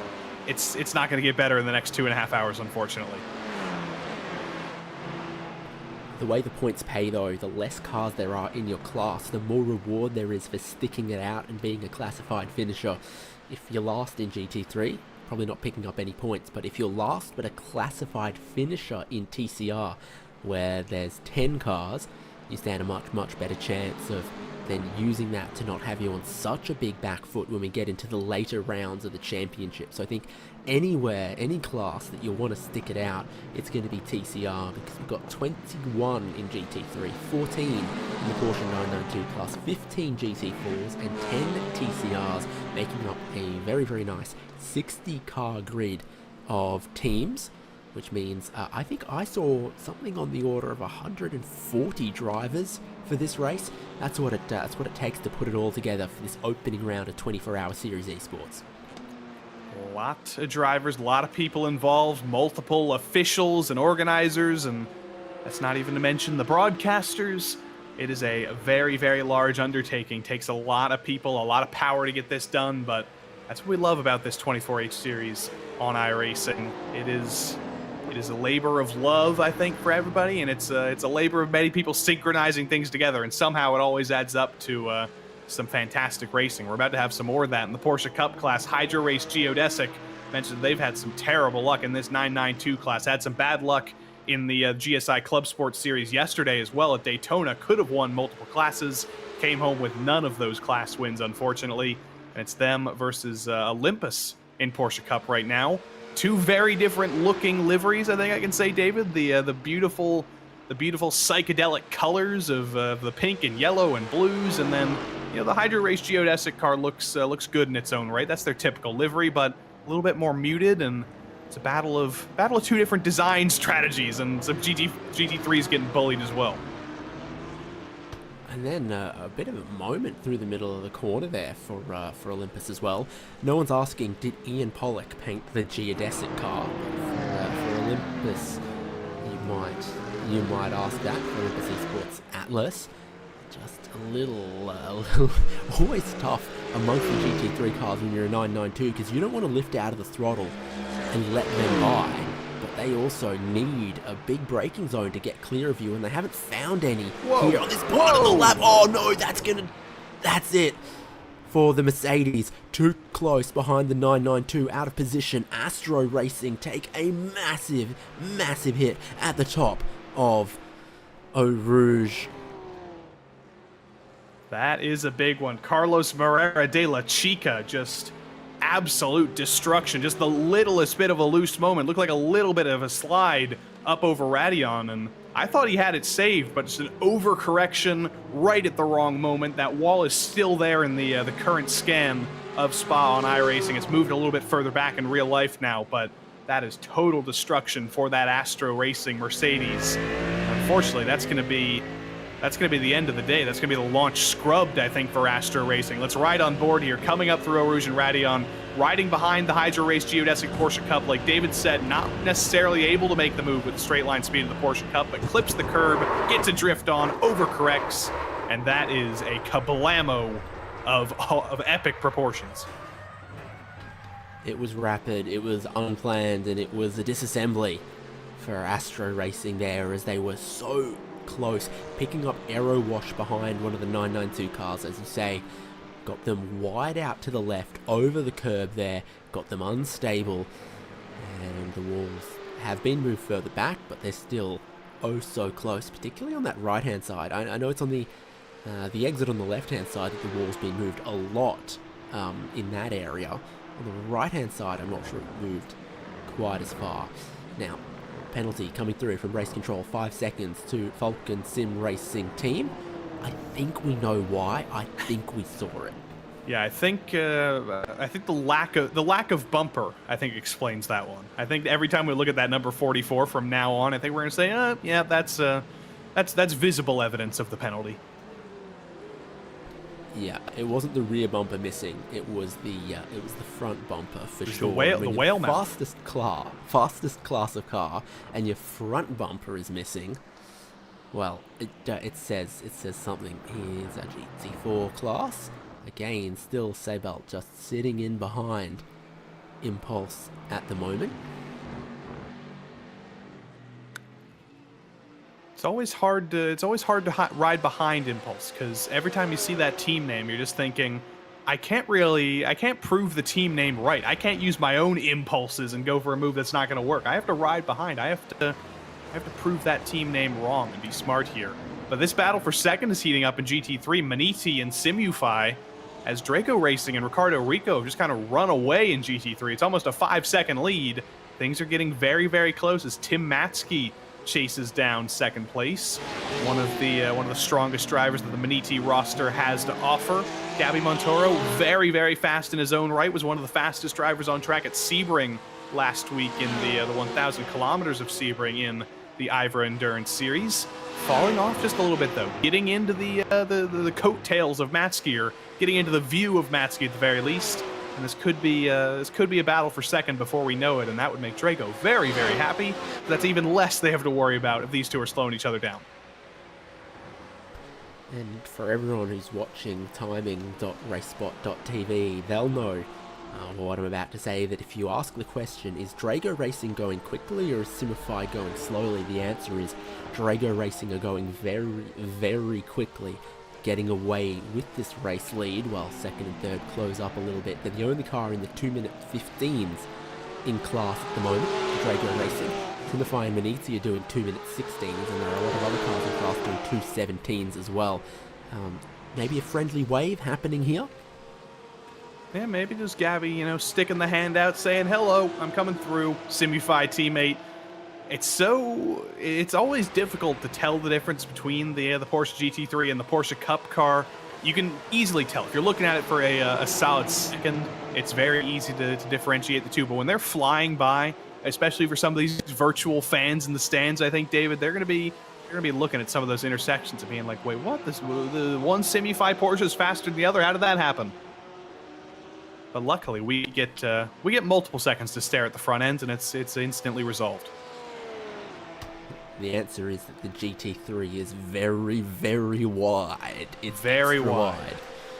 A lot of downforce, much wider track, and also all of the other goodies that you can put in a GT3 car that Porsche choose not to put in their one-mate cup car to try to keep them pure, keep them challenging, give them their own unique characteristics separate from how GT3 has to race and what Porsche need to put into a GT3 car within the GT3 regulations to make it a competitive car against everyone else's GT3 machinery except Audi, because they don't care anymore. But it's a Ferrari leading outright from Porsche second and third in GT3 class at the minute. And that was the X-Racer GT4 that they just got by. Got to give them another shout out, because that is actually a beautiful livery on that GT4 car. I'm sure once we see it next, we'll focus in on the sort of dazzle camo they've got going on there. But these are honestly actually probably two of the most differentiable liveries in GT3. The Maniti Racing livery, seen it for the past couple of seasons, shiny green and white and black, getting through some TCR traffic. Simufy also very easily differentiable with that reddish orange and that graphite gray. We've complained enough as commentators, David, about cars and sim racing that all look the same, and it seems like this season across multiple leagues they've finally listened to us, and everything is very easily differentiable. You mean you don't love when every single car is some combination of black and red? I want my primary colors.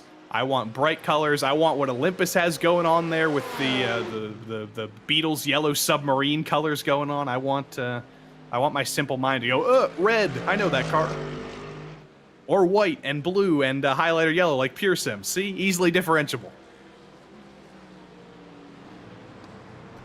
I'd like them dinosaur-y, but there's some damage. Like that Quite too. a chunk of damage on this machine. Front is well askew.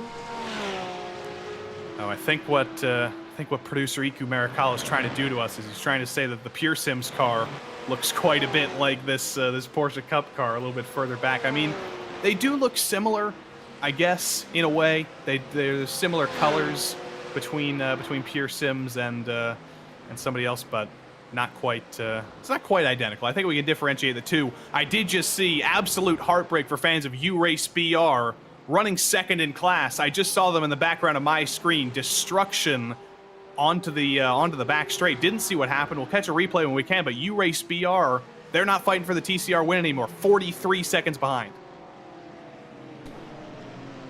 there has been an absolutely massive accident for a car that was in contention. Replay is on the screen right now. Race BR here. Oh, and no.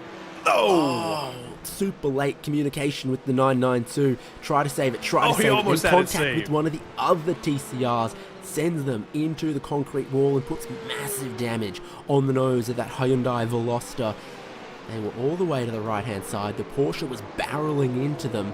They went across to try to open up that line at exactly the same time that the Porsche changed lanes.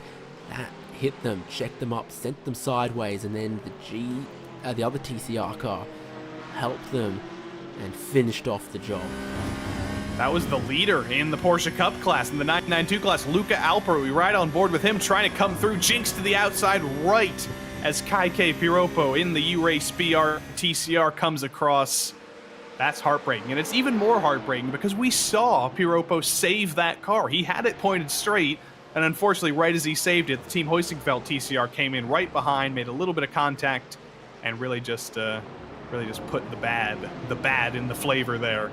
It's such bad luck. They're having such a good race, but they're going to be looking to the next event in a couple of weeks already. 992s here sandwiched amongst the GT4s down the inside of the McLaren 570S. We will go with Olympus and Geodesic.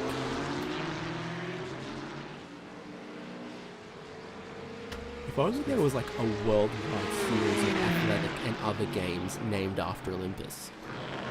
If only Perhaps there was. I mean, that I could see at home in 2032. you never know. I mean, I've heard some rumors. You don't know this, David, but I live in 300 BC Greece. I've heard some rumors. They're planning something like that. I'm not interested in the 300 BC Greece. I like 1896 or 900 once they taught them to wear clothes while they throw the discus. Yeah, that was a pretty good innovation. I'm glad they thought of that one. But Really not for all the lifted sports. the game and then let women attend. So big advances as far as sporting competitions go. Some people might disagree, but we've made some good progress in the last 3,000 years. I think we can say that much in a couple of ways. But Urano has not made some progress, unfortunately. Daniel Alves Lorenzo, they caught that 44 car. Remember, with the big damage, that's the symbolization of the 5-second penalty they received. Here's a dive into Lake Como for Lorenzo. A little bit of contact and loops himself around. We can't put that one on the 44 Falcon Mercedes. That was just a little bit of a late dive, too late in the brakes for Daniel Alves Lorenzo, and no damage, but just some self-punishment there. And that's for 11th and 12th in class. At the moment, that Falcon car is going around and it is about a second and a half off its regular pace with that damage that it's carrying, that it's limping with at the moment. I think at the rate that the Mercedes-AMG Esports Urano car was closing in, they thought it was going to be a slam dunk, easy done thing. And it was a little more complicated than they were initially expecting. Oh, hello, there's a bit of a nasty bit as you rise up that curb. And the TCR cars find it a little easier than the 992s as we keep watching this battle here. Bit of Simify. Behind Maniti at the moment, though. Yeah, they've switched around. Tim Matsky up into second. Let's see how that happened. Gabby Montoro catching the impulse, the overall leader in TCR, up over Eau Rouge and Radion. Huge checkup, and that allows Tim Matsky and that green Maniti Porsche to say thank you very much. I've got the straight line speed, I've got the run, and I'm just going to take that around the outside. Thank you very much. No work required. Just another classic of where you catch the traffic, how you catch it in a race like this is so important, even more so than what your raw speed is, because you can be 1/10 quicker, 2/10 quicker every lap, and then lose all of it once every 5 laps if you catch traffic in the wrong place. It giveth, it taketh away, but not massively devastating. There's a bit of smoke in the air at La Source. Wave Italy, have they had an interesting little moment at La Source, mayhaps?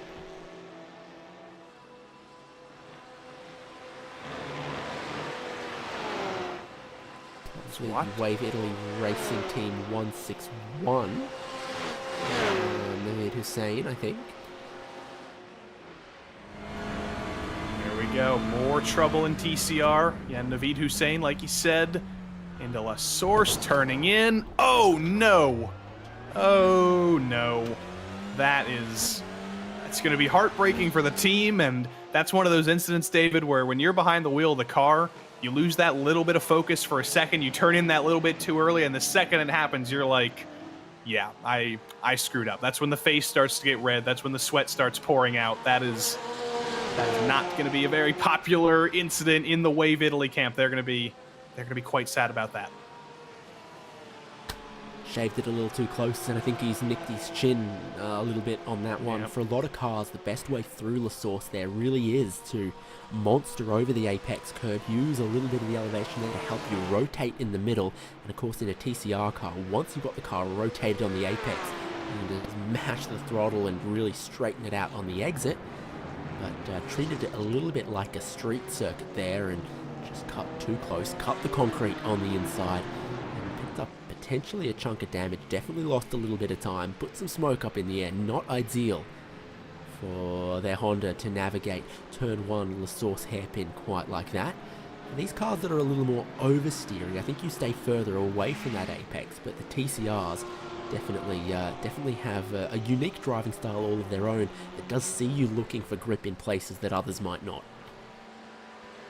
Marvin Strail behind the wheel, that Team 75 Bernhard by SimRC Porsche GT3. Got to get all those words in there, get them all correct. Speaking of beautiful liveries, I got to give them a shout out. That's their new livery, I believe, that's going to run in real life as well. And talk about having some shiny colors that stand out. They've got about every color in the books there, David. That's all we can ask for to differentiate that from anything else. Nobody's got every single color in the rainbow other than Team 75, so thank you very much. Yeah, and what is it also? 75 years of Porsche as well? So, celebrate their birthday, they should give me one. You never know. Certainly. All you gotta do is ask. Bernhard. I'm staking my case right here, right now, brother. But yeah, they love to run in this championship in sim racing. Some of the liveries that they also display out there in the real world in championships like ADAC GT4, like DTM, the 24-hour series, all of that. And oh, hang on, door gets closed. 2 in the grass, but refusing to lift, demanding the inside line, refusing to be bullied against BS Competition's BMW here. But finally the door gets closed off on them. Hello, this is pretty spicy with still 2 hours to go.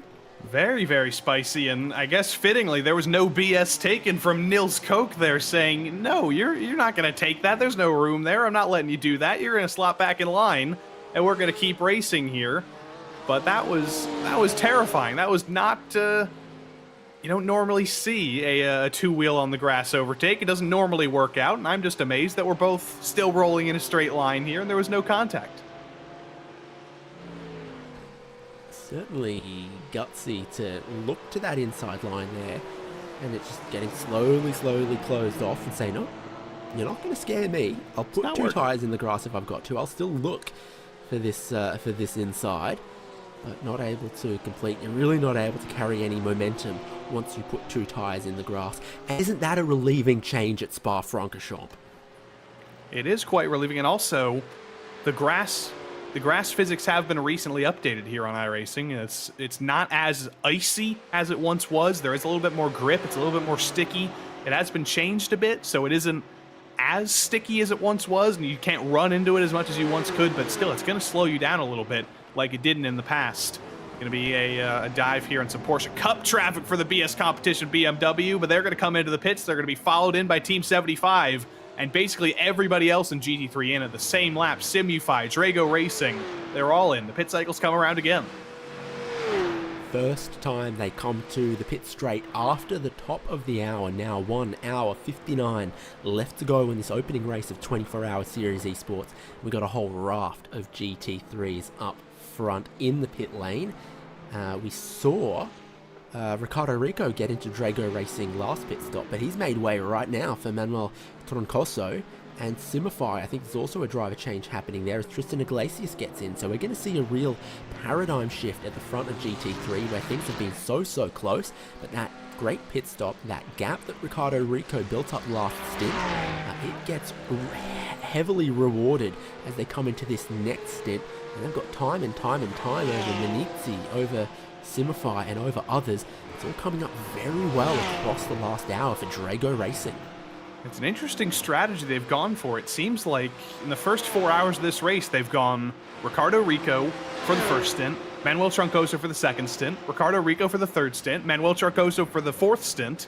I think they're just going 1-1-1-1-1-1, splitting it up into 6 stints and just trading off every hour. I feel like I haven't seen that before. We normally see something like 2-2-2, or maybe even split it up 3 hours each, but they're going, I'm getting in the car, you're getting in the car. 6 or 5 driver swaps over the course of the day. I guess that keeps them fresh. Well, this is not the order I expected to read this. 15-second time penalty to iRacing TCR. Dangerous driving. So I understand that, because when you're the TCR class, it's kind of your prerogative to just run your line, to race as you should, and not make questionable or dicey moves that are unpredictable. And I feel like they did make a slightly unpredictable move. That's kind of what caused that incident in the first place. The SERIES Esports 992 wasn't expecting the iRacing BR TCR to move out of the line like that, and I think that may be what the stewards thought there. So driving in reaction led to an accident, and I know the driver's briefing is typically drilling into hold your line almost everywhere unless there's a specific exception to it, and I'm not sure the kink between Stavolo and Blanchimont really comes across the radar as far as an expected massive pinch point in the race. But it has let Altus really close up in the 992 class, now looking for the lead, potentially, almost definitely, some damage on the SERIES Esports car, as well as the older age of their tyres. None of that slowing down Oscar Mangan, as he is just one car length away from the lead in class. And definitely, I don't think he's hanging around on this. Remember, last pit stop for Scherer, they didn't take tires. Altus did take tires. That's about the 20-something lap difference in tire age. It's not the biggest tire wear series, you can say that much. There's plenty of cars that have more tire wear, but it's still affecting SERIES Esports quite a bit here. And all over the back is Altus, navigating through some TCR traffic. That's the Carler TCR currently in P5. But it's a decent exit from Oscar Mangan. Not going to be able to do anything with it, though. No run coming out of that final corner with where that TCR car was. Might be able to send a dive into the bus stop if he's able to get close enough, but I think he's probably going to have to wait for maybe one more lap. Can't get the run out of Blanchimont. Maybe wait until they come and get a better run there, because that did not quite go his way with the TCR traffic. Oh, big lock-up potentially, running really deep on the way into the bus stop, parking it at the second apex, though. Traction is super important in these cars. A lot of horsepower, no traction control. Altus were on a better line there. They still remain in behind on the way to La Source, battling with different lines, trying to go around the outside of La Source, trying to cut back underneath, looking for the lead of class. Expect it could happen at the end of the Kemmel Straight, though. Again, taking a different line, leaving a car length, heading towards Eau Rouge Radion. You've got to leave yourself a car length on the way in if you're going to be quicker on the way up and not need to lift at the top of the hill to then run all the way down the Kemmel Straight. We're looking at the fastest class of cars that this race has to offer. 270 kilometers an hour plus as Oscar Mangan sits on the racing line, carries speed down the Kemmel Straight and takes the lead of class. Straightforward stuff on the brakes into Lake Calm. He didn't even need to worry about the brakes because he already had the move made. And I have to imagine we're going to see a little bit of a streak into the distance for Oscar Mangan and Altus Esports. They finally got the move made. They're out of the dirty air. And right now, all they need to do is use those fresh tires for as long as they have them. Pull away, pull the gap, because you have to imagine that when the next pit cycle comes around for this class, Scherer are going to put those new tires back on. The momentum shift is going to switch around. It's going to be Scherer doing the chasing. So right now, that number 943 and Oscar Mangan, they've got to focus on pulling as big of a gap as they can and just put up as big of a buffer as they possibly can. Bit of traffic coming up next. Some of the GT4 cars that we've already been looking at. Impulse and Seibelt, inseparable brothers, twins, or just if it's a convenient little thing in this moment, it'll break up later on potentially. And it stops through a couple of these corners here. Altus really being able to get away. 1 corner, 2 corners. They're delayed a little bit, but now that straight line, they're able to show their speed again. Fastest speed I can see from anyone in class is actually Scherer at 270 kilometers an hour. They're flying. It's a track where you have to make compromises on setup. Do you want the high downforce? Do you want the low downforce? Do you want the medium downforce? It's a question for every team. It's a question that nobody ever seems to have the answer to, especially when you're in the Porsche Cup class, when you really want to take advantage of that straight line speed. That's kind of your big benefit. It keeps you out of traffic. It allows you to make passes on lap traffic quicker, and it allows you to pull away. If you are fast in a straight line, you can keep it moving through the corners, make sure people can't overtake you and run away in the straight lines. You do have to choose whether you want that or you want to be able to make the moves in the corners, I should say. Speaking of making moves in the corners, X-Racer, they're moving forward as well in that Mercedes. They were, I believe, 1 spot further back than they are now in that Mercedes GT4 up to P6, and that's some very dicey stuff with some Porsche Cup traffic coming up the hill. Yeah, how's the track limits there at the bottom of the hill? Was that all okay? No one has a black flag or any slowdowns or anything going on. So apparently you can get away with that. And then you can also pick and choose who's your favourite GT4, move across to give them a slipstream, and try to just sow some chaos in your wake. That meme of the cartoon airplane. Something like that. But that was Zenith Esports who came through. That was Jaume Torres in the green and black McLaren. Another car very easy to pick out amongst the field. Nobody else is looking like that. I'm sure as soon as I say that, we're going to find another green and black car in the field, but I don't think anybody else has a green and black McLaren in the field, and that was a pretty straightforward move as well. Stole the draft from some Porsche Cup traffic and slotted right through. We're not seeing the really aggressive moves yet, David. We are in the final third of the race. You do have to start getting a little bit more aggressive and think about actually making moves on track instead of thinking about pit strategy, but we're not seeing low percentage moves or late dives. We're seeing pretty straightforward moves, pretty easy stuff. And I have to imagine that's going to stop here soon. We're going to start to see a little bit more questionable decisions and a little bit more questionable passes. But that'll be exciting for us. So, if you speak much Latin, altus means high or elevated, and zenith means the point of the sky directly above the observer. Of a similar meaning. Apparently that's where we get our sim racing and esports names these days. Do worse than a bit of Latin or Greek though. I feel like Drago, that's got to be Latin for something. Scaly? Maybe? Yeah, dragon, maybe? It's possible. Scale Extric is actually Latin for dragon. Ooh. No, it's not. I believe that it. up. GT4 is heading to pit entry, so now the McLaren's separated from some of the other battles.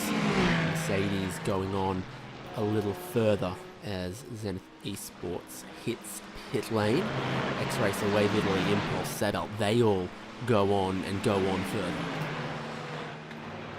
Drago is actually Latin for dragon, apparently. So I don't think that's why they chose it, but it is, it's teaching us that maybe I should have learned Latin more. I didn't take Latin in high school; it wasn't offered. Maybe it would have helped me a little bit more. It would help me with these other translations we're trying to do. We're always trying to translate Italian words and French words. It's a multicultural sim racing experience. They gotta teach me more languages here because I'm slacking.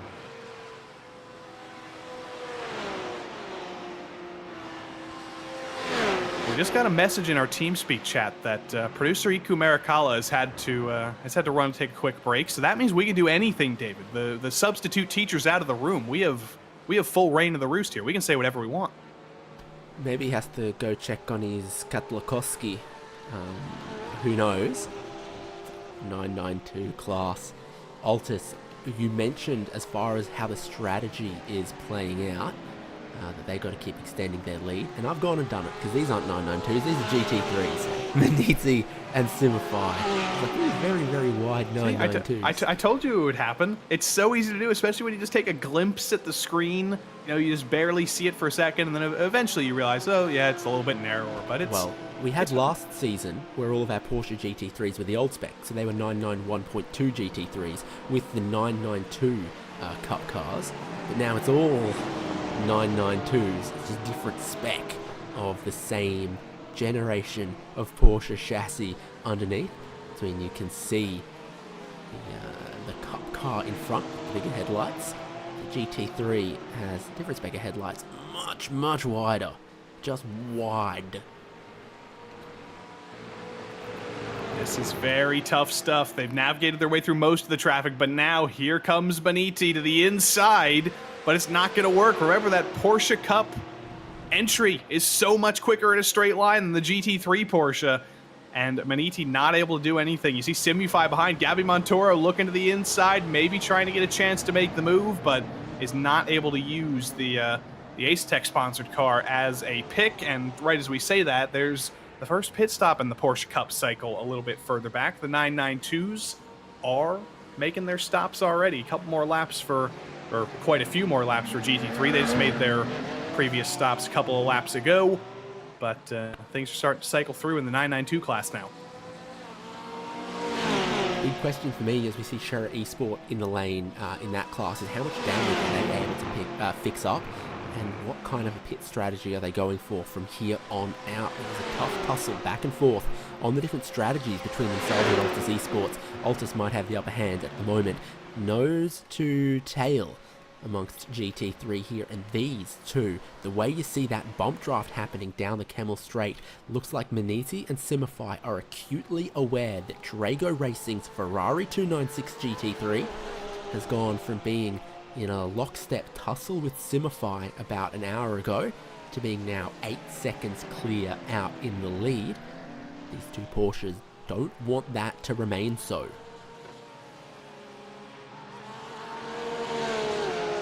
Once this finishes cycling out, I think it's going to be one more stop to the end. I feel like it will be for GT3. I feel like the strategy is pretty straightforward there. One more stop, get your final little bit of fuel, maybe put a set of tires on, and then you're good to the end. So that's not going to be much of a question. It's essentially become a GT3 sprint race now. It's become who can build up the speed, who has the pace, who's able to make the moves in the last hour and 45 minutes. Which is very much easier said than done, especially when you are on the back foot, like Williams Esports, a little bit further back, battling with Saybelt Esports, who just ended up behind them. That was just a pass one lap ago. It's good to see the same old Williams Esports livery. Don't change, don't mess with perfection. It's got that beautiful creamy white, that refrigerator white, as I call it, on the front, the blue in the background. Honestly, probably one of the best liveries in this series, and it'll be very good to see a new driver with them, I think a little bit later this season. He's not here today, but Beckham Jasir, I saw his name on the roster, one of the up-and-comers of sim racing, go-karter in real life, so I think we'll see him later on in the season. Not in the Williams Esports car today, but maybe in the next couple weeks or in the next couple events. That'll be good to see. In the Williams Mercedes right now is Nicolas Matteo, 10,050 iRating. He would have the most out on track if it weren't for the 10,360 of Luca Kita in the other team car, the number 90, that's up in 4th place. Look at the rate with which they're leaving Patrick Selva behind the Sabelt BMW, getting dropped a couple car lengths and a couple car lengths and a couple car lengths as the number 1 car tries to work its way back up through the field. Trying to slide forward. Williams Esports, the team's champion in GT3 last season. It was the Williams Esports Ben Q car that ended up winning the team's championship last season in GT3. Just trying to go 2 for 2 in 2 years is Williams Esports. It was actually Team 75 Bernhard that won the 992 class last season. Not quite having the same luck here in the season opener. And Mivano, who won GT4 last season, they're not having the same luck in any class either. TCR champions last season. SimRC, it's just been terrible luck to be a team's champion, David. They've all not had the days they wanted to open the season in 2023-24. They can all have a meeting and commiserate together. Spa-Francorchamps is challenging at 7 kilometers. The traffic also deceptively challenging around here. Lots and lots of track to deal with, but we've seen all of the little places that you can get entangled with a different class car, with a car of your own class, and that the walls, despite this being a permanent race course with runoff, are never that far away. You're never completely safe around here. Traffic ahead of Movano, number 12, the Mercedes-AMG GT3. They were closing in on Team 75, Bernhard and some others here. And they are right in behind that Team 75 Bernhard. It's BS Competition who's been able to use a bunch of this traffic here to stretch a little bit further away. You can see that BMW just up the road as we try to cut our way through some 992s, cut our way past an Aston Martin GT4. And the trouble of trying to pass a 992 in a GT3 is playing out in front of us. It's trying to dive down the inside 3 wide. Jürgen Frank is going to try to cut some cars between himself and Movano and close down the gap to BS ahead. We've got another one of those just brightly colored Porsche Cups behind. That's the Olympus car in the white and yellow. We've gotten very familiar with them, getting passed by Movano. And then that's Williams Esports Academy behind in that highlighter yellow Century Martikainen in that car now. Another very familiar livery for the Williams Esports Academy. They've got the white on the main car, they've got the green on the Academy car. And I'm just biased, David, because the highlighter yellow is the color I always go with. So anytime I see it out on track, I've got to root for it. I've got to be biased. I want my eyes to be burned by a livery. I want it to be that bright. Okay. Well, you're not going to get it here, as it's a big lift and roll and fuel save from Century Martikainen. Because the Movano Mercedes looks very good with the graphite gray and black and the red accents. Of course, it looks good. The Movano liveries always look good, but I'm just a sucker for the bright colors. I want to be blinded. I want garishness. Unfortunately, most sim racing designers, they're the pros for a reason. They don't really have the word garish in their vocabulary, but I do. That's why I'm up here and not in the paint booth.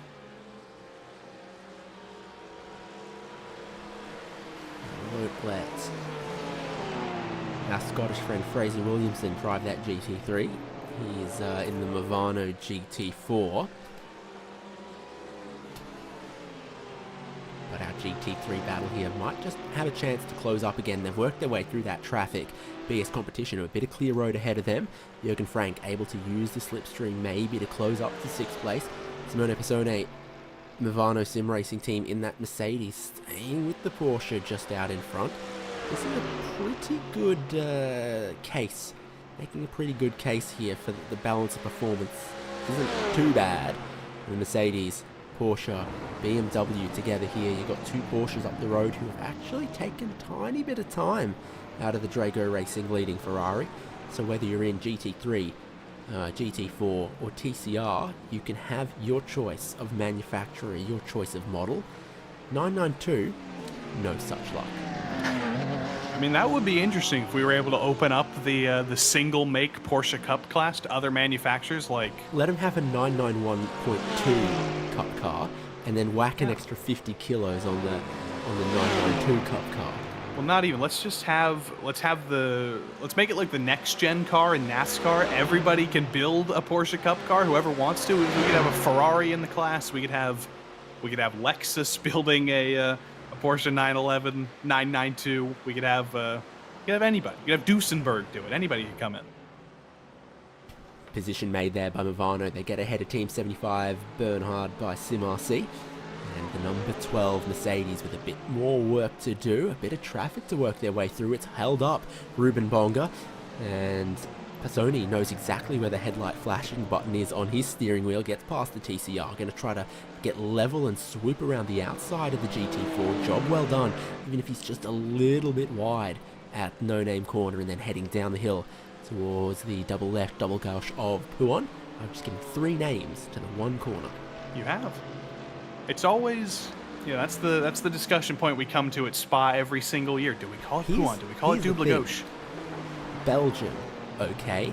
Some of the corners around here have got like 3 names. Yeah, Rivage / Brussels, etc., right? Fania. But then, right, Jackie X has 2 corners named after him, one here, one at Zolder. So some corners have 2 names, some names have 2 corners. I mean, if you're Jackie X, I guess of all people in Belgium, you've got to be at the top of the list. When you talk about Belgians, you've got him, and you've got, I'm all out. I'm all out of Belgians. Bertrand Gachot? Yeah. I mean, I guess we can count half of Max Verstappen. Count half of Max Verstappen, half of Lando Norris.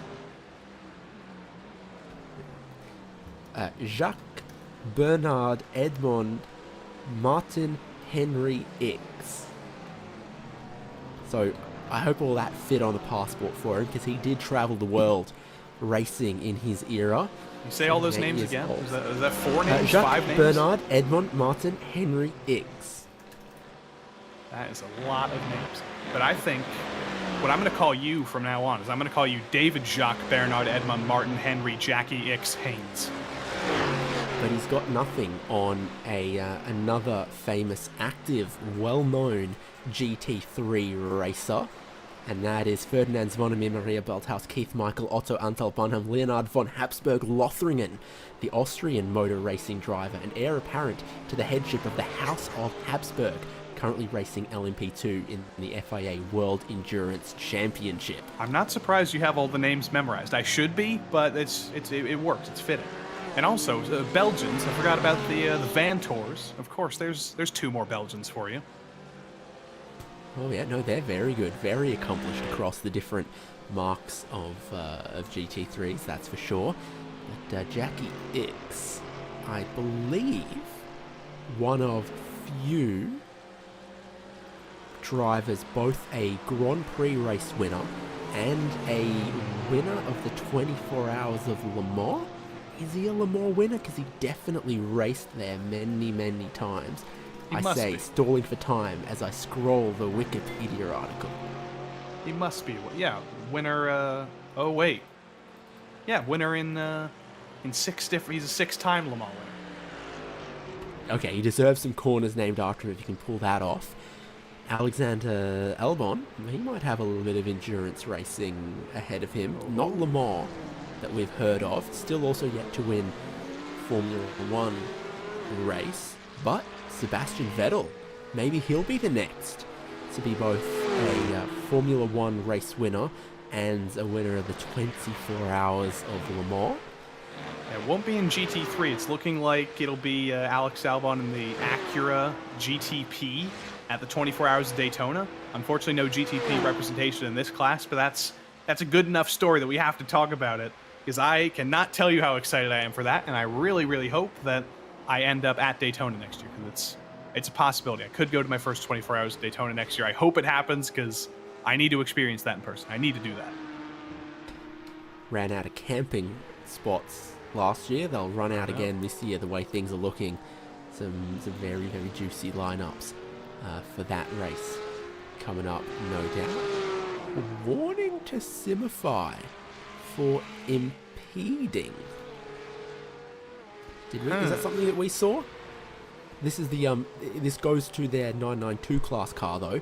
We've been looking plenty at their GT3 class car.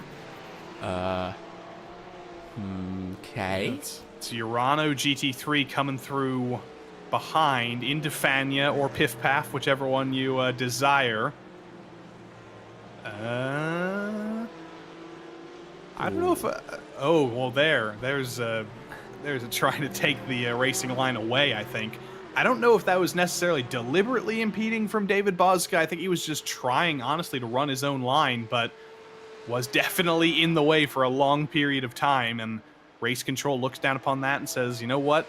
Probably could have done a little bit more work to not put yourself in the way as much. You don't have to get out of the way if you're in a slower class. It's not necessarily your job, but you also, you also don't want to put yourself in the way more than you need to. And I think race control decided there was a little bit of a decision there to end up in the way a little bit more.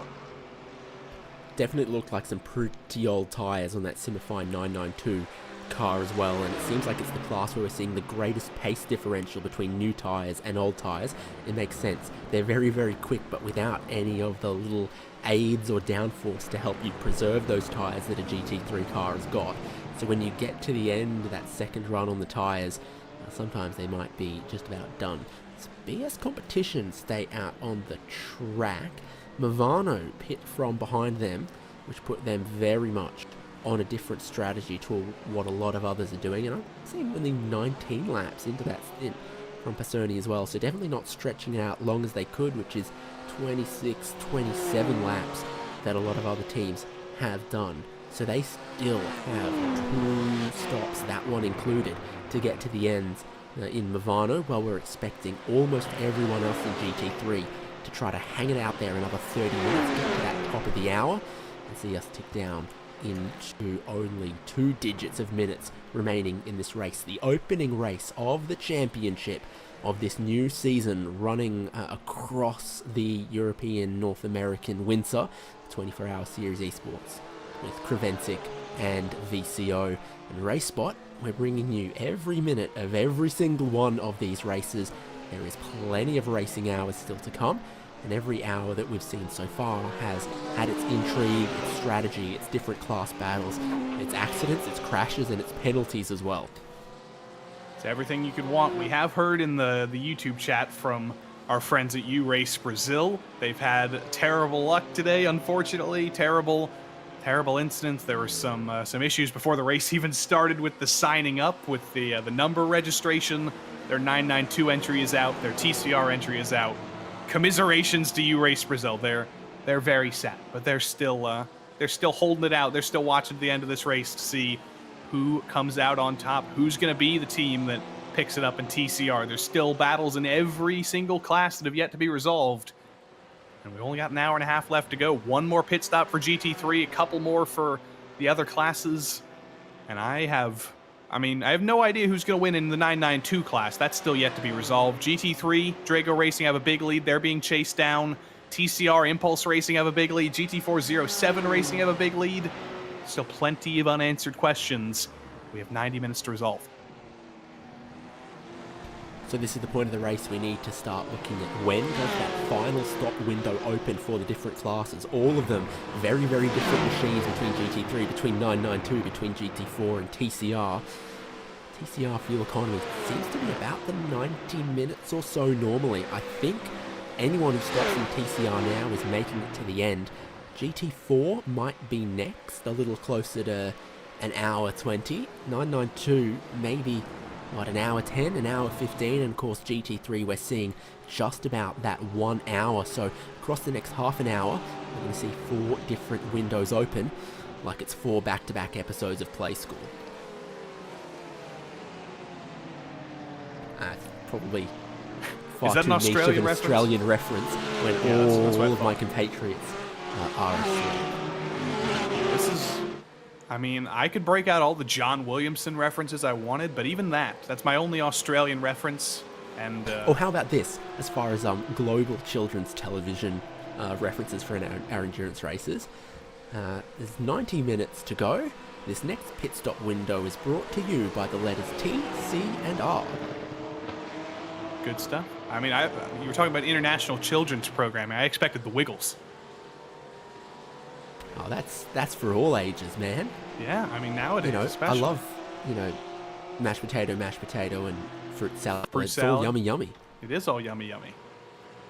I learned about... I've been watching a lot of the Australian comedian Sam Campbell lately, because he's on Taskmaster on this season. Okay. He's pretty great. Yes. Yep, I am familiar now. I took a second. It wasn't clocking the, name to the face, but yeah. Okay, yeah. How about Toot Toot Chugga Chugga Big Red Car, because that really fits with who's leading GT3 as the leader of 992 is on the pit lane. What about the strategy back and forth between Altus and Scherer? We saw Scherer with damage, pit early. Also a penalty to serve If I recall, it sees Maniti, the car you can see on screen here, go through into the lead of classes. They're hanging it out.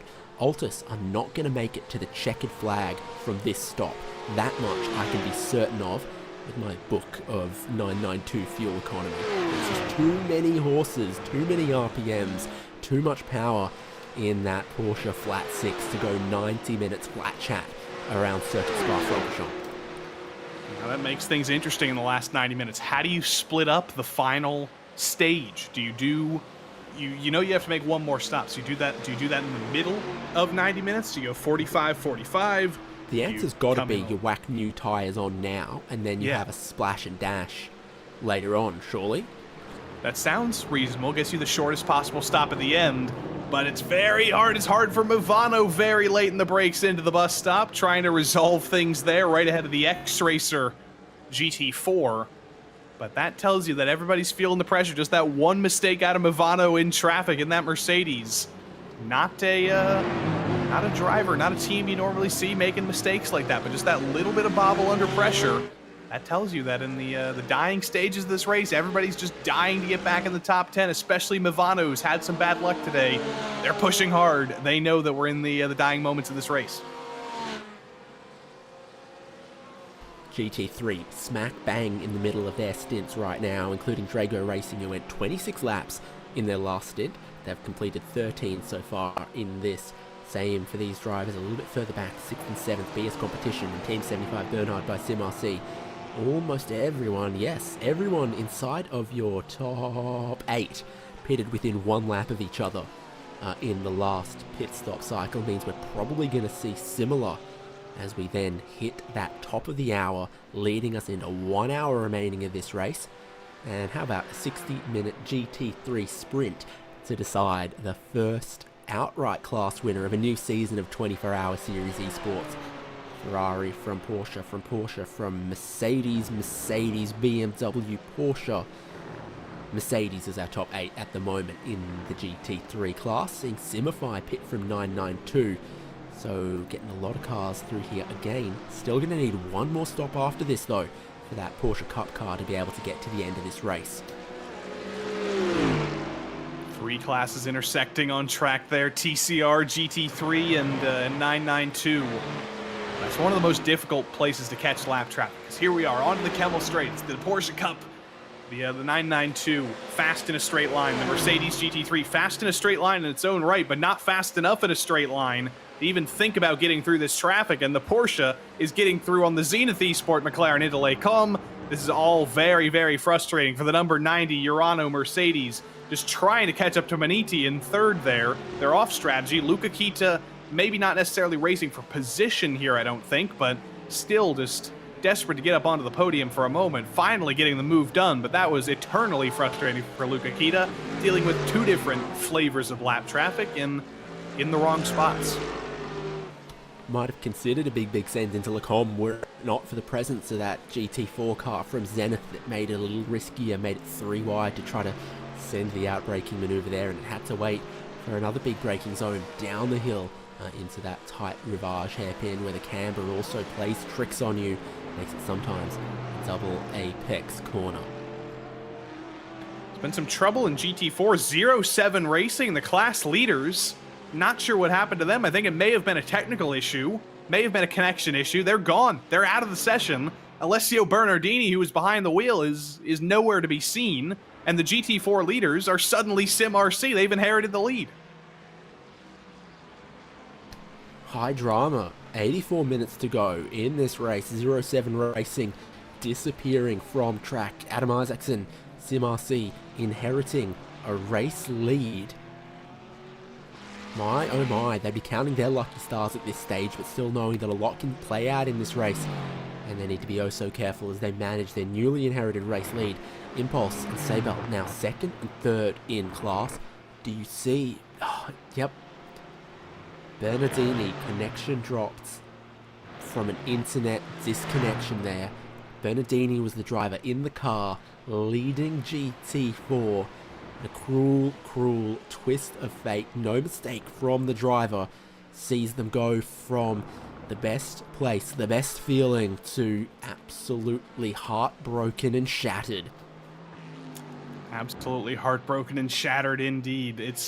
Those hurt a lot because it's not your fault. If you end the race based on being the driver who crashes the car, or there's a mistake from your teammates, or something else happens, you get wrecked by somebody else, that's, quantifiable. You can say, you know what, I'm going to improve next week, I'll make sure that doesn't happen, or I hope that other driver gets a penalty for hitting us. If it's the internet that kicks you out, there's just nothing you can do about that. There's nothing you can feel about that other than just being angry at the bad luck, because there was absolutely nothing that Bernardini could have done to control there. It all came down to the magic of the internet. None of us know how it works, and none of us like it when it kicks us out of the session, unfortunately. But they'll go home with some confidence. They were definitely able to win this race, and when they come back for the next event in a couple of weeks' time, they will definitely be some of the favorites to win in GT4. Maybe some redemption there. But we do have to focus back in on the battle for not quite for third just yet, but Urano and Luca Kita are chasing down Maniti in third there. Has to deal with that second place Altus 992 first, though. Yeah, and that's what's been playing out in the 992 class. SERIES Esports, they had their penalty, they had their damage, they fixed all of that up there in a battle with Valkyrie Bonzu. But 20 seconds and some behind Altus Esports, still waiting on a pit stop from Maniti Racing Black. And that's what's playing out in 992. Again, I think if you go 10 more minutes here, you make it to a point where you can get your final stop and get all the way to the end. Is that a chance for Maniti Racing Black? Last stop 30 laps ago. No one's really going much further than that. The 978 car is in the final sector of the lap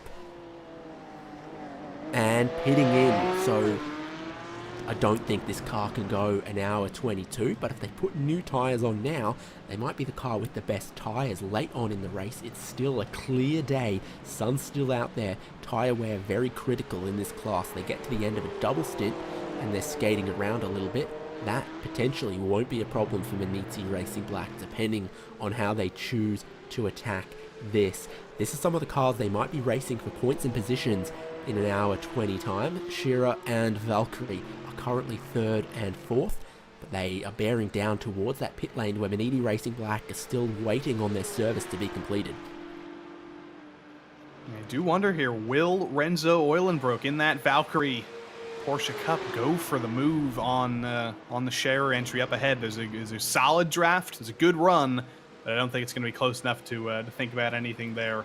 Raphael Renhofer behind the wheel of the Scherer 992 now, keeping tough, keeping tidy, and staying ahead. But now we wait for the blend. Altus Esports, they cycle out in the lead. Maniti still in the box, still waiting, and Scherer's going to get by them easily. But that's the number we were looking for. 7.8 seconds now that Scherer has to bring down over the next hour and 20 minutes. Maniti, they're going to be, I'd say, about 20, 30 seconds behind. That might be too big of an ask, but if Scherer can do something, if Raphael Renhofer can break out the big pace, an hour 20 to bring down an 8-second gap, it's very, very difficult. It's going to be very difficult, but it is possible. You saw those tyres going on, so they ought to have a good chunk of grip in this phase of the race. Scherer, are they going to come under attack here, or are they going to get pushed down the Kemmel Straight towards Lacombe? Big braking zone here, and they remain ahead of Valkyrie for the moment. Some games being played here. Altus, though, are they sitting in the box seat in this class, mayhaps? They go back to the lead of the race, the leader class. Keep an eye on that gap, though, because it ebbs and it flows with the different tyre strategies. It's only 7.5 seconds at the moment for Altus. Could have sworn it was a chunk more than that not too long ago. It was a little bit more, and that car right behind Scherer, third place right now. Valkyrie, they're waiting on a pit stop right now. I think they're going to have to make one more, but that may be the last stop they have to make. If they can go an hour and 18, hour and 17 minutes till the end of the race, that could be the final stop for Valkyrie. Altus and Scherer, they have to make one more stop as well before the end of this race. So I think this is pretty much our top three resolved right now. It's going to be between these three, Altus, Scherer, and Valkyrie. But which order will it be is the question. You love it at this phase of the race. This is what we love about the endurance racing, is we're looking at the pit stops, trying to read into all of it. Who's going to have the pace? Who's going to have to spend how much time on pit lane? Who is best positioned? as they then try to all come towards the checkered flag in as least time as possible on their different strategies, on their different parts in the track. And 992 is definitely showing that there's some opportunity to do different things. It's one of the few classes, in fact, correct me if I'm wrong here, the only class of 4 where the tyres change separately to the fuel going in and actually really makes you think, do I need new tyres? Because for GT3 and some of the others, oh, I'm putting fuel in, I've got the time spare to just whack a new set on, no dramas, I'll do that every stop. 992, it makes you ask the question, if I'm going to have to sit here for longer putting these new tyres on, are they going to give me enough grip that I get my investment back? I think we might have to call the tire manufacturers and see if they can do something different. How about this for the innovation for the future? Let's get tires that as they wear, they get even faster. That is something that happens sometimes as like the a lollipop. And, yes. and as you get further, it changes color and it's a different flavor. It's like a Tootsie Pop. As you get lower in the tire, it gets grippier and grippier and grippier. I feel like that's had to have happened at least once, but I mean, it happens with intermediate tires on a drying track as they become slicks in Turkey in 2020. Yeah, let's get that done. Somebody call Michelin. Some call that Pirelli, or somebody call Pirelli. Tell them to try that.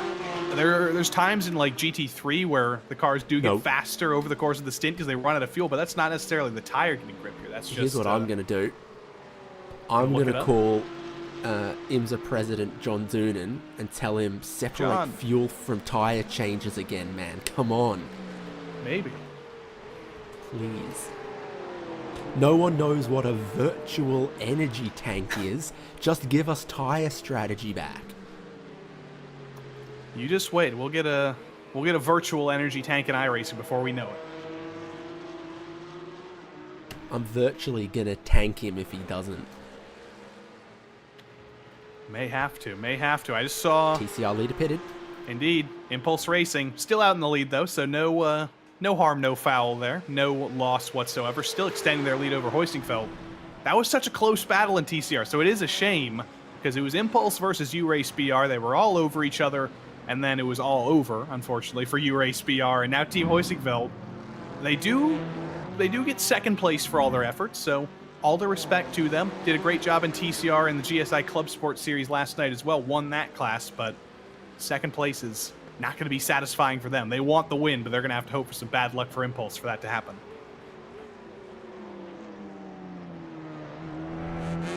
So we've already entered the window that TCR cars can make their final stops. We're in the window that GT4 cars can make their final stops based on my estimations.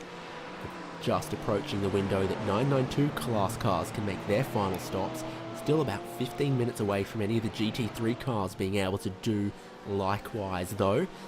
So final round of pit stops, final chance for a driver change for a lot of these teams as well. We talked about in GT3 they're also able to just chop and change driver every stop if they want, because they're able to chop and change tyres every stop if they want, John Doonan. But in the other classes, you've got less opportunity to chop and change your driver like that. Your driving stint time's a little more set in stone, so do you want to have your best driver ready to go in now?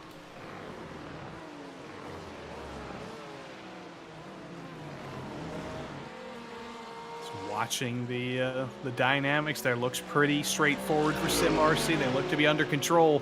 But look at this. This is a switch for third. Urano is up into third now in GT3. Luca Quito was able to make that move on Tim Matzke in the Maniti Porsche. Or not Tim Matzke anymore. I believe he's switched out with Alex Bennett. But either way, Maniti down to fourth. Urano up into third. Flashing the lights to the Carlar TCR. But Urano are definitely in conversation for second now. It's still maybe too big of an ask to catch up to Drago Racing. 6 seconds is a very large gap to close down in just over an hour, but Urano very much in consideration for second place at least now.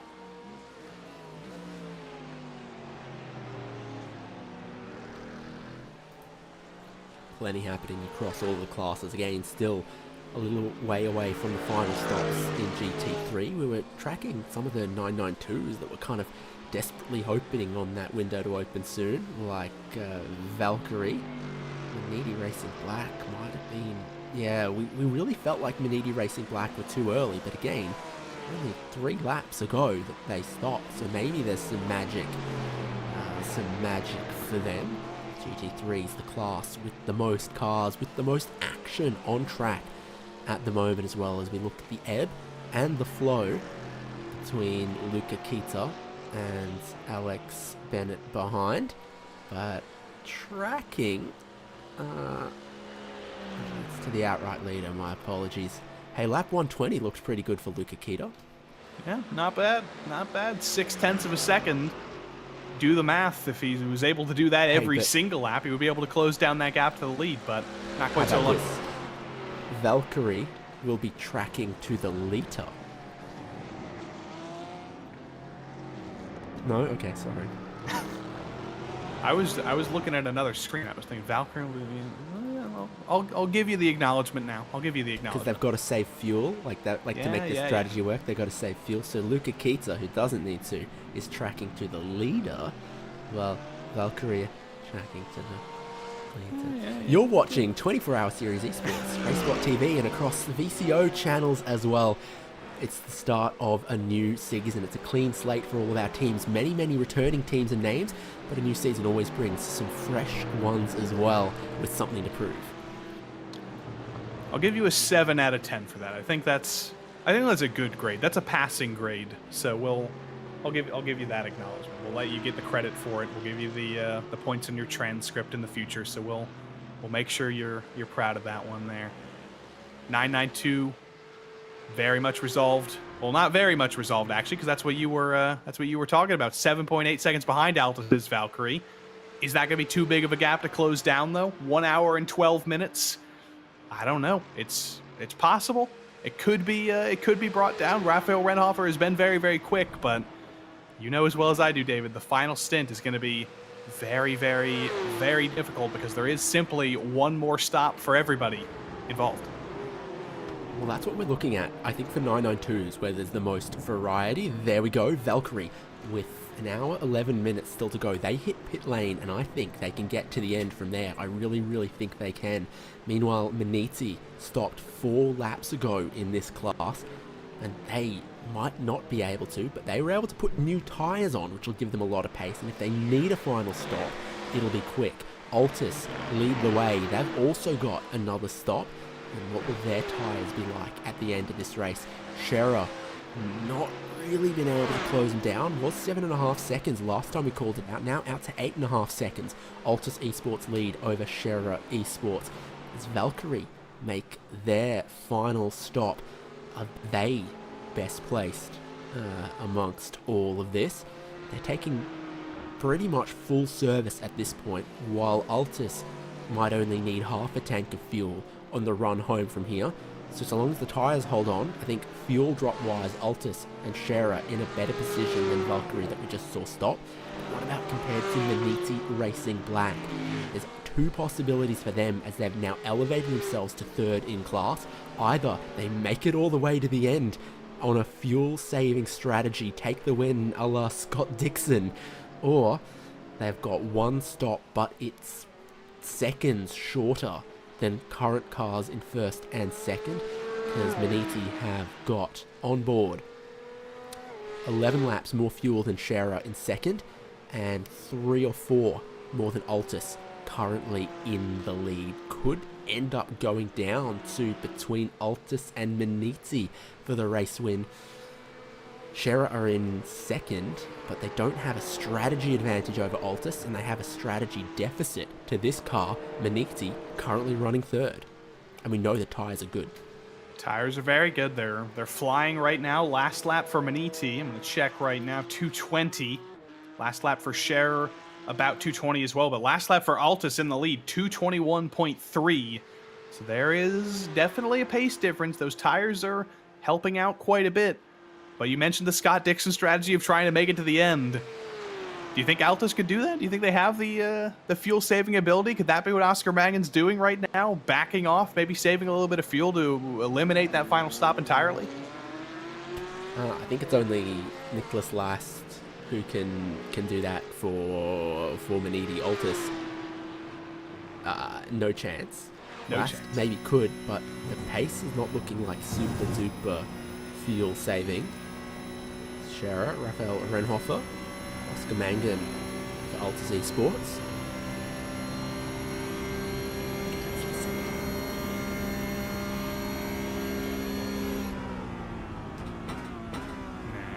Not No a massive saving. save. Not really. Not a whole lot happening there. I liked the ASMR before the fuel save there. We should do a whole broadcast like that. I feel icky and uncomfortable, and maybe I need a shower now. But that was good. We always love to listen into the fine details of fuel saving sometimes, and even as we tried to listen into the fine details, there were no fine details whatsoever. That was a totally normal braking zone into Lake Com, no saving whatsoever, and that'll be a pretty straightforward run to the end. One more stop whenever Altus chooses to make that final stop. So I think we're still waiting on final stops here in GT4, because from what I can tell, no one's pitted especially recently. Thought that the GT4 fuel window probably opened up about 23 minutes or so ago, and I guess Wave Italy and some others kind of pitted about then. So maybe Impulse Sabelt, Wave Italy could be on the go here. You can see Wave Italy here in behind Grid and Go Esports. Grid and Go pitted 4 laps before, so if Grid and Go think they can make it, they're definitely going to need to save a tiny bit more than Wave Italy. Fuel saving is a complicated thing in the GT4 cars. Some of them have got a clutch and some of them don't. Think McLaren, no clutch. Yeah, and the McLaren, it's kind of famously fuel thirsty, I feel like.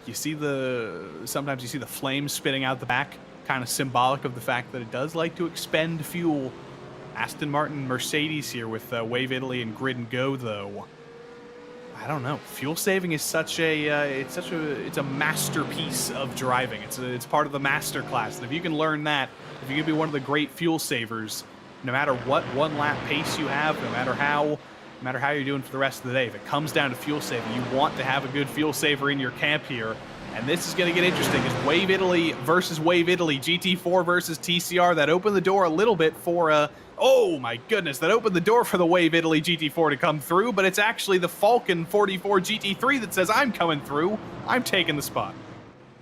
And through goes one of the Team 75 Bernhard cars, not for position between the GT3 cars, is for position between these GT4s. Grid and Go have a massive slide coming through Melmedy, hanging the tail out. Those tyres don't look in great form on the Aston Martin. Oh, and he gets a bit of a checkup, gets a little bit of a tap from behind from DRS from Wave Italy Racing there, through Rivage there as well. A lot of movement happening on the Kemmel Straight. Is it Wave Italy or Weave Italy? But now with a chance to look down the inside of the Grid and Go Aston Martin, those tyres roasted. It does not look like there's a whole lot of grip for that Aston, but the Mercedes also sliding around. Is this the Australian series where they race them on road rubber, not slicks? I wish. That would be Seriously, great. have you seen that, man? They're racing them on like Yokohama road tyres, GT4 cars on road tyres, and they are ridiculously like no grip moving around, more than you ever see from a GT4. It's great. You hear that, iRacing? We're calling, bring in the Australian GT4 Championship. And while we're at it, we can throw it on all sorts of tracks. We throw it on Townsville and all those tracks where I want to be sliding around on the roads if I'm on the road tires. Did you respond to iRacing's recent post asking, what 3 tracks do you most want Falconer in the wall again? Oh no. Oh dear. The Mercedes in the wall again. We didn't see what happened Sorry, to it. Door Esports. Door Esports. I'm sorry, Falcon. I'm so sorry, but there it is. Jan Turnyak behind the wheel of the Door Esports Mercedes coming out of the Court Paul Frere there. Final corner onto the back straight. Doesn't look like much damage from the back, but I have to imagine when we look at the front, yep, there is the big evidence. The whale front of the Mercedes is entirely gone, not driving straight whatsoever, and I think we're going to see Jan. No, I thought we were going to see Jan take a hard right there and bring it down pit lane, but no. Door Esports says keep the car out. An hour left. We're going to try and bring it to the finish. But here's what happened. Coming up behind the Zenith McLaren into Stavolo, gets chopped off a little bit. And then maybe a little bit of frustration here coming into the Court Paul Frere, coming through, and getting clipped. Sort of middle of the road. The GT4's going for the middle of the road, and that's where we go and leave one more souvenir. It's like a snake shedding its skin. Easy for me to say. As it sits just in front of the car, and you can see what used to be the outline of the front of the machine.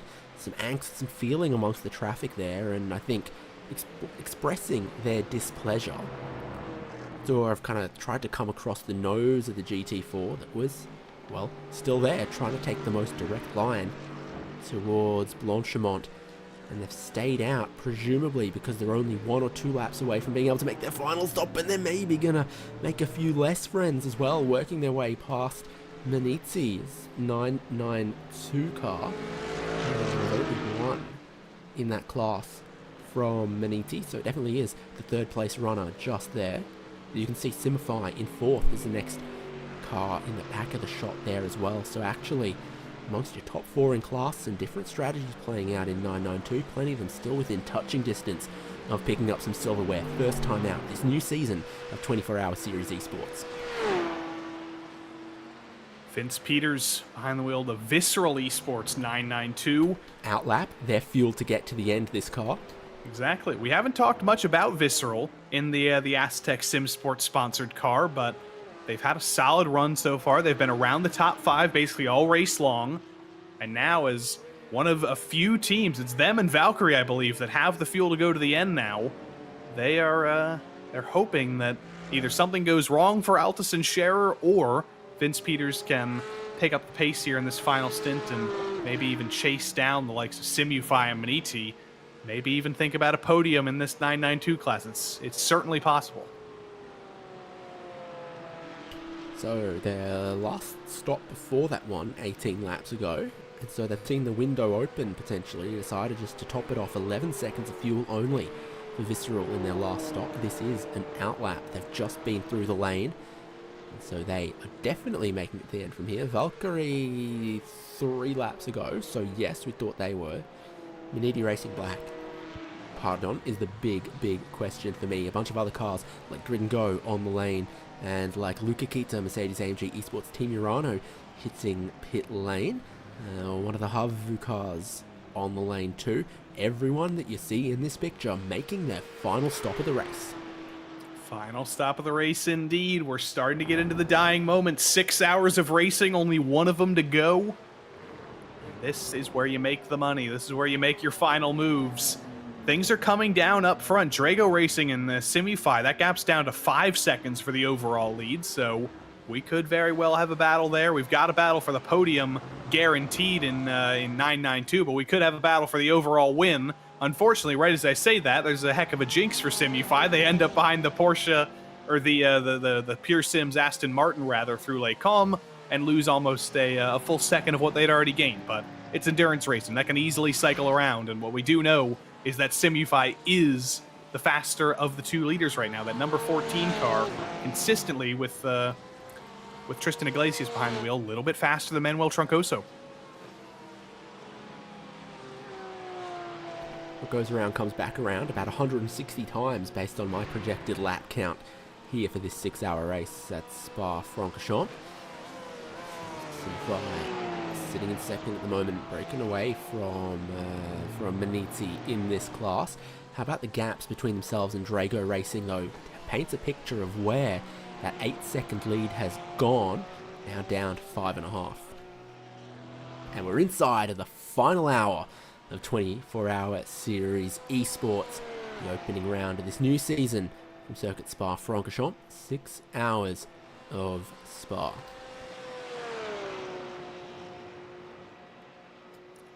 App is only building now. It's been a very, very bad lap for Simify, unfortunately. Started below 5 seconds, got down to 4.9. Now things are starting to cycle back, though, because I think Drago Racing are coming down the lane. Final stop for the overall race leaders. Are Simify going to follow them in? It looks like the answer is yes. Final stop, less than an hour to go. The chase is on. So they all pitted together last time around. There's your top 3, all in one picture, all in the same pit lane, taking their final stops. Drago Racing up on the jacks, there they go. Simify look for their crew right near the pit exit, signifying what a great qualifying performance they had. Square on in the box goes Maniti as they make their final stop.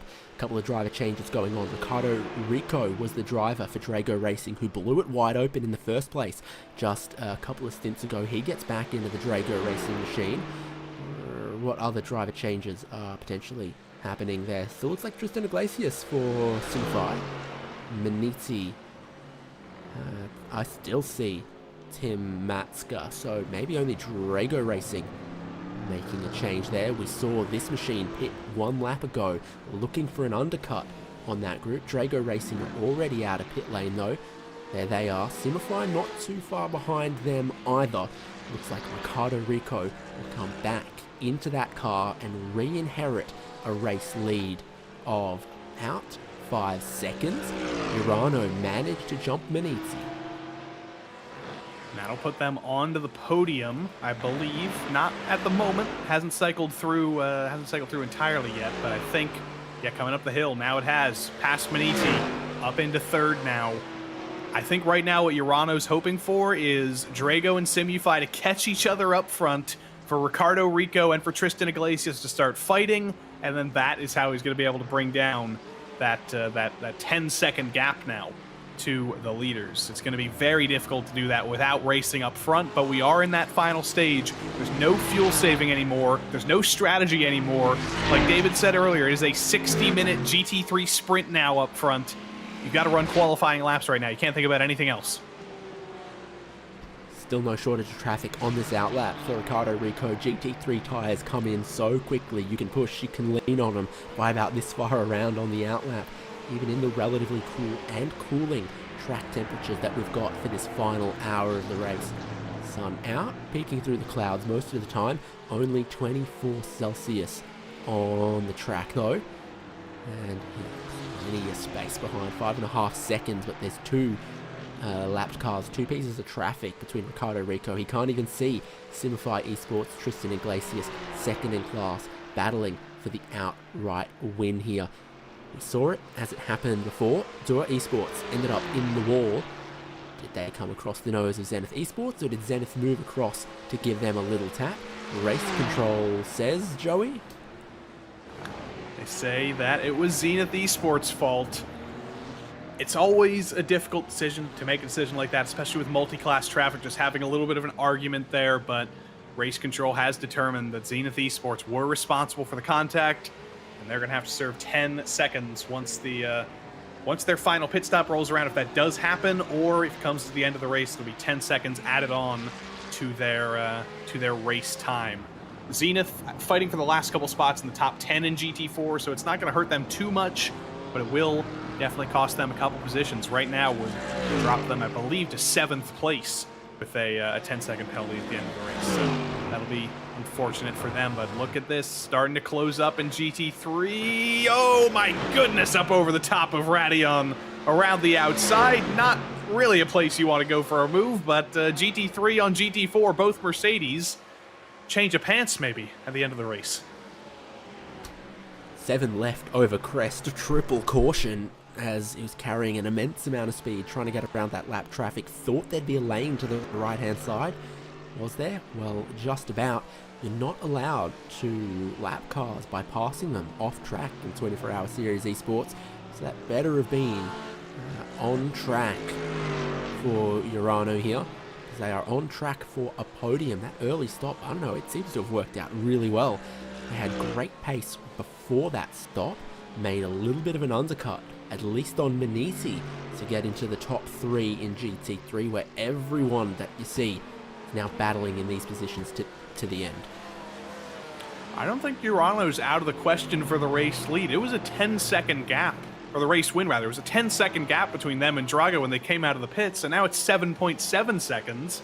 A lot of that came from Drago Racing being stuck in traffic, but Urano's coming. Luca Kita's pushing. You mentioned over 10,000 iRating. One of the fastest drivers in this series. He's kind of the ringer you want to have in the car at the end of the race. He can be the chaser, Does he have enough time to be the chaser, though? He's got about 26 laps, 25 laps to go. Probably even less than that. My calculations are not trustworthy, but he's flying right now.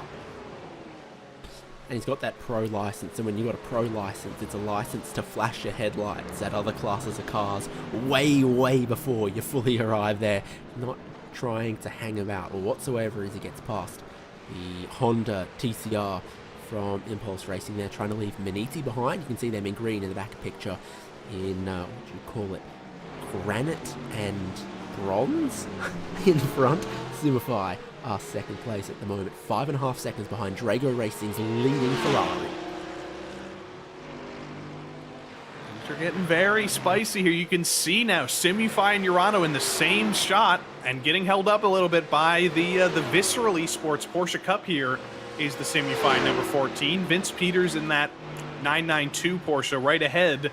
No reason to pull out. Faster in a straight line, but he is going to be passed by the Simify Porsche in the braking zone into Lacom here straightforwardly. Better brakes on the GT3 Porsche than the single make Cup Porsche, but it's not going to be any sort of resolve for Tristan Iglesias in the Simify Porsche, though, because he's got Aston Martin GT4s coming up ahead. He's got Williams Academy coming up ahead. There's going to be traffic to deal with for the entirety of these final 53 minutes. Getting past grid and go. 55 minutes still to go. The lead gap starting to come down just a little bit, but also the advantage that second has over third coming down. It's Indiana Jones as that gate starts to come down on his hat. The door, the window of opportunity closing up amongst our leading three, and also just on track there with a little bit of this on-track interaction. Visceral trying to get around the outside of grid and go. I think we've seen less get called impeding than what I just saw there. It's looking like a visceral reaction from Vince Peters here. He's getting very unhappy, trying to get by the grid and go Aston Martin desperately, but he can't do it. He's getting totally held up through the final sector, drifts it through the Corporal Frera, and finally gets through. But look what that's done. Some traffic right behind, or a GT3 coming up right behind, and he makes the move. Well, in the end, after multiple corners, after looking one way, looking the other, being given a lane and nothing more, his visceral reaction wasn't to grid and go, it was almost to bump and run through the middle of the corner there. Certainly a lot of feeling happening as we know we're less than an hour away from paying points, setting the stage for the first round and the first stanza of this new championship in a new year. So what about the margins up front? Again, still about 5.5 to 5 between first and second. Simify working through a little bit of traffic at La Source, but you'd take it there before you'd worry about traffic at Eau Rouge Radion. You want your perfect run, your clear run up the top of the hill here, and you still got to look in your mirrors with how fast those 992 cars can be. Push me, bro. Give us some Porsche solidarity as you see your race leader dealing with some traffic. Drago Racing chopping past some GT3 traffic, and also TCR to keep their gap. Try to manage everything they can between themselves and Simify, but it says 2.5. Yeah, it's gone from 5 to saying 2.5. Must have got balked at the top of Radion. Drago Racing have lost 2 seconds in just this lap alone. It is getting absolutely decimated up front. That gap, half of what it once was.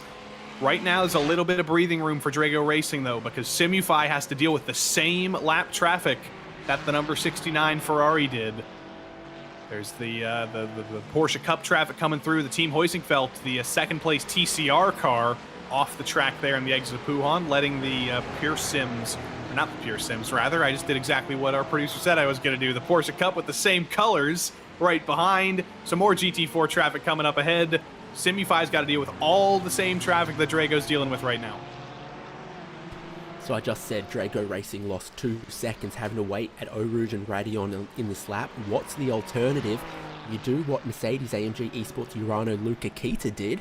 You just keep your foot in it. You go through the runoff. You go around the outside of those lapped cars. Well, you get what they just got. A 5-second penalty for passing off track. I said you've got to be careful.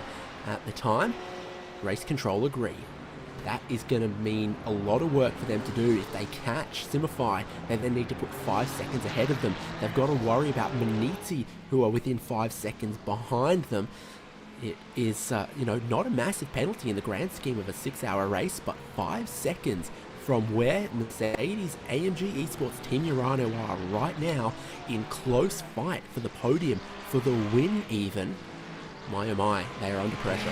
That hurts quite a bit, and you have to imagine that the team at Urano are going to be thinking that's a little bit harsh for passing some GT4 traffic, but the regulations are clear. Race control makes that clear before the race that you simply cannot overtake off the track, and they determined that that was off the road, a little bit too aggressive up over the top of the hill. Should have waited just a moment to go for that move on the Kemmel Straight instead of making the move on the asphalt and the outside of Radion. And unfortunately, Urano are going to be paying for that, and they're just going to be hoping that either Drago Racing or Simify end up in a little bit of trouble, maybe end up off the track themselves, get a penalty themselves, because 5 seconds is going to be very, very difficult to pull away with only 48 minutes to go. It's basically a sprint race. It's officially a sprint race to the finish. It's basically an iRacing official GT3 race, and you don't see 5-second margins in those very often.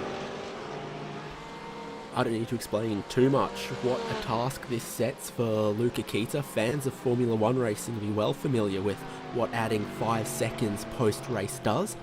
Absolutely nothing if you're Sergio Perez and you've driven some people off, but for Luca Kita, unfortunately for him, GT3 racing far more competitive than Red Bull racing these days. So he has a car behind him within 5 seconds. He's catching, bearing down on Simify, but for this position to stick, he not only needs to make the move, but he then needs to find another 5 seconds after that as well for it to count. Drago Racing, their most recent lap's been pretty good. Simify have lost a little bit of time amongst that traffic lately as well. Leader advantage back out to 4.7 seconds. Tristan Iglesias, the one coming under the pump. Luca Kita, sorry. The other one, which is the other one, Alexander Teeb? Yes. Yep, that's the problem. They painted them exactly the same. The first Urano car and the second Urano car, they have different team names. One is the Mercedes AMG Team Urano, and the other one is the Urano. Well, no, they are exactly the same. One of them just has a number next to it, but still, they look exactly the same. They gotta change it up. I think they gotta help us in the booth here, David. Still some GT3 pit stops to happen. I see Movano pitting right now with 46 to go. Not a concern for any of our cars running in the top 5 or even the top 6 BS competition. Ruben Bonga, he's just outside of the party that's happening other places. Might rejoin around about where this is happening with Obsidian Racing and that other Movano machine, so 11th and 12th. And all these points matter. It may be for outside the top 10, but this is a season-long championship. 6 events. Every single point's going to matter. It might not have gone your way today at Spa, but there's plenty of events to come. Plenty of places where you can make up those points. And when you come to the end of the season, when you come to that 12 hours of Barcelona, you're going to be thinking, God, if we finished 11th instead of 12th at Spa, we could have won the championship. You don't want to be the person thinking that. You just want to take advantage of every spot you can get, make every point you can get when you get the chance. And that's why the fight for 11th and 12th is going to be just as hard fought as the fight for the lead would be. It's going to be just as angry as it would be for the lead, too, as they come up with the X-Racer Mercedes up the hill. Big dose of brake lights at the bottom of the hill. Not what you want to do. You're normally aiming to carry as much speed as possible up Eau Rouge and Radion. He has a wiggle to tell X-Racer what he thinks, but that's how the racing goes. Again, you've had 5 hours, 15 minutes to be further ahead, to not be a part of this battle, to not need to be desperate in the final stint. It comes down to this. That's how the multi-class racing goes. A lot of GT3 positions are going to be up for grabs in this remaining 45 minutes.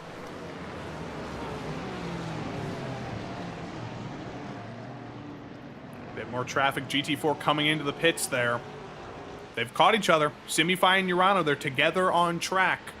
But will Luca Kita in that Urano Mercedes be able to make the move? Doesn't think it's going to be smart to go for it at La Source, but coming down the back straight, he's going to be going for it. He's going to be feeling the full effect of the draft And I think we're going to see Luca Kita attempt to move. He's not going to be able to go for it for a Rouge and Radion, but give him a moment. Give the draft a moment. You can feel the tension building up. The big thing for Luca Kita here isn't just Tristan Iglesias in front of him, but is he getting away from Maniti Racing Green, the fourth place car behind. Needs 5 seconds at the finish of this race for the podium to count. He can either try to work with Simify Esports and let second and third move up the road, or is he also saving massive fuel? He stopped a lap earlier than Simify, than Maniti, than Drago. Is he also saving massive fuel in addition to having a 5-second penalty? I'm calling this. Can we get the Luca Kita on board? I think that would be very, very instructive as far as learning about this podium battle. They have to break out the ASMR again to listen into those notes. Let's listen to him coming into Puon. Not necessarily the biggest fuel save corner, but let's see. I think there is some happening. We're right on board for a little bit here, Joey.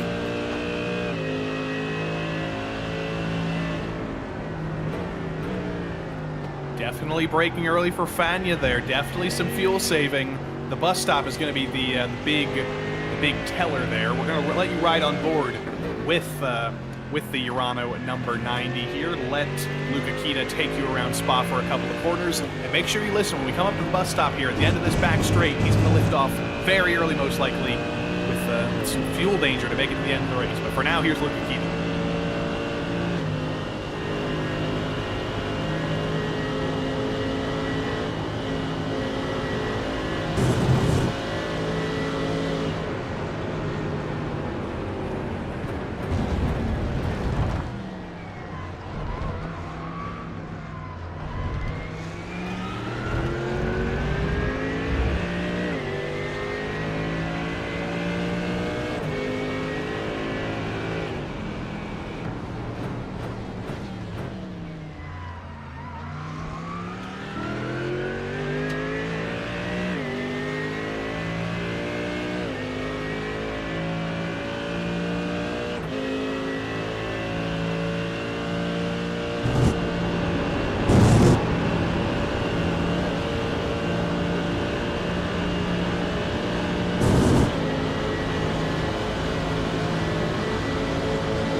Back to where we started the immersion now, and you can see right as Luca Kita catches the back of the Simu5 Porsche, he has to lift off almost 1,000 feet, a couple hundred meters before the Simu5 Porsche even got on the brakes. Luca Kita was already lifting off.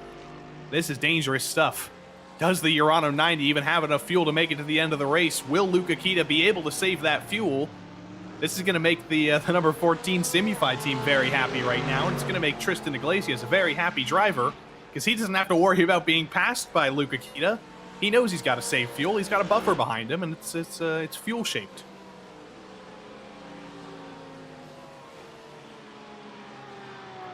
And Maniti here, right behind. Got to do some math in my head here. I believe the gap between Maniti and Urano, 3.3 seconds right now. I'm no mathematician, David, but that's less than 5 in my head right now. Maniti are looking good for the podium, but they've got to keep it there.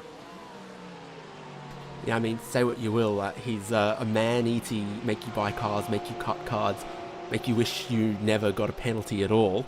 That's the work that's going to be set out for Luca Kita.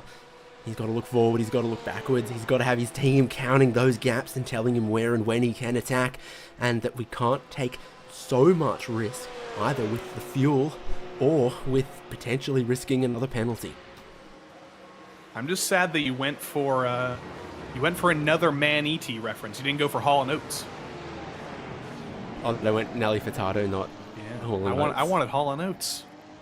I mean, we'll have a chance in the future. We can run it back. Off the top of my head, there's probably only 36 hours more of racing in this championship, so we'll have our opportunities.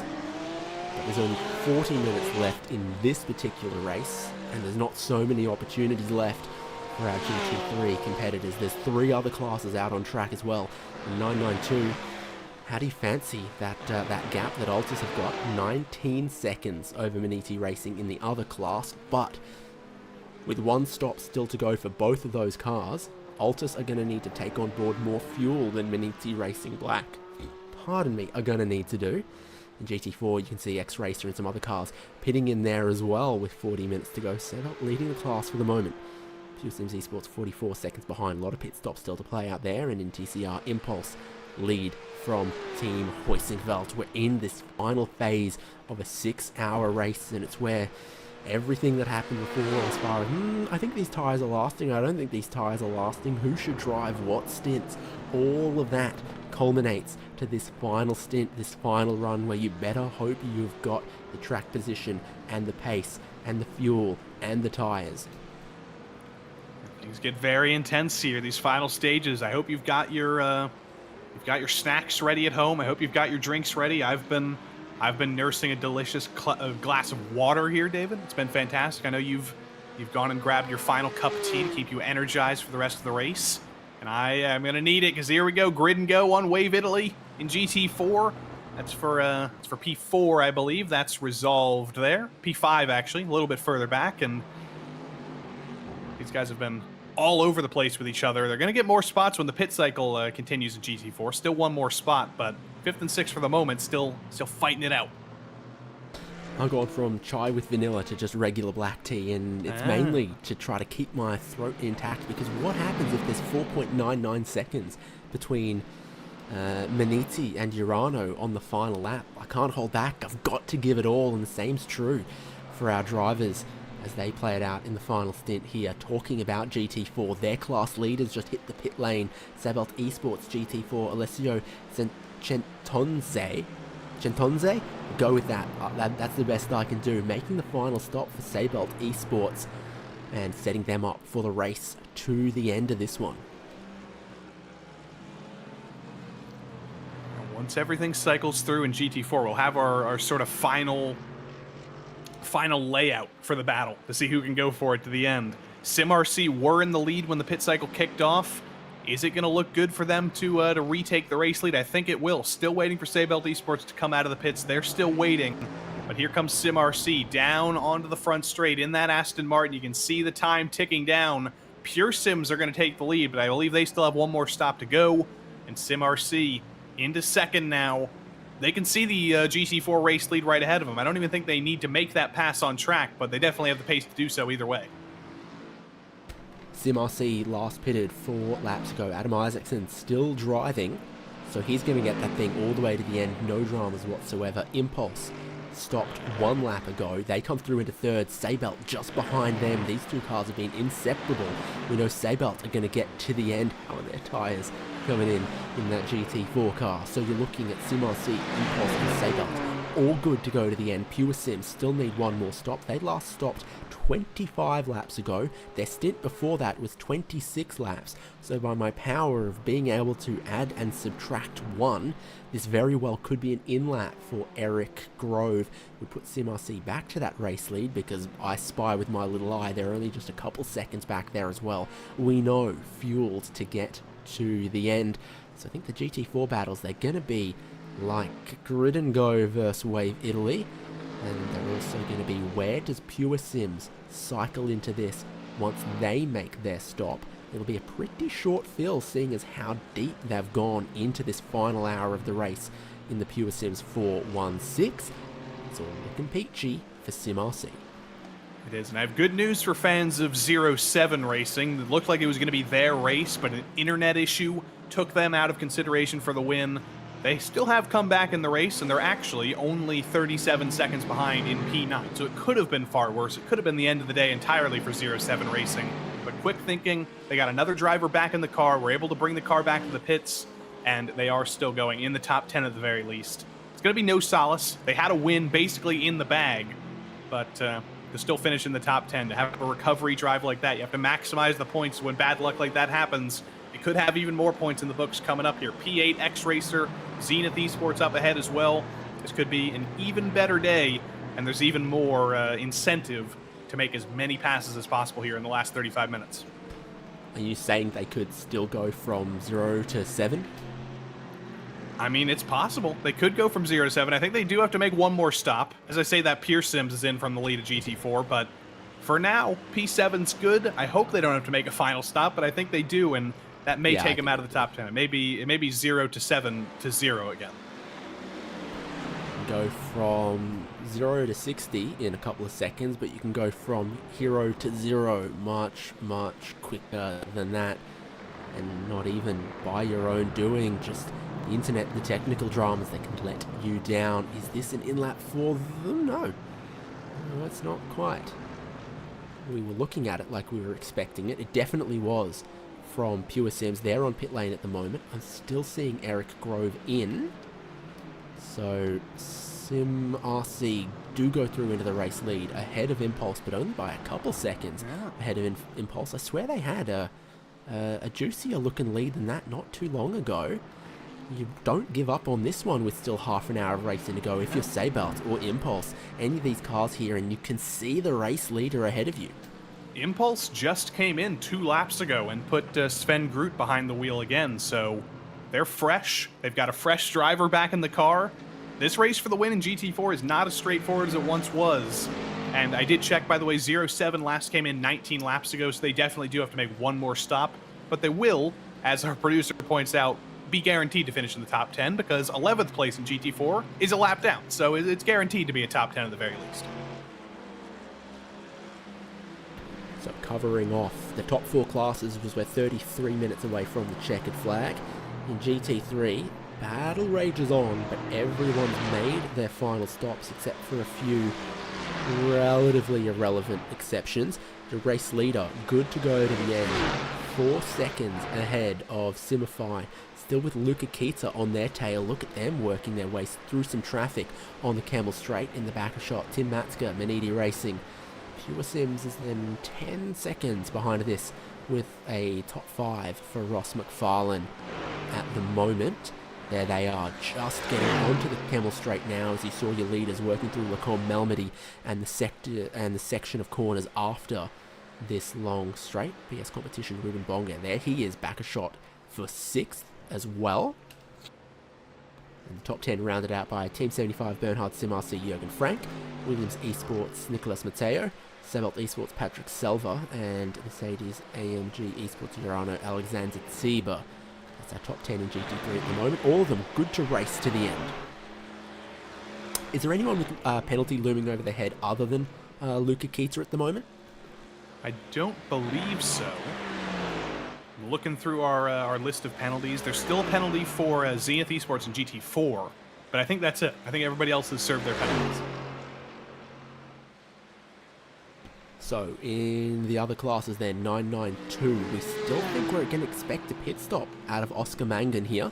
Oh, and he's got a nasty bit of traffic as well. The GT4 is blocking his progress up the hill. Wave Italy and their battle with Grid and Go as well. Not to worry, you've got a lot of horsepower and straight line speed to unleash here down the straight. Oscar Mangan's done with one, looking to get done with the next. His advantage now sitting at 17 seconds over Maniti Racing Black. Nicholas Last, there he is, coming onto the Camel Straight. Again, some traffic for him to deal with as well. Oh, they all fan out down the Camel Straight. It's all happening. There's the Zenith GT4. There's some of the TCRs. A lot of cars that we've spoken about and that have played a big role in how this race has played out. And then the next in class, Simify, David Bosca. Which car's in the best fuel position here? I think it is Maniti Racing Black. Shura Esports, they made their final stop 4 laps ago. They sit in 4th at the moment. 2nd is still possible for them. A win is potentially even still possible for them. And some of the traffic just clears out. They get past a bunch of TCRs. They keep the GT3 behind them. The GT3 race leader, I do think it is as well. Okay, just got to keep it clean at this point because Shura, they're still on for a podium. They've made their final stop ahead of some of those other cars. Got to keep it clean, got to try to work that undercut.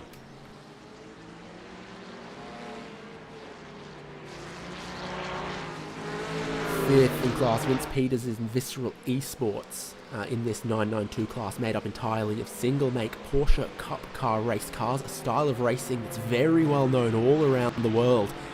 Whether you call it Carrera Cup, whether you call it Porsche Super Cup, whether you just call it a Porsche that you can enter in endurance races, like at Nürburgring and like in the 24-hour Series Esports. There's lots and lots of them all around the world, and they make a great noise. everywhere that they are. There's the Visceral Esports car in 5th. Valkyrie looked to be in 6th from Olympus Esports, and then Hydro Race Geodesic Racing in this category of the 992. It's got GT4s and TCRs, Joey. They're still kicking off in GT4. Things are closing down. SimRC and Impulse Racing separated by only 3.5 seconds. Things look to be in total control for SimRC. Adam Isaacson behind the wheel to bring this car to the finish. He is looking in his rearview mirror. It's a very long way away in the rearview mirror, but you can still see that white, blue, and black GT4 Sven Groot behind the wheel of the Impulse Racing Mercedes. Within touching distance, if anything goes wrong, if there's a bobble for SimRC, if there's a little bit of an incident with traffic, Impulse and Seibelt Racing with Seibelt Esports with Gianluca De Matteo behind the wheel, both of these guys are thinking about the race win as well. It is very possible. Got to go quite a bit of a distance further back, though, to 4th. Not really in consideration for the win. It's Grid and Go and Wave Italy battling for 4th and 5th. Still, though, very hotly contested battle. These two have been glued together for the past couple of hours. Like and that. Using every little bit of track limits they can. I think they know that there's a few incident points to spare with only 28 minutes to go, and they're saying, you know what, we've got some points to spare. We might as well use them and build up the speed. Zenith Esports, they still have a penalty to serve, I believe. I don't believe they've served the penalty that came for contact earlier, so they still have a few more seconds that'll be added onto their race time. And that's the story of GT4 with X-Racer behind. Ville Pennanen behind the wheel of the X-Racer number 413. He's trying to fight off the recovering 07 Racing GT4 in 8th. They were in the lead of the race, had an internet issue, disconnected, came back, and they've ended up in P8. Will likely be P10 at the end of it all.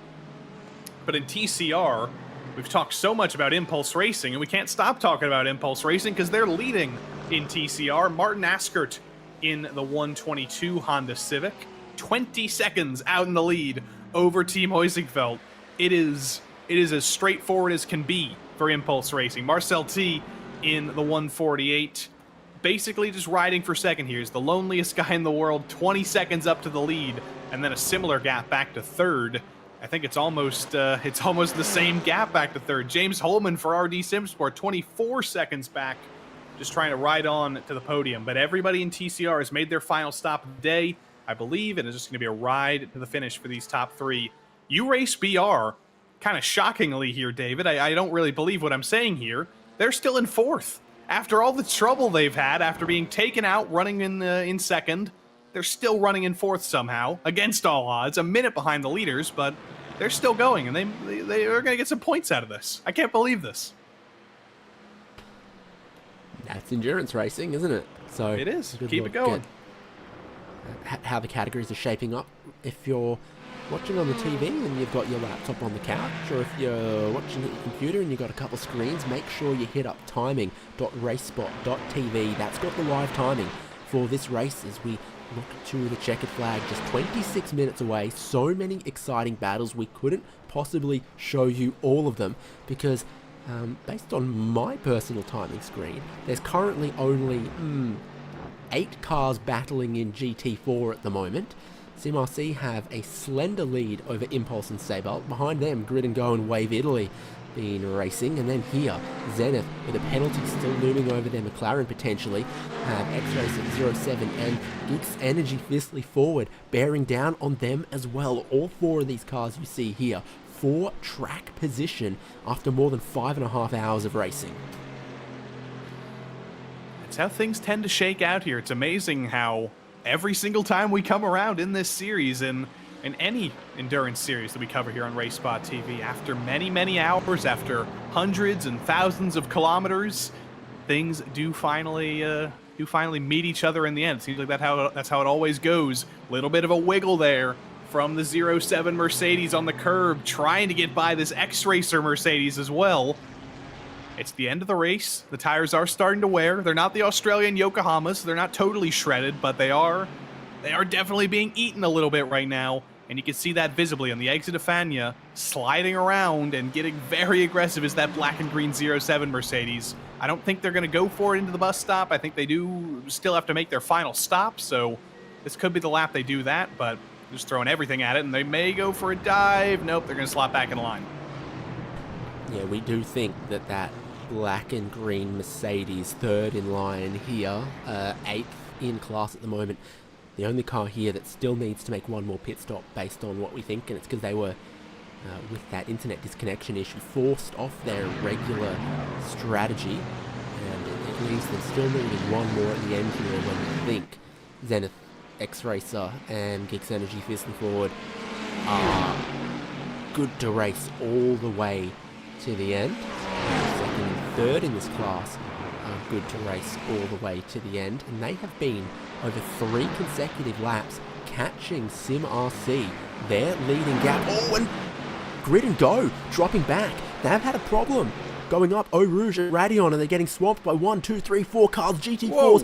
Zenith, they've been penalised already for moving across, sending another car into the wall. They move across and try to close the gap on X-Racer, who refused to yield. It's side by side, but Geeks Energy and Grid and Go as well. The GT4 cars are lighting up. The fuse has hit the fireworks for 24-hour Series Esports. Look at this traffic at Rivage. You've got cars that are battling for the GT3 race lead, for GT3 race podium, encountering GT4 cars side by side, battling for positions 2, 3, 4 rows deep, trying to navigate this while keeping it clean down towards Puon.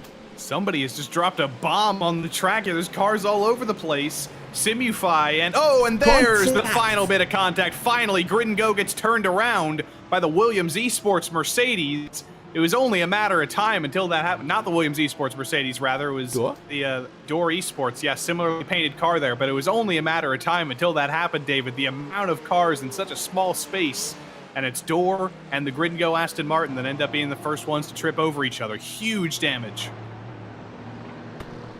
It's door to door, and Streitmatter is grid and gone. Look at the damage to that machine. It all stems from here, though. You've got the Simify 992 bearing down on them at Eau Rouge and Radeon. They try to hold middle of the road, and they say, I'm going. They get turned around.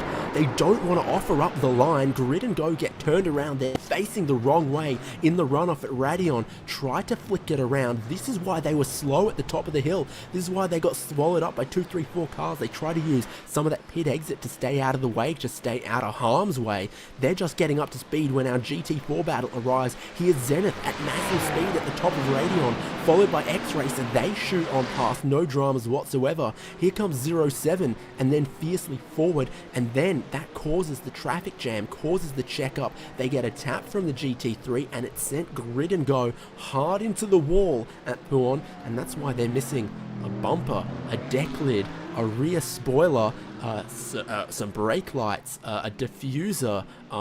Do I need to go on? I'm going to read a whole Aston Martin parts list. Pretty much. And you have to imagine there's going to be a penalty coming for that, for the dive into Eau Rouge. You imagine Race Controller reviewing that right now. But that was just the first half of all the chaos. We're still spooling up what happened secondly with the Door Esports Mercedes trying to come through. It was a lap down, and here it is coming into Puon.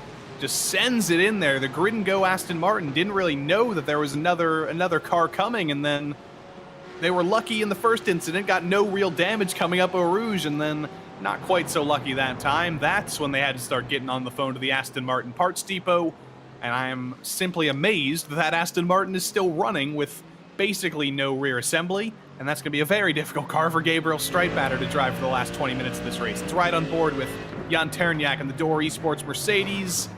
I don't think the door was especially open. Following the Ferrari. Yeah.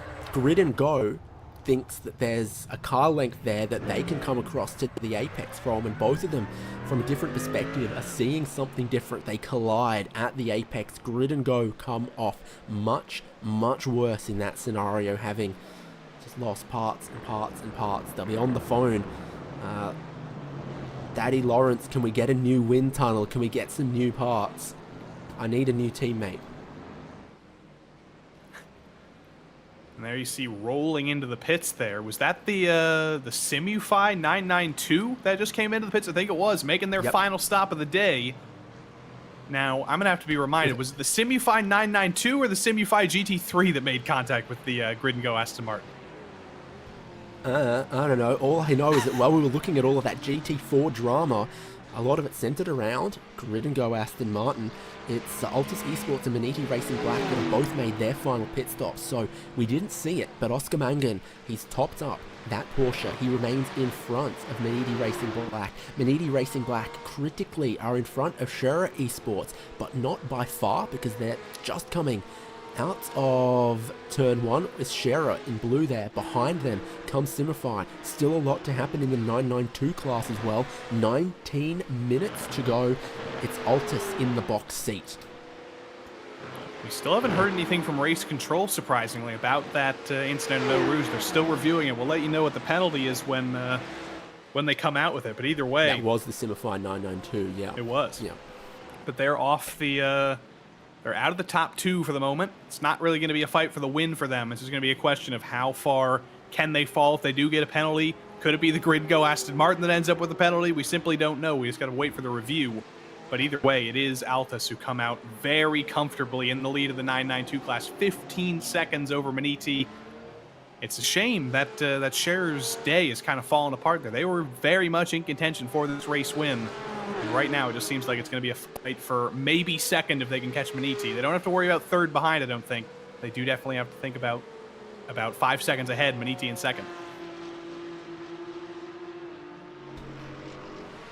Well, it's racing, not football, but Mercedes, AMG, Esports, Urano, and GT3 aren't going to win on penalties the way it sits at the moment. But critically, they're right on the fringes of putting 5 seconds into the 4th place running Maniti Racing Green.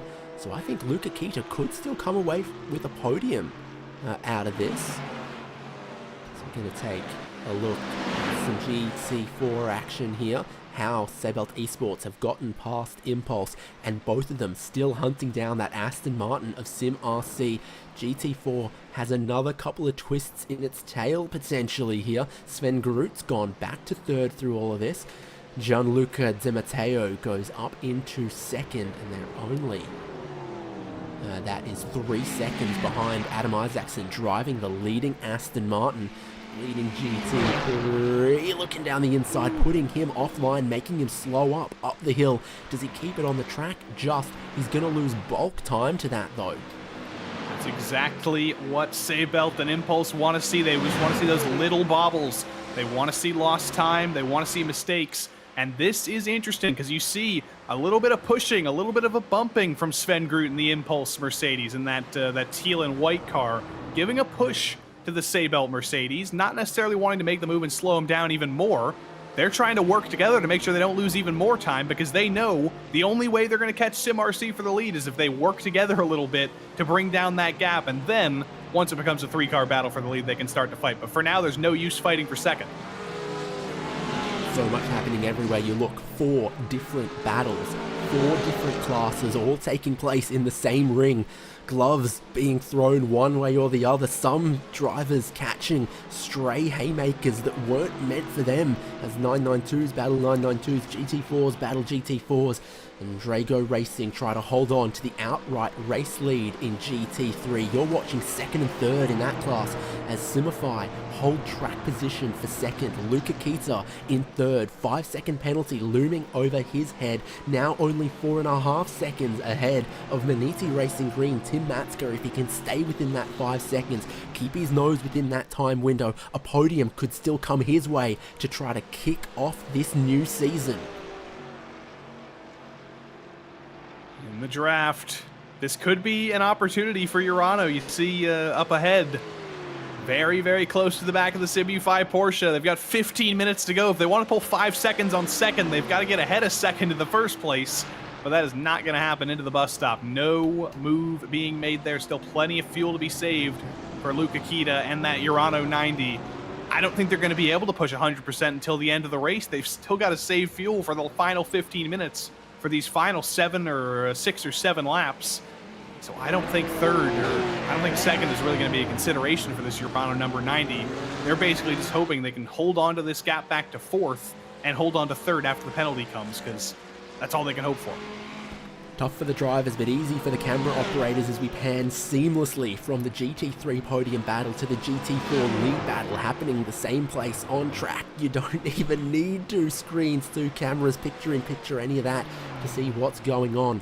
And in the timing column, left of screen, SimRC, you see their lead over Seibelt, 2.7, slightly evaporating as we come down the straight here. Now less traffic amongst the GT4s. There is Seibelt a couple of car lengths ahead as the time penalty comes in for one of our contending 992 cars, Joey.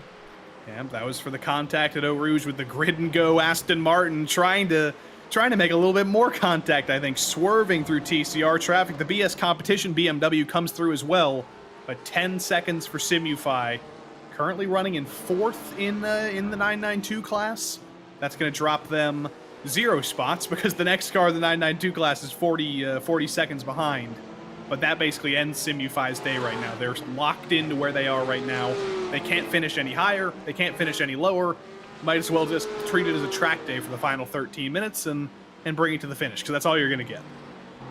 Can't go over it, can't go under it. They've got to go through it, I guess. Looking like 4th in 992 is where they'll sit unless we get less of a firework, more of a bomb go off for some of the cars in their category. How about GT4? There's only 6 laps left for the GT3 race leaders. Might that be only 5 for GT4 for them to settle their differences? And hey, things are stabilized for SimRC. Seibelt no longer able to hunt them down quite as quickly. An Impulse, did they short fuel? Are they in trouble? They're dropping back somewhat in 3rd place, no longer able to go with Seibelt Esports like they've done for so many hours in this race. Those 2 Mercedes bordering on inseparable. Gonna start a conspiracy theory, I think. There's magnets in these 2 cars. They're just glued together. They can't avoid each other. There's one big magnet on the front of the Impulse Mercedes. There's one big magnet on the rear end of the Seibelt Mercedes. They can't separate from each other, but they are closing down just a little bit on SimRC. Previous lap for SimRC was the lap they had the big moment at the exit of Radeon. 2:26.9, 2:27 for the 2 behind. So that's kind of even things out. The gap isn't brought down as much as they would want. But you see some GT3 traffic coming through behind. Some 992 traffic is going to come through as well. Seibelt and Impulse are just desperately hoping that they catch SimRC at just the right moment to get more of those big bobbles and take more of those big chunks out, because it doesn't look like it's coming down on track. Does it look like Jürgen Frank back there in 6th place has just taken that spot away from Ruben Bonga BS competition? Because they've definitely closed up, and it looks like the last lap was quicker for Frank. This is definitely another battle to watch to the end here as well. Porsche versus BMW. Yeah, this has been very hotly contested as well. 2 very easily differentiable liveries. The BS Turner BMW, the Zebra. Always got to respect the Zebra. And the art car for Team 75. Jürgen Frank just making that Porsche as wide as humanly possible.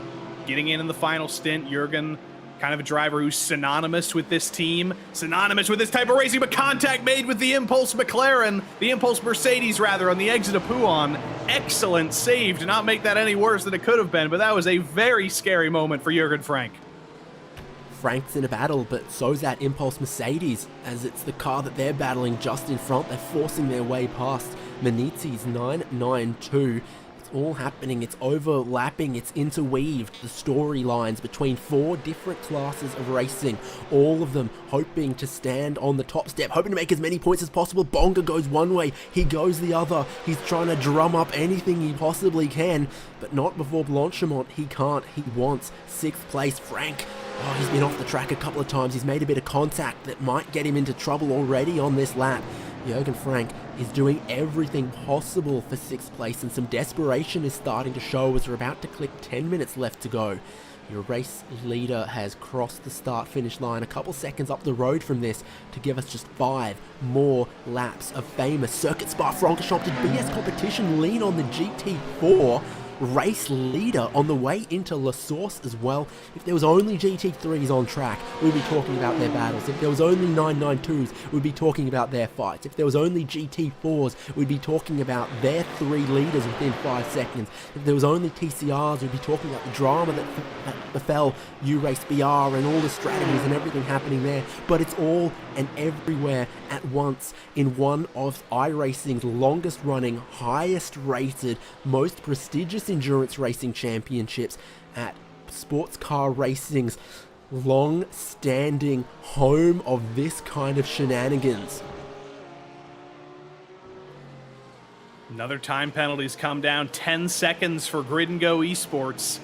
They didn't get the penalty for the Eau Rouge incident originally. They got the penalty for the second incident at Pouhon with the Door Esports Mercedes.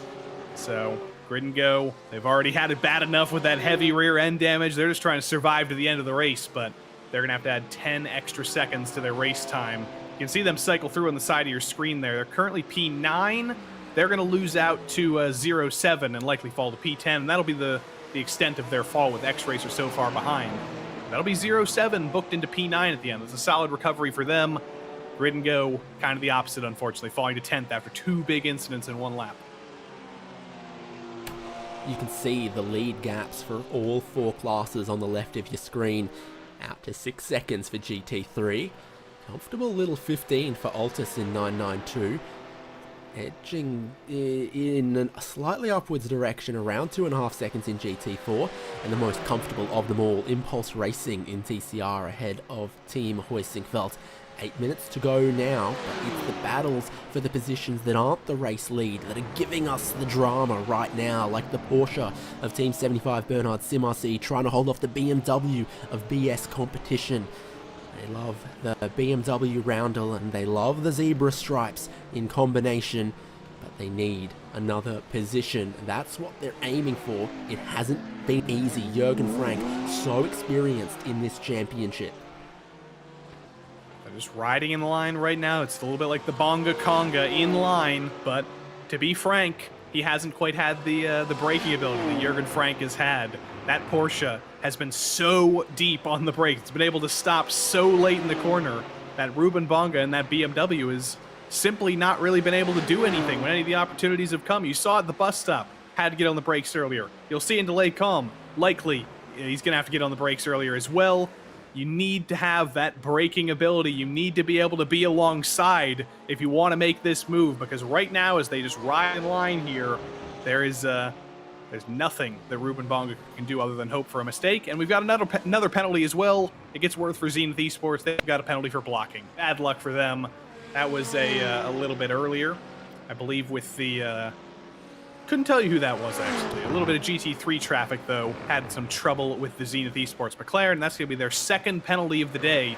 20 total seconds of time penalties for Zenith Esports in GT4. Not going to make them very, very happy at all. And that is going to promote, I believe, 0-7 Racing from predictable 9th to predicted 8th. So they'll be very happy with that as well.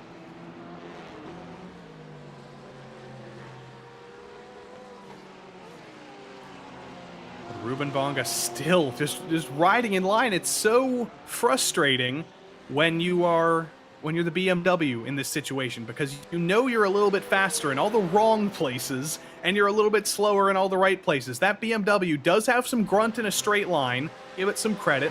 Bonga able to close down the gap coming into Blanchimont. But once they file through here, once they get by a little bit of TCR traffic, you'll see that Jürgen Frank in that Porsche is able to brake so much later and hold on to that gap just as he is every single other lap. Ruben Bonga is going to be thinking right now, what more do I have to do? How do I force this guy into a mistake? It's a very difficult thing to do, to force Jürgen Frank into a mistake in a situation like this. Yeah, absolutely. Like I said, so much experience in Porsches, in his Team Sim RC, and in this championship for season after season. Once you've been there, you know how it plays out. You don't have quite those same nerves you'd still be feeling something. 5 minutes left on the clock. You know that you and your teammates have worked so hard, raced as hard as you can for 5 hours, 55 minutes to this point. You don't want to see it slip away. You want to bring home the best result you possibly can to kick off this championship. SimRC, no strangers to how to win in any category in this series. They've won in GT3, they've won in 992, they've won in GT4, they've won in TCR before. This isn't for the win, but it's to really try to cement the opening of the championship and show that what they've got as far as the 992 is concerned. How about the gap for Luca Kita though? Still has Maniti Racing Green and Tim Matska just within 5 seconds. Maybe we can get a confirmation of that. Not able to get ahead of Tristan Iglesias, which is maybe forming a little bit of a roadblock for him. And Maniti Racing Green just holding in behind within that 5-second window, navigating some traffic of their own. Oh, could it be any closer, Joey? You said you needed your voice to be ready if we were going to have a 4.9 second buffer, and we're getting exactly that. But the thing that's made this so much more difficult for Luca Kita, if you are just joining us now for this final stanza of the race, that Urano number 90 does not have the fuel that the Simufy Esports number 14 has, that the Maniti Porsche has behind either. Luca Kita has been saving fuel for this entire last stint. He's been saving fuel for almost a full hour now. He's been keeping pace with that Simufy number 14 up ahead. He would absolutely have the pace to pass Tristan Iglesias and maybe even to catch the leading Ferrari as well if he didn't have to save fuel. That has been the tragic end, the tragic scenario to Urano's race right now. They could have had so much more, but unfortunately fuel saving has kept them in third, and the penalty, the 5-second penalty that they got earlier, has especially told them that you're not going to finish any higher than third. That's what you're fighting for now, to try and pull a 5-second gap over Maniti when the checkered flag flies. But there it is, over 5 seconds. Can it stay there though?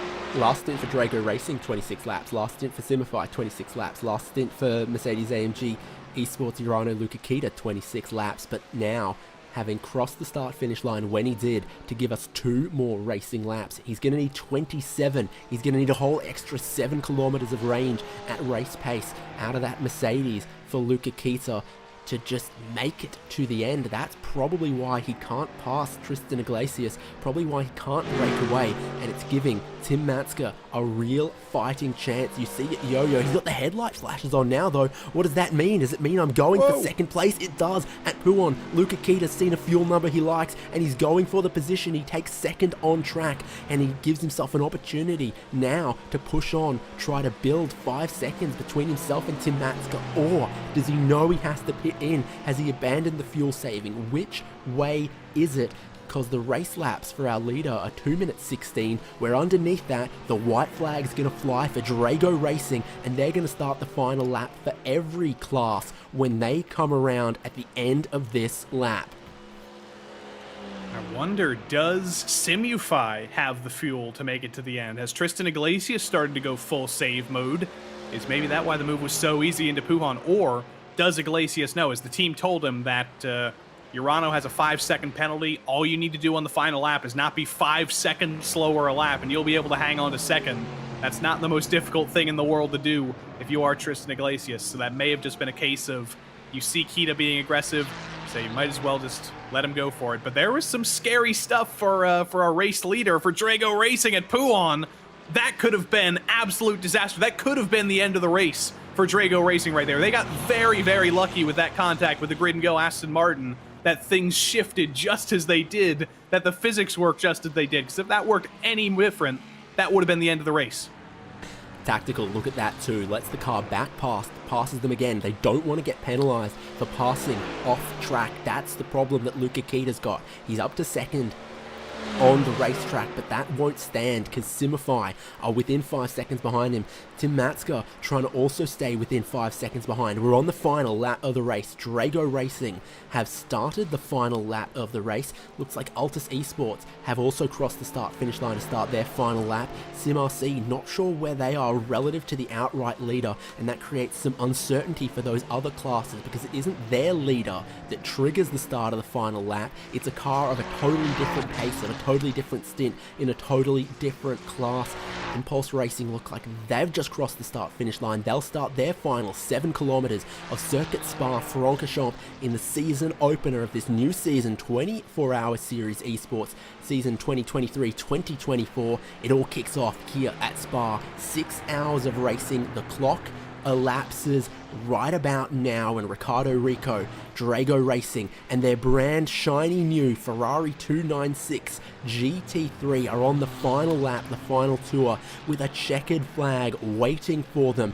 Riccardo Rico's the driver who drove them away from the pack at the halfway point when there was 3 hours left to go. He got in, he put that Ferrari into a winning position, he left the rest of them behind. From then, Drago Racing have held on. They're looking for their first win this season. They're looking to kick it all off in famous fashion. One more corner, the bus stop chicane.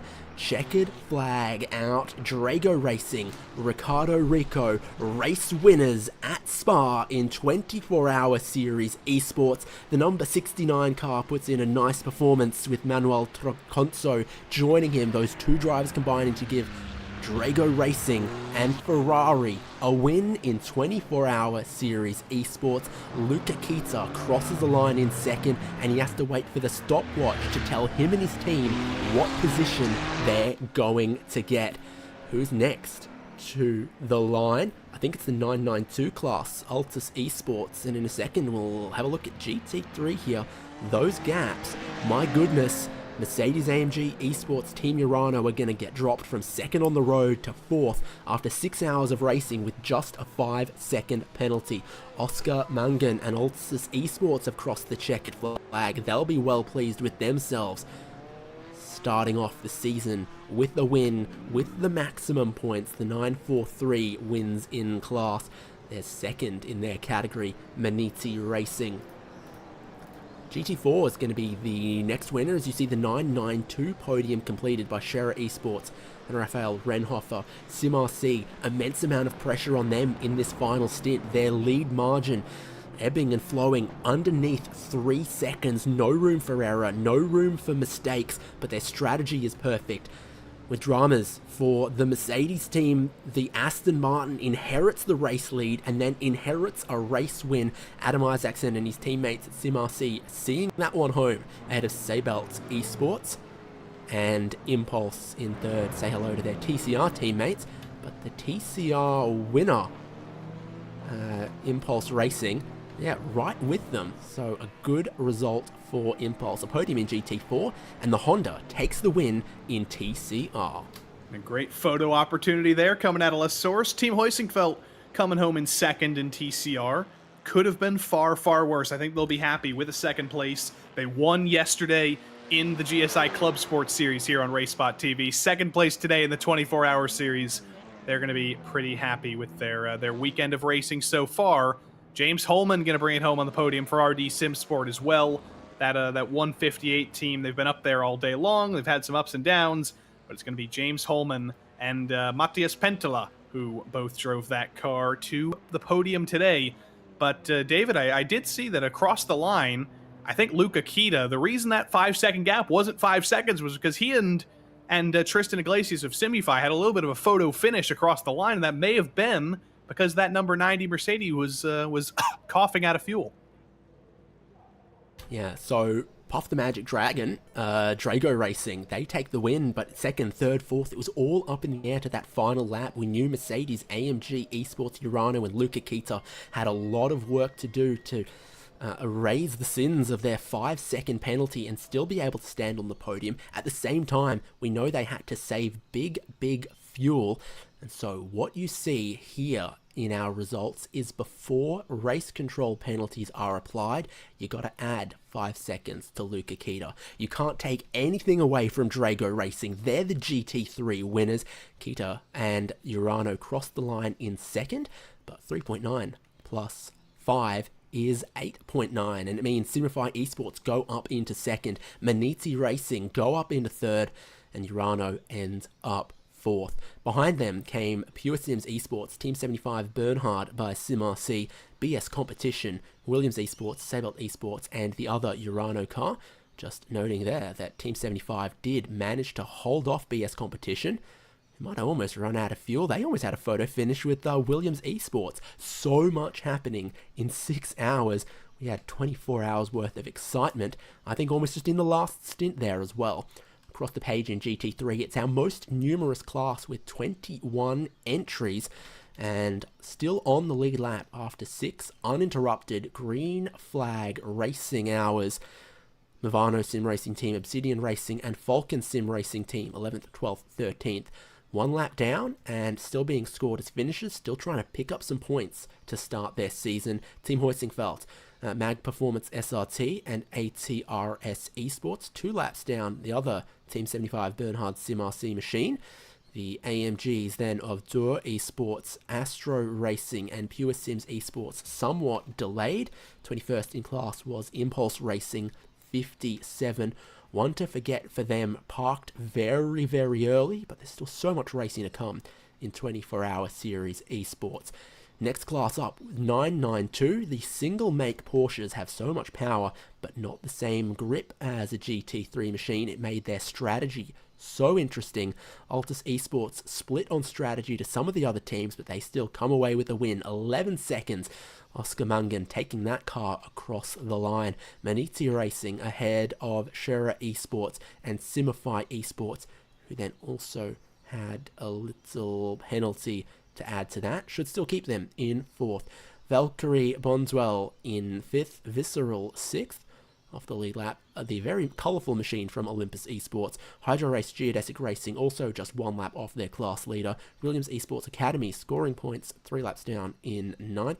Havu somewhat delayed after some big damage late on. They missed 31 laps by the end of that. 14 cars in class. The other 4, Impulse Racing, Urace BR, Wave Italy Racing Team, and Apex 1. You can see 3 cars out within the space of 1 lap at the tail end of that class, Joey. In GT4, the race win goes the way of SimRC, but make note of these gaps. It was so close, anyone's game all the way to the end. And you know, with 6 hours of racing, well, you've got to see out every single minute, every single second of it. Blink and SimRC could have lost it. From Saybelt Esports and Impulse Racing, who chased them home in fine form, the Aston Martin finishes ahead of a trio of Mercedes AMGs with Wave Italy in 4th. McLaren of Zenith, I don't know if that 5th will stand based on some of the penalties that we saw, but overall a good result from the mid-engined machine. Next, across the line, Geeks Energy fiercely forward, and X-Racer, again, another super close finish after 6 hours of racing. Pure Sims Esports in 8th, the last car on the lead lap. 07 Racing, they did everything right. The one thing you can't control, the internet, their ISP, their power, it let them down, dropped them away from a nice race lead. They had to fight all they could just to finish inside of the top 10, and your heart breaks for those guys as they finish in 9th. Grid and Go, a pinball as well, taken out a couple of times, and they ended up in 10th. X-Racer, Raycar Esports Team, Hydro Race Geodesic Racing, Movano Sim Racing Team, and Raw Esports, the 15 cars from GT4 that started 24-hour Series Esports, 6 hours of Spa. In TCR, Impulse Racing, Honda take the win from Team Hoisingfeld's Hyundai Veloster. RD Simsport, Urace BR, Color Esports, Race4Cat, Wave Italy, Entropic, Obsidian, and Marto, I'm going to say it like that, as our 10 cars in TCR. I think only our top 9 ends up classified based on how much of the race you need to complete to be eligible for points, Joey.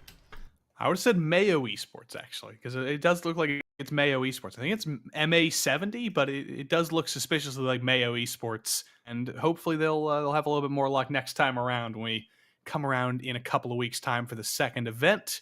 Hopefully we see Mayo a little bit higher, but what a day it was. 4 classes, 4 kind of dominant winners at the end of it all. But here's what happened to Luca Kita on the final lap. Once again, we're doing the ASMR, listening to the fuel, listening to the light touches. And out of the final corner, There it is. Cough, cough, no fuel. Gets second on the track, but loses out on that 5-second gap to fourth place and falls off the podium with that one little cough coming to the line. 50 meters from the finish. They completed 156 laps times 7 kilometers, and it's those last 50 meters that have cost Mercedes-AMG Esports Urano a podium. It can be so cruel like that. But there are some drivers standing by who aren't going to feel like racing was so cruel, because we ought to have some winners across all 4 of our categories of racing. I always love to go TCR up, and I think we do have our Impulse TCR winner. Martin Aschert's going to join us from Impulse. Congratulations to you guys. TCR, the class with the least cars, but definitely not an easy class to build advantage, to work your strategy and break away from a pack. And sometimes you guys are the pinballs in the traffic as well. Yeah, thank you very much. Definitely not an easy race. We got more choice of makes and models of cars in this new season of 24-hour Series Esports, thanks to iRacing upping that limit and absolutely destroying my graphics RAM. So you had a choice of what TCR to be in. They're all turbocharged, they're all front-wheel drive, but by no means are they a copy and paste setup-wise, driving style-wise, strengths-wise. Yeah, true. So yeah, last year we drove the Veloster, and we in the end struggled a little bit on that car. And yeah, this year we got some new guys in Impulse who really like the Honda, and they we're trying to get everyone to fall in love with the Honda. But the pace looked good from the start, so we just thought let's give it a go. And today we lacked on top speed towards the Velocitors, but in the end in the corners it made it good enough. So very happy with actually our first win here in the 24-hour series. So, yeah, it's a huge job from the whole TCR squad, and Marcel and also Jan spotting the whole race, managing everything, and also making sure we go through the traffic. Well, they go past us rightly. Now this says you picked up, this says Marcel picked up more than twice as many incident points as you, so I guess you'll pat yourself on the back as MVP inside the winning TCR, kicking off the season in strong form. I'm definitely not doing that. Marcel did a great amount of fuel saving, and I lacked in that, so let's say it's even. Once again, congratulations on the win in what's one of the most prestigious and hard-fought iRacing endurance championships. Impulse Racing start with a win in TCR. Who would you like to thank? Yeah, of course, I already thanked the whole team, Marcel and Jan for being here today. And of course, our sponsors, GTU, Sim Racing Cockpit, what is it? Yeah, we're looking forward to the next one, and thanks to you guys for the broadcast again. Awesome. See you at the next one. Thanks. Bye-bye. TCR winner with us there, Joey. I'm pretty sure from SimRC we do have Adam Isaacson standing by, so I'll bring you our GT4 winner. Indeed, we do have our GT4 winner representing SimRC. Adam Isaacson brought that to the line. Things looked pretty scary in those that last stint, though. 3-second gap, dealing with traffic. How intense was it, just trying to hold that gap for the final hour? Yeah, it was quite stressful there. I didn't really get enough, or like I didn't get the amount of practice I would have wanted for this race, because I didn't really have time for it. So my pace was a bit off compared to what it usually is.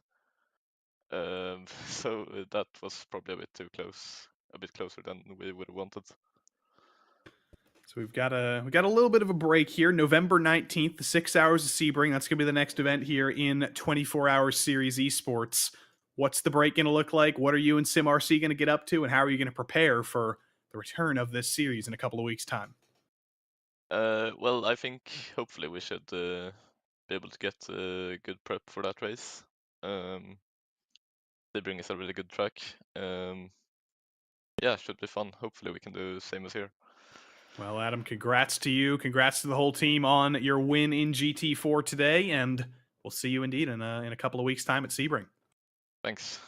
Adam Isaacson from SimRC, bringing that Aston Martin GT4 home with the win, David. And I say let's keep going up the ladder. Next class, Oscar Mangan, 992 Porsche Cup. He's with David Haynes. Well, congrats to you guys. A class that definitely, certainly seems challenging. You get more variation of strategy with the way that those tyres go. How did you find the tyres in these conditions at Spa? Yeah, they seem to hold on pretty well. At least over a one full field stint. I was really surprised that the Scherer guys were able to go double pretty early on there in kind of mid race and get about 2/3 of a field stint, but it seemed to drop off a cliff pretty early. So yeah, no, overall pretty good, and we just made sure that we tried to kind of push that double stint on the tires to the end of the race so we could kind of short fuel and not suffer as long. Pretty handy teammate in Jordan Caruso. I'm sure you had lots of things to tell him about how to drive this car. Yeah, many things. Yeah, my list is growing, but we're slowly getting there with them. So, but no, yeah, hats off to him. He kind of took this on short notice, and he put the car on pole, and I was driving for the first 2 stints until I think it was nearly 3 o'clock in the morning for him. So he's asleep right now. So, but when he wakes up, he might be pretty pleased to see how I was able to bring it home. Okay, we'll try not to wake him up. Congratulations, once again. Certainly, the way we see it from where we're sitting, trying to keep an eye across all of the categories, it seems like there is a lot of chaos going on. It's so easy, even with the best of intentions, to just get suckered into mistiming a move, end up with a penalty, ends up with damage, and you're in a weird place in this car where the GT3s flash their headlights at you and you drive away from them. Yeah, it's pretty tricky. I would say we're probably the most annoying class for the GT3s to lap for sure, because we're just so much faster.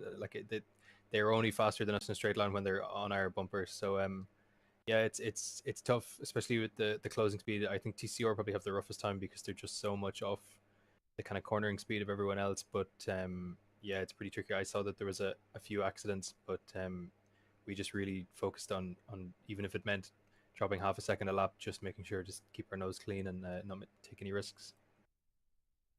Not Altus's first win in this championship, but their first win for this season to kick it off in fine form. I'm sure you've got some people to thank.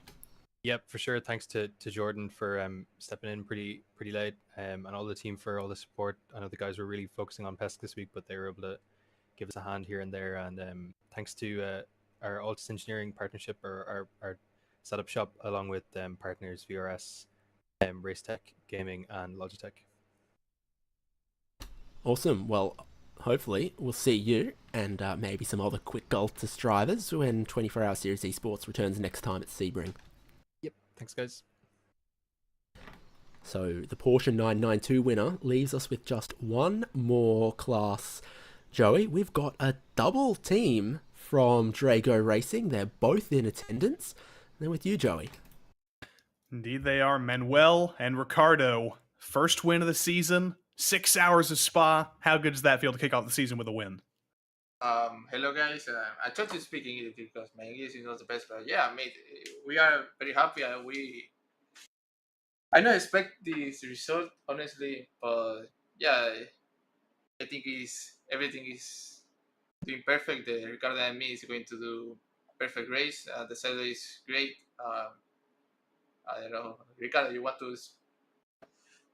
Thanks for trying. I'm the English mate. It was almost a perfect race for us. The only thing we had is a bit of a fuel issue at the end, but we are very happy, and it's my first good result in an international event or an international race, and it finally came. So I'm very happy for the team, for Manuel, and for me.